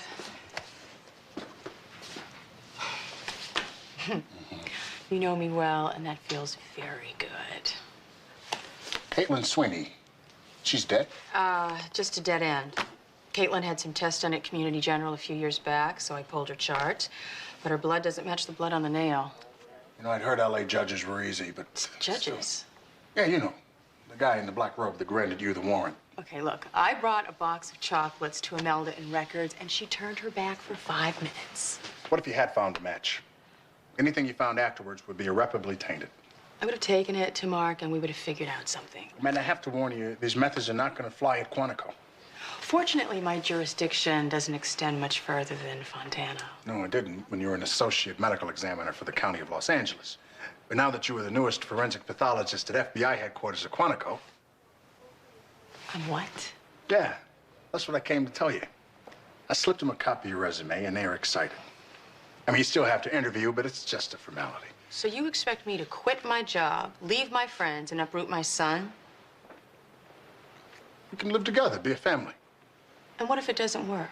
You walk away clean. Meanwhile, I'm 3,000 miles away from anyone that I know, and my son has lost another man in his life. What I was trying to do was make our relationship work. What?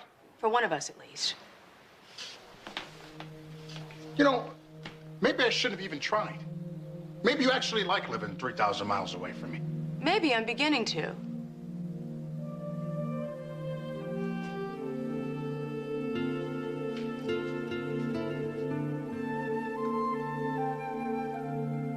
Hey, guys. Just got the result of the DNA comparison between Carter Sweeney's sample and the blood we found on the nail. It's a perfect match. No, that didn't seem to help Marcia Clark or Christopher Darden much. We're a long way from court. We can't even arrest Carter Sweeney based on these results. So what was the point of doing it in the first place? Now we know he's guilty. Yeah, well, now we get to be angry, frustrated, and powerless. I liked it better when we didn't know. Well, Amanda, we got him now. Now all we have to do is get his consent to repeat the test. Oh, and he's just gonna give it to you. Maybe he will if he has no choice. Let's just see how he likes being ambushed himself.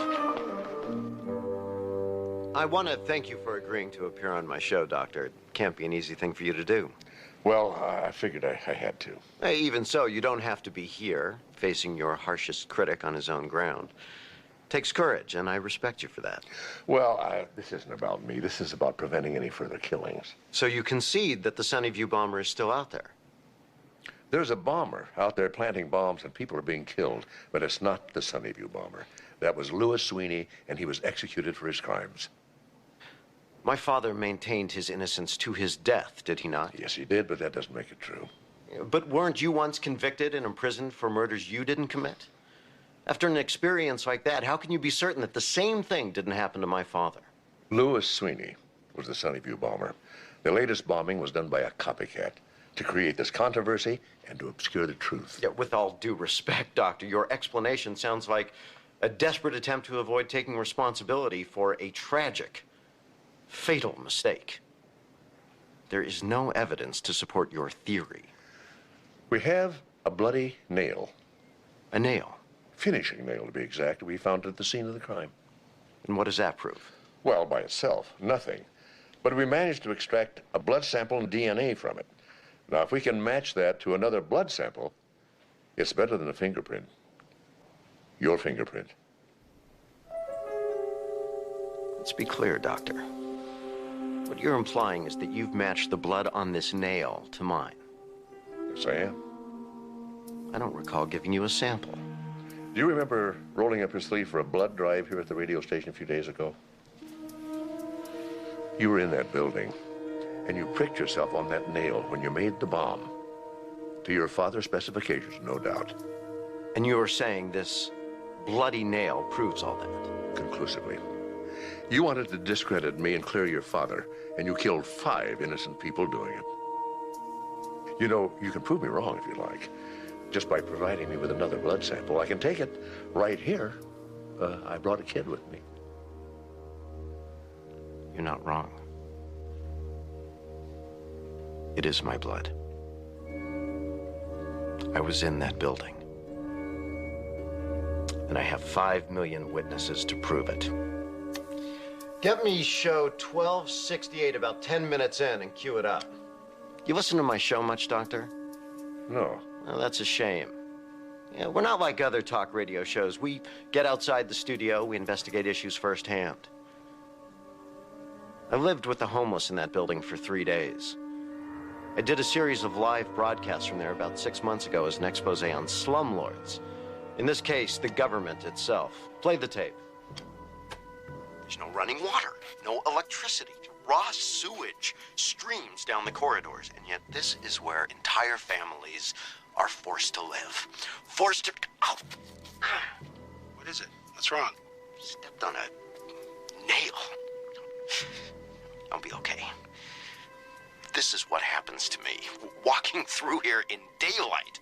Imagine what it's like for the people who seek shelter here at night.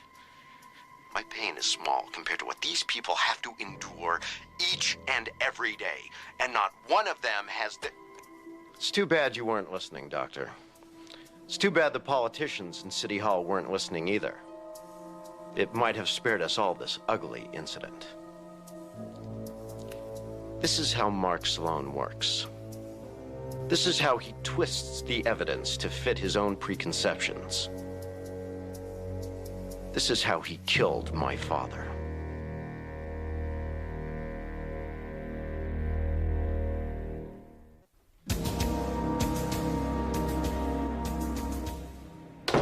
Who asked you to bring your father into this investigation, huh? I consulted him. Isn't that why you hired him, as a police consultant? Yes, but nowhere in the job description does it say go on the radio and make an ass of yourself. How much of this did you know about? Only what I heard on the radio. Only what you heard on the radio. Why didn't Dr. Sloan inform us of his findings before he went public? My father didn't feel he had enough to make an arrest stick. He was just trying to give us what we needed. He is a doctor. He's not a homicide detective. It's not his job to make those decisions. It's mine! I don't understand who the hell he thinks he is. A man who has solved more murders for this department than any police officer. I haven't heard any complaints up until now. Well, up until now, he hasn't gone public and made fools of all of us, has he? Come in. You wanted to see me? Yes, thank you for coming over so quickly. Well, it's not often that I get an urgent summons from the district attorney, at least since you transferred me to West Covina. Huh. Well, I'm going to reassign you effective immediately. Transferring me to an even smaller, darker corner of Southern California may make you feel better, but it's going to look like political retaliation to the voting public. I'm sure that it would. And that's why I would never do anything like that. What I'm going to do is I'm going to ask you to reopen the case against Sweeney, and I want you to take over the investigation of the new bombing. There's no case to reopen. We convicted the right man. Well, after your father's performance today, I'm not so sure. And I need an objective view. So you bring her in? Her mind's already made up. I think we'll get a cold, honest appraisal of the facts, won't we, Counselor? I'll do my best, sir. Now, to destroy my father for a few more votes. Can't you see she's got an agenda? Don't you? Huh? One more word out of you, Detective, and you're off this investigation. Excuse me. I'm really not interested in your personnel issues and your local politics. I have an investigation to conduct. And unless you have something relevant to add to it, I'd really like to get back to work. We don't need your help. This isn't a federal case. Oh, it became one when a government building was destroyed. Yes, it did. Yes, it did. Yes, it did, with the understanding that this office would be in charge of the investigation. So from now on, you're going to coordinate all your activities through me. Dismissed.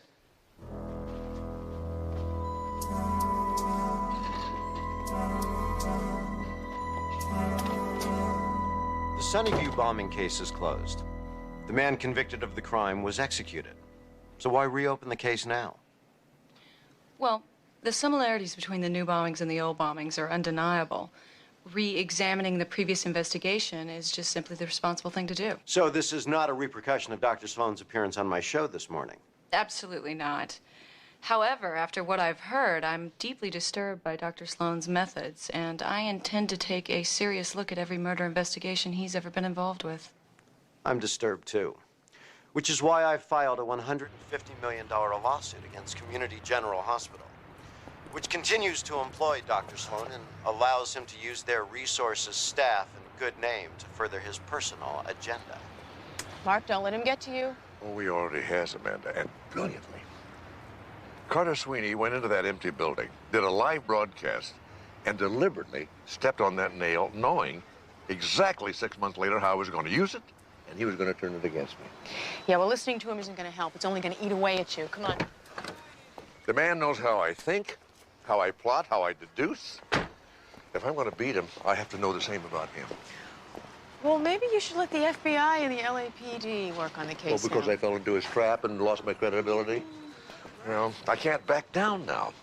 If I let him get away with this, it'll cast doubt on every murder conviction I was ever a part of. And worse, murderers can go free. Oh, I don't think it'll come to that. Well, I'm not going to let it happen. See, right now, he thinks he's won, which is going to make him careless, just like it made me. Mark, you weren't careless. We just have to work harder the next time. Thanks. I will. Take care. Amanda. Wait. There's nothing that you can say that's worth waiting for. I was wrong. Wrong? It's an understatement. Okay, how about selfish and insensitive? Arrogant. Tyrannical. Contemptuous. You're getting warmer. Keep going. How about well-intentioned? I just wanted us to be together. I want that, too. Good. Because I just told my boss that after this assignment is over, I'm moving to L.A. permanently. You're getting a transfer? But they can find a place in the bureau. If not, I'm going to find another job. I don't know if I can let you do that. So now who's the expert on what's good for everyone else? Well, what if things don't work out between us? Then I'm going to feel like a complete idiot. But I can live with that risk if you can.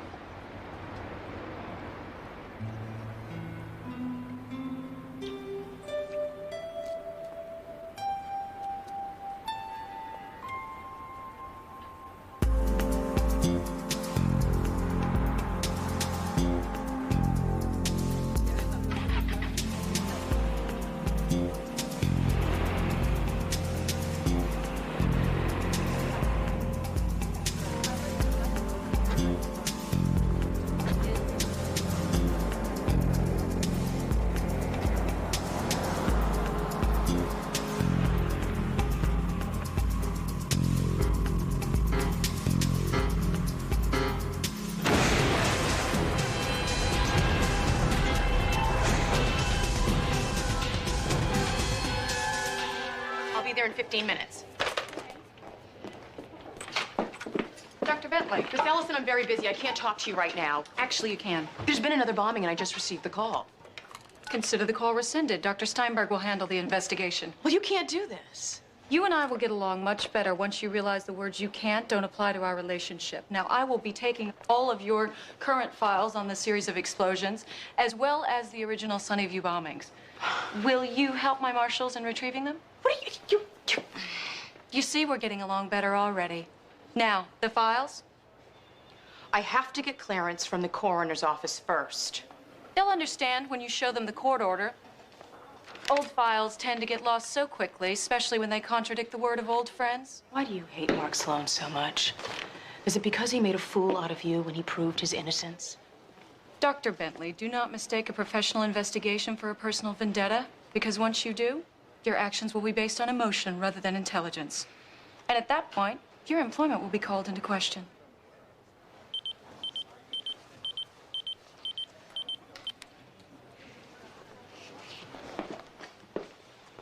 Excuse me. What's the emergency? Your career, and whether or not you want to have one tomorrow. I don't need to be rescued from a fight. Unless it's one you can't possibly win. What are you talking about? She nearly accused me of conflict of interest. Amanda, you've made your loyalties clear. There is an appearance of conflict. If you fight to stay on this case, you're only going to make that appearance worse. I know that woman, and she will twist the facts to make Mark Sloan out to be the bad guy and Carter Sweeney an innocent victim. I won't let that happen. She will not follow up on evidence that leads to Carter Sweeney. All right. If you can tell me without a trace of uncertainty that Mark is right, and that Carter Sweeney is the bomber, then we will go back into your office together, and we will fight Sharon Ellison until her career is ruined or ours are. I'm ready. But if you have any doubt at all about Mark's conclusions, if there's even a tiny chance that Sweeney is not the one, then walk away.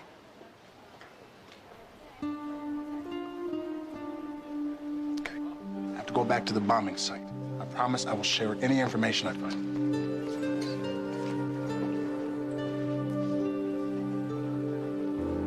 Flathead brass screws and finishing nails. It's the same purpose. I wonder what his favorite radio station is.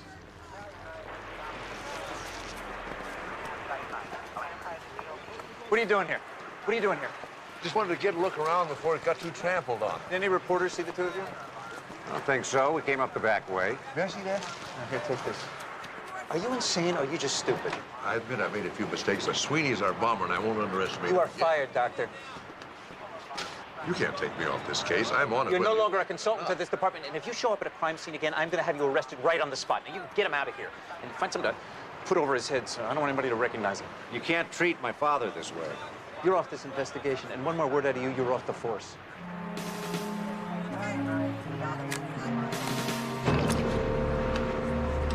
Let's go, Dad.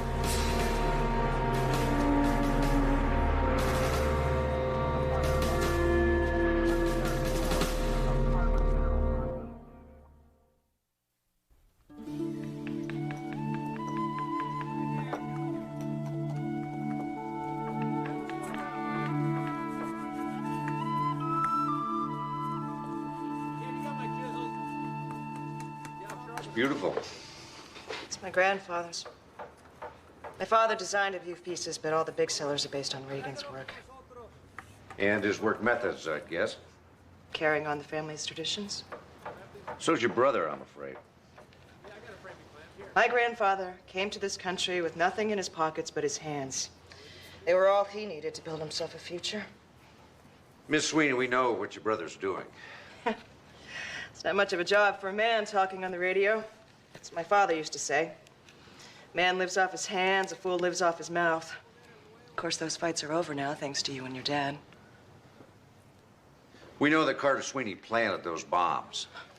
Your brother thinks he's getting revenge for his father's death, but all he's doing is killing innocent people. Like you did my father? Look, I know I'll never convince you what we did was right. I know you'll always hate us. But to hurt me and my father, your brother is punishing all the people of this city. One chair at a time. My grandfather built this business till he could finally support a family. And once he did, the city decided to build a freeway through it. Listen to me. 6 days, Regan held off the bulldozers. One man with a shotgun against the forces of civic pride and progress. And on the 7th day, progress called in the sharpshooters, and my father watched his father die just like I did. Don't ask me to grieve for the people of this city. I'm talking about innocent mothers and children. No, you're done talking. Get out of my shop. Now.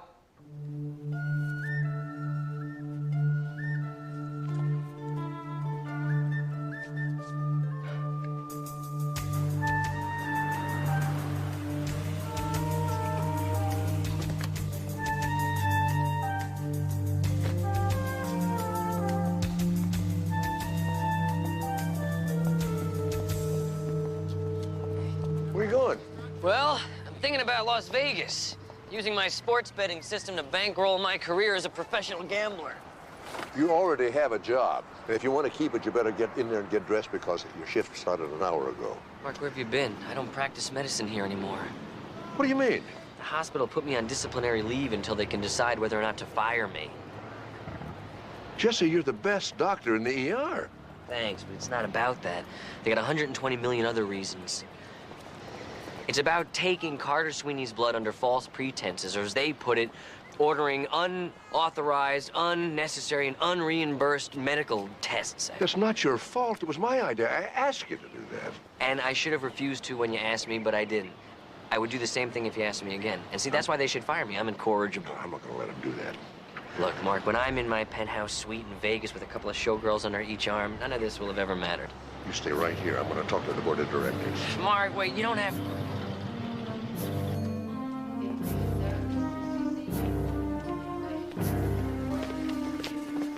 What's this? Restraining order. You and your son are not to get within 100 yards of me or any member of my family. I'm not going to let you keep killing people. No lawsuit or court order is going to save you. You heard him, Marshal. You're my witness. Dr. Mark Sloan to administration. Dr. Mark Sloan to administration, please.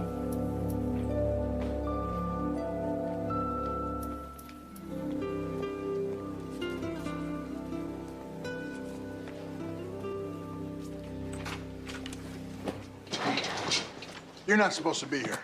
Yeah, I know. Everyone's made that abundantly clear. I mean, it's your day off. We could be spending it together. And we are. You're helping me pack. You can start by stacking these boxes over by the elevator. I don't understand.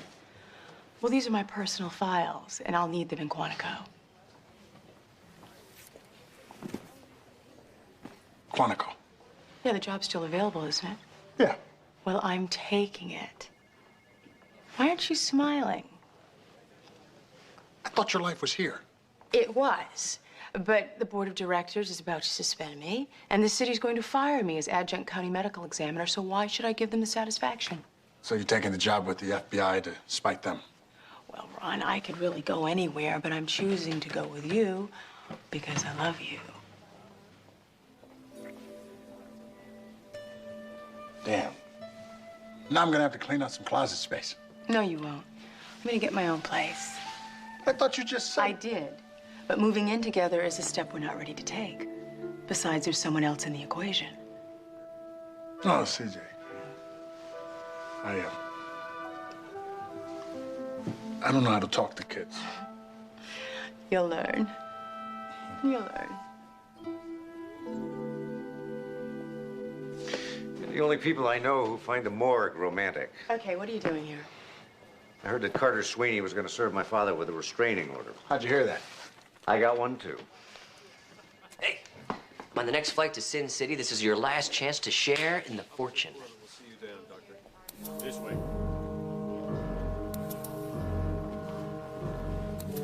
Dad? You just fired me. Effective immediately. Mark, any hospital in this city would be glad to have you.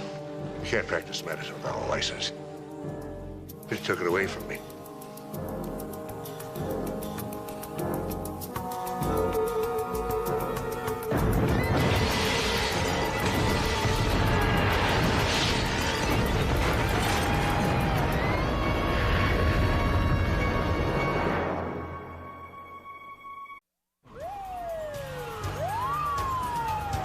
The spate of random bombings that began 3 months ago after the execution of accused Sunnyview bomber Louis Sweeney continues unabated, the death toll rising to 61.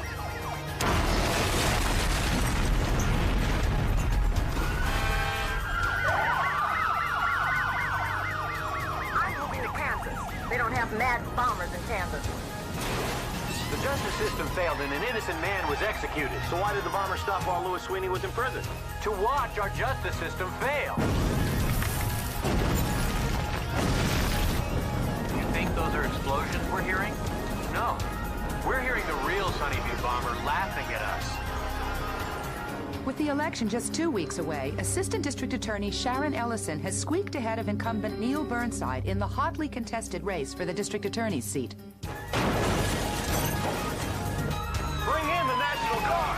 Declare martial law. Every fourth day, another bomb explodes somewhere in the city. That's the only known pattern to his terror. His targets cut across all ethnic and social lines. A car wash in Compton, a boutique in Beverly Hills, a picnic table in Griffith Park. Where will he strike next?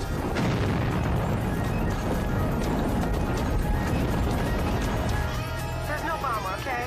It's actually an operation by the United Nations shadow government to foment anarchy and undermine our country. The blame for this bloodshed rests solely on the shoulders of Mark Sloan, the disgraced doctor and former police consultant who railroaded my father into prison, and ultimately to his death by lethal injection. It was his unforgivable arrogance, combined with the naked political ambition of prosecutor Neil Burnside, that left the real bomber free to carry on his reign of terror.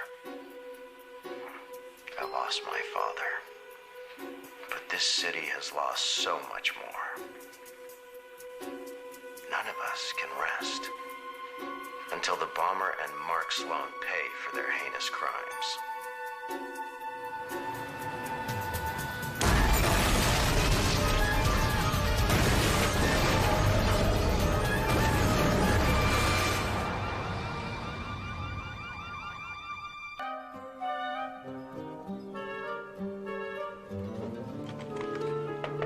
Hello? Anybody home? Yeah, just in here. Hey, I was on my way to the hospital, and I thought maybe you could use a little sugar fix. Oh, thanks. I could use it. Another bombing last night. Yeah, I heard. Department store downtown. Night watchman was killed. You know, maybe I could talk to Janiana Hero. She can sneak me a look at those autopsy reports. No. You're lucky to have a job, and I don't want you risking hers, Jess. She's a friend of mine. We're not gonna get caught. Amanda lost a job. She's in Virginia. Steve is out of work. You're on disciplinary probation. I do not want Jan on my conscience, too. You're not gonna catch this guy in what you get from the media. Well, this doesn't matter anyway, you know. The key to this nightmare is the original Sunnyview bombing. I've got to solve that one first. You caught Louis Sweeney. He was the Sunnyview bomber, wasn't he? Oh, I caught the right man, all right, but I never solved the case. I never figured out why he did it. Once I do that, I can catch this one. Well, if it's Carter Sweeney, he's doing it to avenge his father. Well, either that or, you know, just picking up where he left off 6 years ago. I really need to have another look at the original evidence.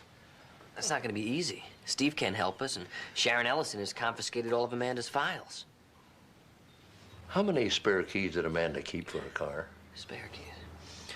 She kept one in her desk, then one in her locker in case she couldn't get to her desk, one in your locker in case she couldn't get to her locker. If she did that with her keys, imagine what she did with her files. Too hot, too. See? We position our snipers here and here. That way we can stop the bad guy soldiers from using the brush for cover. Meanwhile, we're pretty impenetrable. What? Yeah, see? That's what he said was, could I stay for dinner? Well, that depends what you're willing to cook. Well, given what's usually in the refrigerator, I was thinking Fruit Loops. Fruit Loops? Let's see. Fruit Loops? Listen, if I figure out who's teaching the other appalling dietary habits, you know. Amanda Bentley. Hi, Amanda. Oh, hi, Mark. How you doing? Oh, spending most of my time in the garden these days. How about you? Well, my garden's under about 6 feet of snow. Aside from that, everything's great. Job's working out then, huh? Job's working out fine, except I miss you guys. Oh, we miss you too. Jesse says hi. Hi. Amanda, I need a favor. Anything, you know that. I need all your files on the Sunnyview bombing and all the original evidence. I need the logs and the photographs that were recovered from Sweeney's van and from his house at the time he was arrested. All right, I'll need time to get in touch with my sitter, but I'll be on the first flight tomorrow morning. Amanda, look, think this through very carefully before you agree. That I've already lost you one job, and if it's going to mean this one, I don't want you to do it. I'll see you tomorrow, Mark. Bye. Call him back. Tell him you can't do it. Oh, I'm going. Man, you've been at the Bureau for 3 months. You're risking your career. I'll call in sick if they don't give me vacation time or whatever. All right, I've been there for 8 years. I'm a little more difficult to fire. I'll go. Now, why would you go? For you. For Mark, maybe for myself. You're gonna owe me dinner when I get back, and Fruit Loops ain't gonna cut it. I've always preferred Captain Crunch for my dinner entree. Seafood's my specialty. I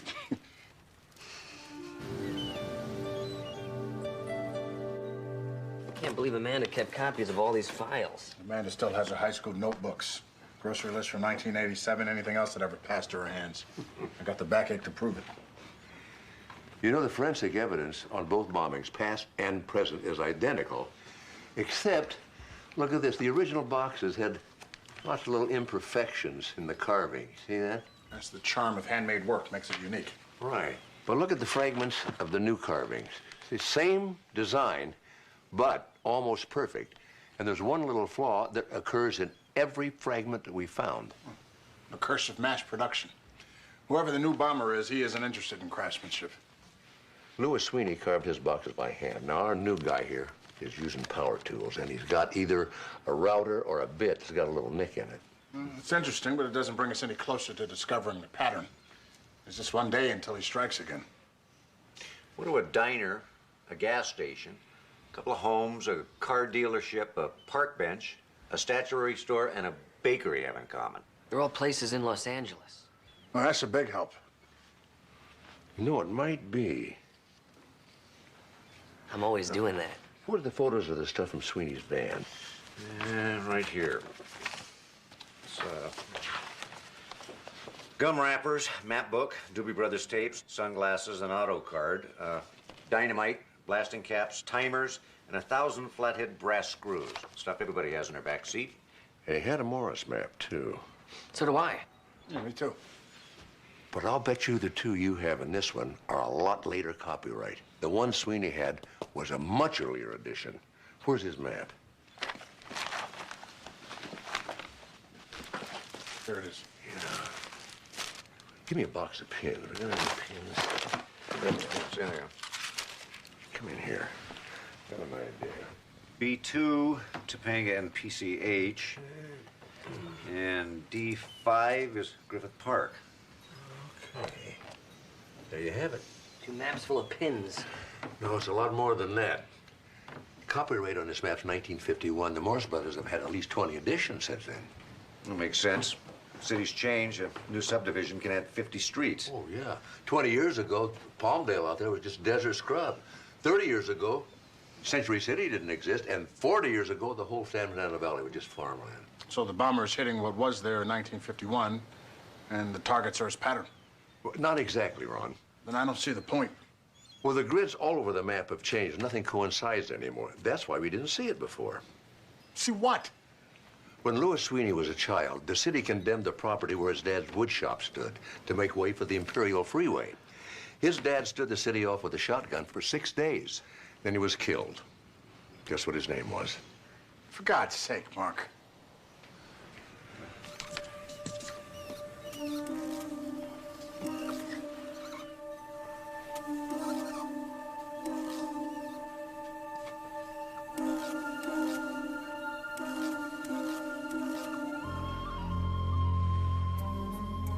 Reagan Sweeney. The bastard is branding the city with his father's name. That's why the target seems so random. They're just dots on a map. Sweeney didn't care what was actually at the spot. It was almost done. There's only 2 spots left to fill in. How often do those bombings occur? Every 4 days. If you're right, then what's in the center of the 2300 block of Figueroa will be rubble tomorrow. We can't let that happen.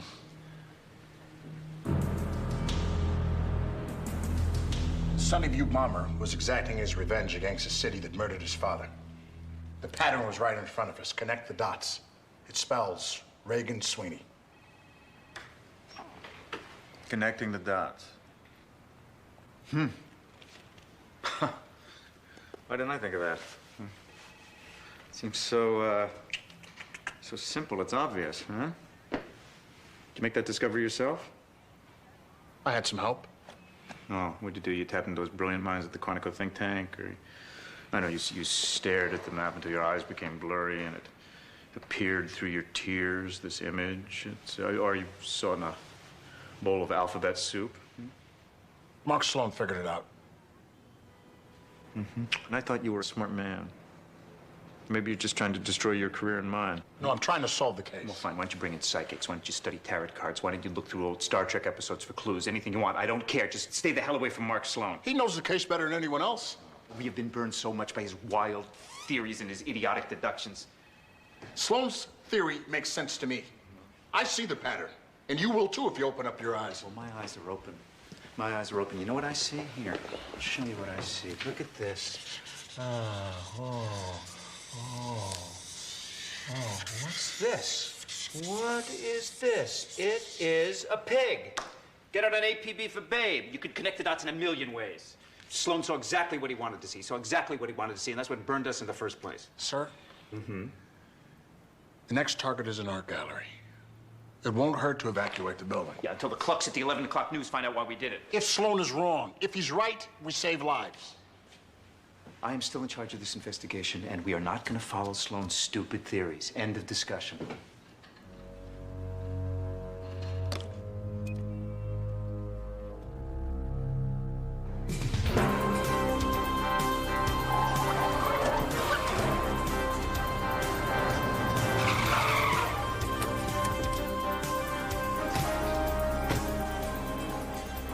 police. They're not coming. Burnside believed Wagner, they would have been here already. So we have to find the bomb. Forget about the bomb. Let's get these people out of here. You move across the street. Listen up. Everyone needs to leave right now. There's a bomb in the building. So move toward the door quickly and just keep going. It's very good. Yeah. Don't you just love performance art? I mean, it's so immediate, so daring. Look, maybe you didn't hear him, but this place could blow any minute. See, this is what I get for opening my gallery next to an acting school. Tell Drago that this is my business, not an improv class. Well, it's going to be a funeral pyre if we don't get these people out of here. Oh, very good. True representation. Look, you are all gonna die if you don't leave here now. Look, are the crab cakes really worth dying for? Not anymore. So that's plain overacting. Let's go. And they're not crab cakes either. They're scallops layered with truffles in a puff pastry. For 11, 15 years. Come on. Take cover behind the cars across the street.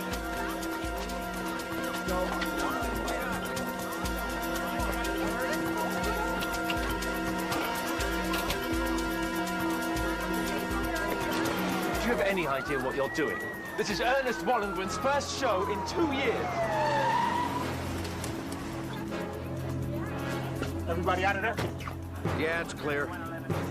You're with the FBI? And there really is a bomb? I'm afraid so. Where's Andre? Who's Andre? He's the caterer. He was in the back room.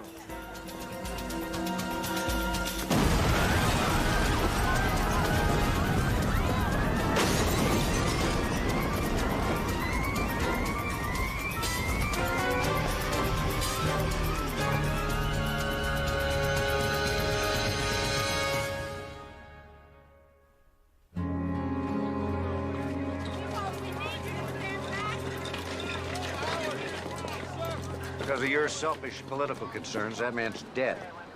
If you listen to Wagner, we could have evacuated that gallery before anybody got hurt. No, I thought we had. He was in the back room wearing headphones. He didn't hear the warnings.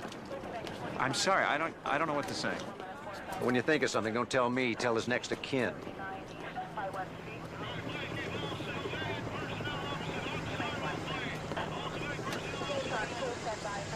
Where's Dr. Sloan? I have some questions for him. Well, we haven't got time. We'll fill you in when we catch Carter Sweeney. My father knows what his next target's gonna be. I'm sure he does. I'm surprised he's not here.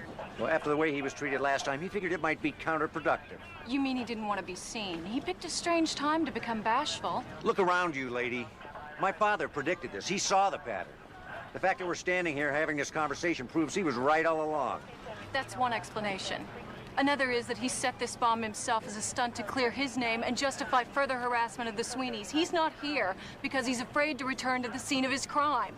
You're out of line. I'm doing my job.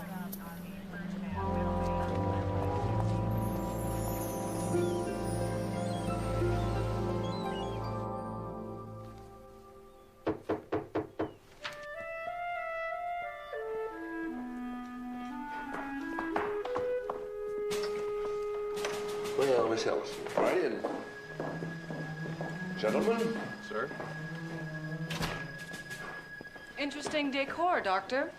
You seem to be a fan of the serial bomber. I'm trying to stop him, and if you'd listened to Wagner, we could have. If I'm not mistaken, your living room knickknacks look a lot like official documents and evidence in an active police investigation. I'm working with the FBI, Miss Ellison. You're obstructing justice. I'm confiscating all of this. You have a warrant? I don't need one. Do you see this seal, Doctor? It means it belongs to me. By having this evidence in your possession, you have seriously compromised an ongoing investigation. But that was your intention all along, wasn't it? If I hadn't had this evidence, I would never been able to figure out the bomber's pattern. Now we can catch him, now that I know. We certainly can. You're coming downtown with me. Am I under arrest? If that's what it takes to get you into an interrogation room to answer my questions. Oh, I don't think that'll be necessary. I can come down and answer any questions you might have. The serial bomber struck again yesterday, or so Mark Sloan would like us to believe. Sloan was questioned for several hours and released, but we have to hope he won't be free for long. If what the police believe is true, it shows just how far Sloan will go to be right. Even if it costs lives. Just as it cost my father his. But friends, I know you're not being fooled. The latest polls show that Sloan's crony, D.A. Neil Burnside, is being trounced by Sharon Ellison. Maybe there's some justice out there after all. We're gonna get Carter Sweeney. He has to make a mistake soon. Why should he? You made enough mistakes for two. I'm not gonna let him beat me. No, you're gonna destroy yourself before you give him the pleasure. My father's exhausted. Take it easy. Oh, like you do? Go along with anything he says, no matter how insane? Watch your mouth, Wagner. You know, maybe if Mark had listened to that advice, Jesse wouldn't be cleaning bedpans and your career wouldn't be ruined. That's enough. What's the matter with you? Your father! I let him drag me into this ridiculous obsession with Carter Sweeney until I can't see past it either. Carter Sweeney is the bomber. What is that, like a mantra with you? Based on what? On your dislike of the man? On the fact that he treated you badly? I figured out the pattern. Yes, you did. But you let your hatred of Carter Sweeney blind you to the facts. What facts? Who's benefiting from these bombings? Carter Sweeney. He's trying to clear his father's name. Then, Mark, why didn't he do it when he could have saved his father's life? Ask yourself, who stands to gain from raising doubt about Louis Sweeney's guilt? Who gains by making you seem like a madman and making Burnside seem like a fool for listening to you?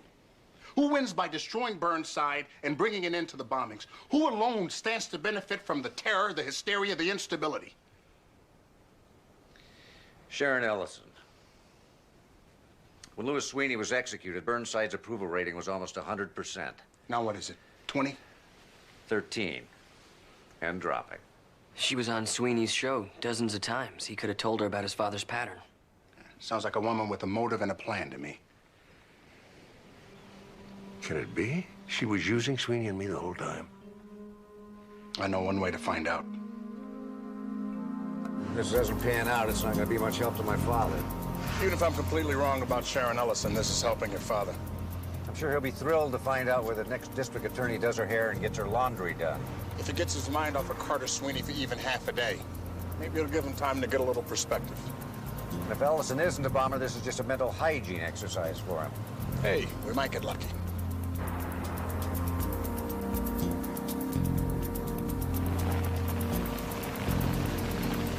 This Caitlin Sweeney shop.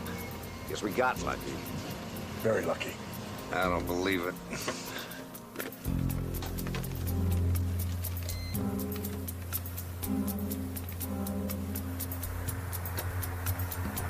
Detective Sloan was here a few weeks back.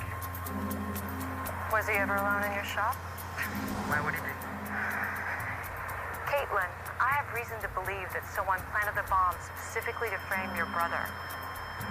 In the bomb fragments, we found pieces of African walnut, just like the kind you use here. I couldn't stand the sight of him. So I walked away and I left him alone in my workshop. It would have been so easy for Steve Sloan to steal a piece of my wood. Thank you. Anytime.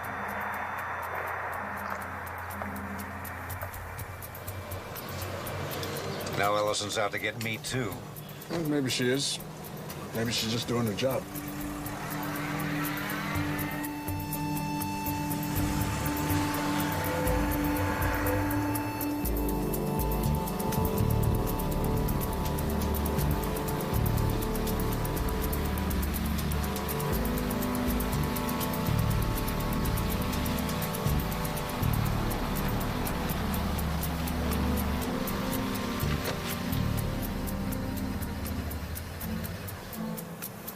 We should go straight to Burnside. And tell him what? That his campaign rival is conspiring with Caitlin Sweeney. I didn't hear anything like that. She practically told Caitlin what to say. An aggressive interviewing style is hardly proof of corruption. No, but that is. Carter Sweeney is not a criminal. She could be here on legitimate business.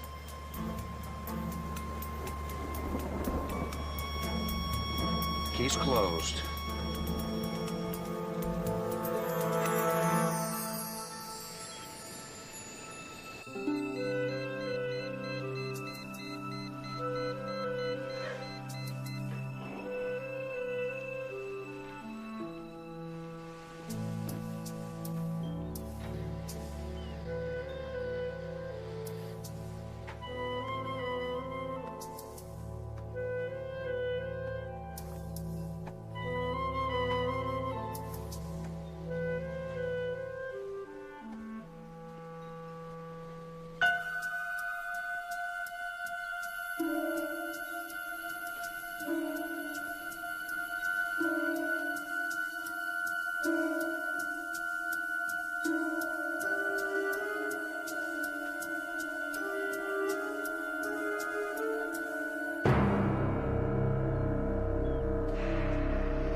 How'd he get a bomb in here? I took a sleeping pill last night. It's the last time I'll ever do that. There's one rigged to my bedroom door, one with the rug, and I don't know how many more booby traps there are. I'll call the bomb squad. No. We'll handle this ourselves. We'll hand this stuff to Amanda for testing. That's just in case Sharon Ellison has anything to do with this. She does. Sharon Ellison and Carter Sweeney are lovers. So we're getting close and they know it. I think it's about time I got back on this case. So how are you going to do that? Politics. There's absolutely no way that I'm bringing you back on the case. The only thing crazier would be to bring your father back on. What do you care? Your approval rating's in the dumper already. Get out, Sloan. Give me back my detective shield. You might have a chance of beating Sharon Ellison. Oh, and give her more ammunition to club me with in the media. That's a brilliant strategy. I can see why you've risen so far in the department. Get out! Put me on the case. I will give you Sharon Ellison right now.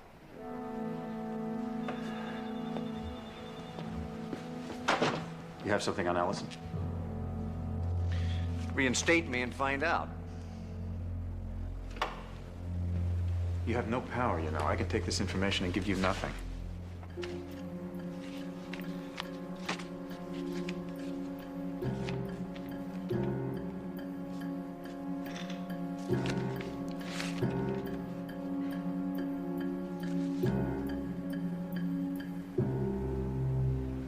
Pick up your badge on the way out. Congratulations. You're a politician now. I don't think so. I can still look at myself in the mirror. Well, the best always can.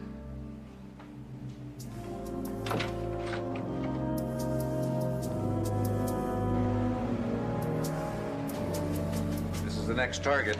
It's an empty warehouse in Chatsworth. We don't have to worry about evacuating a lot of people. Starting today, we've got it under 24-hour surveillance. Though, for all we know, the bombs could have been planted weeks ago. And we don't know if it's using timers or remote control. At least we know where the circuit boards are coming from now. Amanda? What a sight for sore eyes. I'll fill you in later. You're supposed to stay back east. I'm also not supposed to be working on this case, but I don't do very well with restrictions. Hey, guys, I'm not going to sit this case out, especially when people I care about are right at the center of it. We appreciate it, Amanda. So what do you got? I traced the circuit board to a manufacturer in Taiwan. Now, this manufacturer is the exclusive supplier to Techno City. It's a chain of Southern California electronic stores. Anyway, this particular board is part of a lot number delivered in the last 6 weeks. Dispatch agents to canvass the stores right away. Well, you already have. Yeah, you dispatched them this morning. But I have a lot of initiative. Yeah, we'll have to talk about that. Later. Right now, we got a warehouse to watch.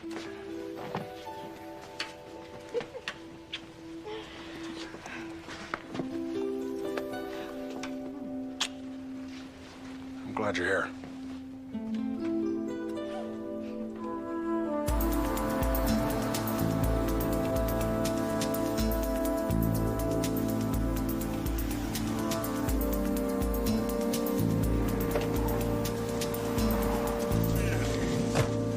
About time.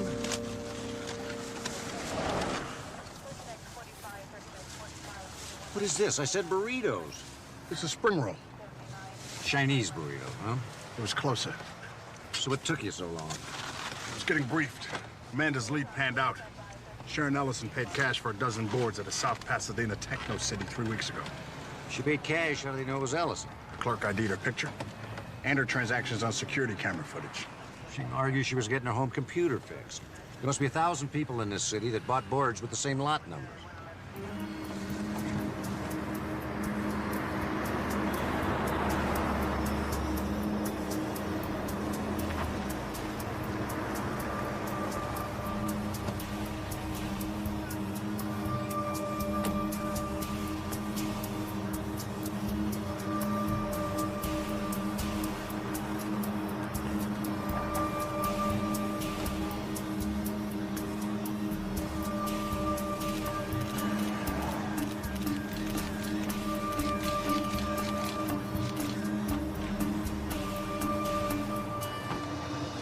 Argue whatever she wants. I'm arresting her.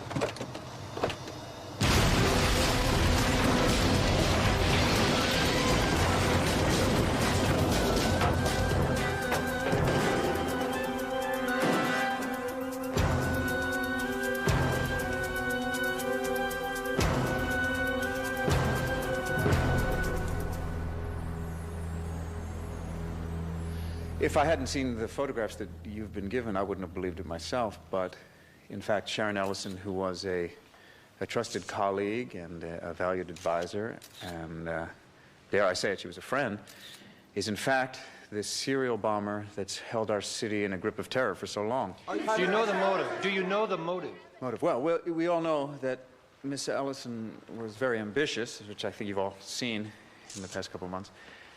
And I think what we mistook for a healthy ambition was actually a pathological desire for power. Are you saying that she killed dozens of people to get your job? No, it sounds insane, but if you think about it, it almost worked. So, please, I know you have many questions, and I will answer them, but first, Carter Sweeney would like to make a statement. Statement? No, I don't think so. What I'd like to make is a public apology to Dr. Mark Sloan. I was so blinded by my anger at Dr. Sloan over the death of my father that I was willing to believe him capable of anything, including the murder of dozens of innocent people. When in fact, it was he, and he alone, who solved those murders. I was never alone, thanks to you. And that's not the extent of my guilt. Unwittingly, I collaborated in the bombings by giving Sharon Ellison information she needed to carry on our father's reign of terror. Are you finally conceding that your father was the Sunny View bomber? We've hidden from the truth too long. If we'd accepted it years ago, maybe some of these people wouldn't have died. I'd like to thank Mark Sloan for all he's done. And if he ever comes on my show, I'll spend all 3 hours humbling myself before him. Thank you. Well, what can you say to that? Miss Sweeney is a lot smarter than I thought and just as dangerous. It's over, Dad. It is? Mark, the hospital has hired you back. You have your medical license. And me. And I've got my old job back, and I'm sure if Amanda would like to relocate again, the coroner's office would welcome her. And Carter Sweeney just finished his father's life's work. Mark, this obsession almost destroyed you. Drop it. It's not obsession. It's the facts, Ron. They don't fit. Don't you see it was all too easy? Mark, are you saying all that we've been through these last 3 months was easy? No, the last couple of days. How many mistakes did Carter make, the bomber, make? Not many. That's why she was hard to catch. Then why am I still alive? Why didn't those booby traps work? Why did she leave me a note warning me to watch my step? Why did she give me a chance to survive? Sharon Ellison was toying with you. By risking that I be left with bomb components I could track right to her?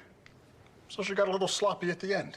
After all that care, all that precision, that sound right to you? And how about this one? Why did she blow up the warehouse? Well, it was the last piece of the pattern. A pattern that I had already cracked, and I told her so. So she must have known that we'd have the warehouse staked out. So why would she walk right into our trap? The pattern? Wait a minute. Why would she care about a pattern? Sharon Ellison had no reason to write Reagan Sweeney's name across this city. And since I had bragged that I'd predict exactly where the next bomb was going to go off, wouldn't I have looked sillier if she'd blown up something halfway across town? So who's Ellison? What, an accomplice? Or an innocent dupe who probably just made the mistake of doing a couple of little favors for her lover? The real bomber, Carter Sweeney. I may owe you an apology. It's not your apology I need, Ron. Yes, this is Dr. Mark Sloan. Carter Sweeney offered to apologize to me on the air. I'd like to take him up on that offer.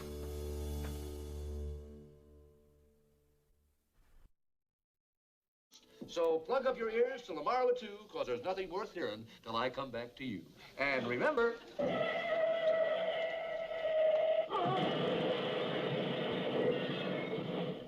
they're playing our song.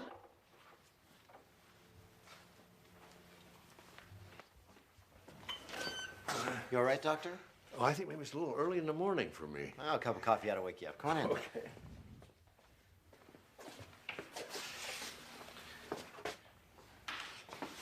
We're on in 10 seconds. I know we have a lot to say to one another, but I want to save it for the air. Fine with me. Backed up northbound on the 405 through the Sepulveda Pass, and it is a real mess at the 101 interchange. Please exercise caution.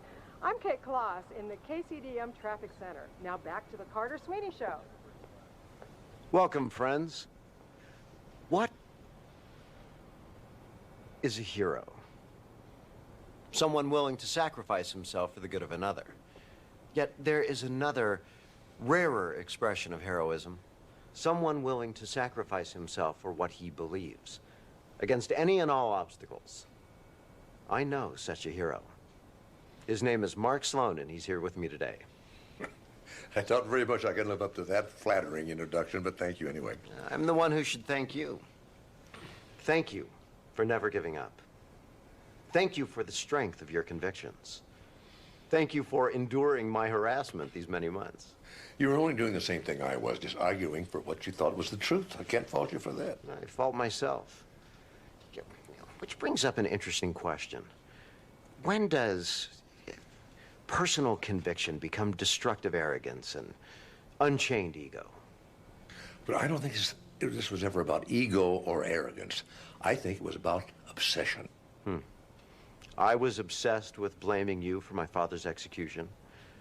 You were obsessed with blaming me for the new bombings. And it blinded us both to what was really happening. Sharon Ellison's shrewd manipulation of a tragic situation for political gain. Her obsession to become district attorney. You know, it's just a shame we didn't find that one last piece of evidence that would have made the picture complete.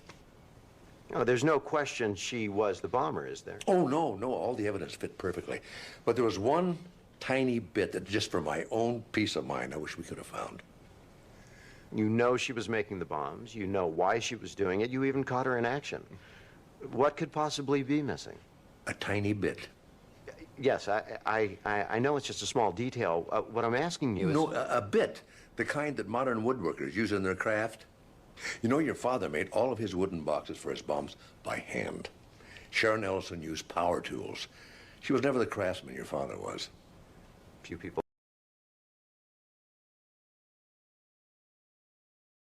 bit. Now, hers had a nick in it, and it caused a slight but identifiable irregularity in all of her detailing. I just wish I could have found it. Well, don't be so hard on yourself, Dr. Sloan. Well, we'd all like perfect closure, but that only happens on television. Well, you're right. It's just that when I get stuck on something, I cannot get my mind off it. Well, what really counts is that your courage and tenacity paid off. Justice was served.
Hold it right there, Sweeney. Thank you for finding that molding bit for us, Carter. We'd have never found it without you.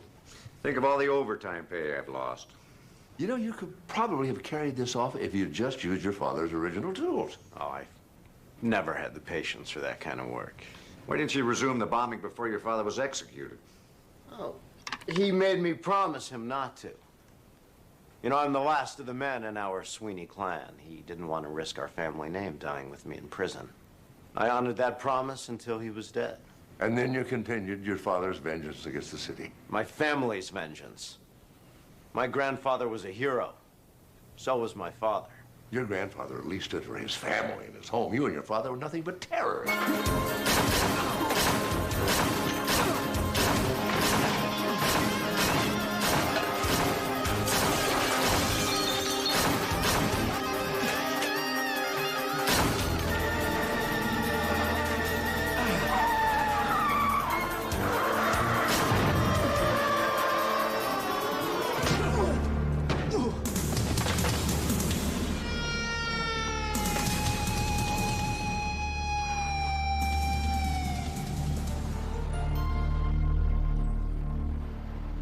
told you that interview would be a breeze. A breeze, right. Well, I know Human Resources put on a big show about all the great applicants they had for the job. Yeah, some of them were pretty good, too. Uh-huh. If you think was anybody there with even half your talent, you think the job would have been still open? I guess not. Congratulations and welcome back. We missed you. I know I told you I'd give you an hour, but being a gentleman, I decided to make it 2. Thank you. Time flies when you're having fun. Come on in. We're just celebrating Amanda's return to Community General. You didn't tell him? Well, I was waiting for the appropriate moment. Tell me what?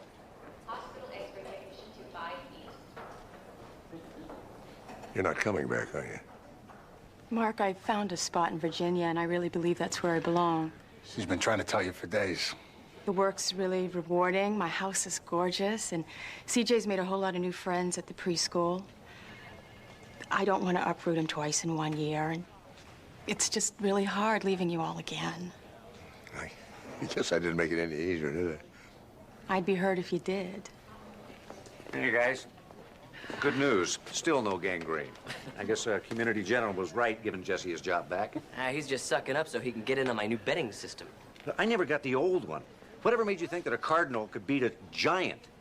Size doesn't always matter. You guys started the going away party without us? You knew she was leaving? You didn't?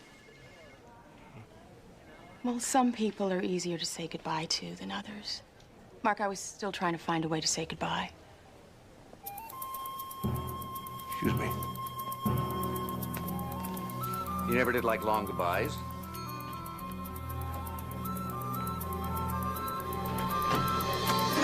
Everybody out of the hospital right now! Clear the hospital! Everybody out!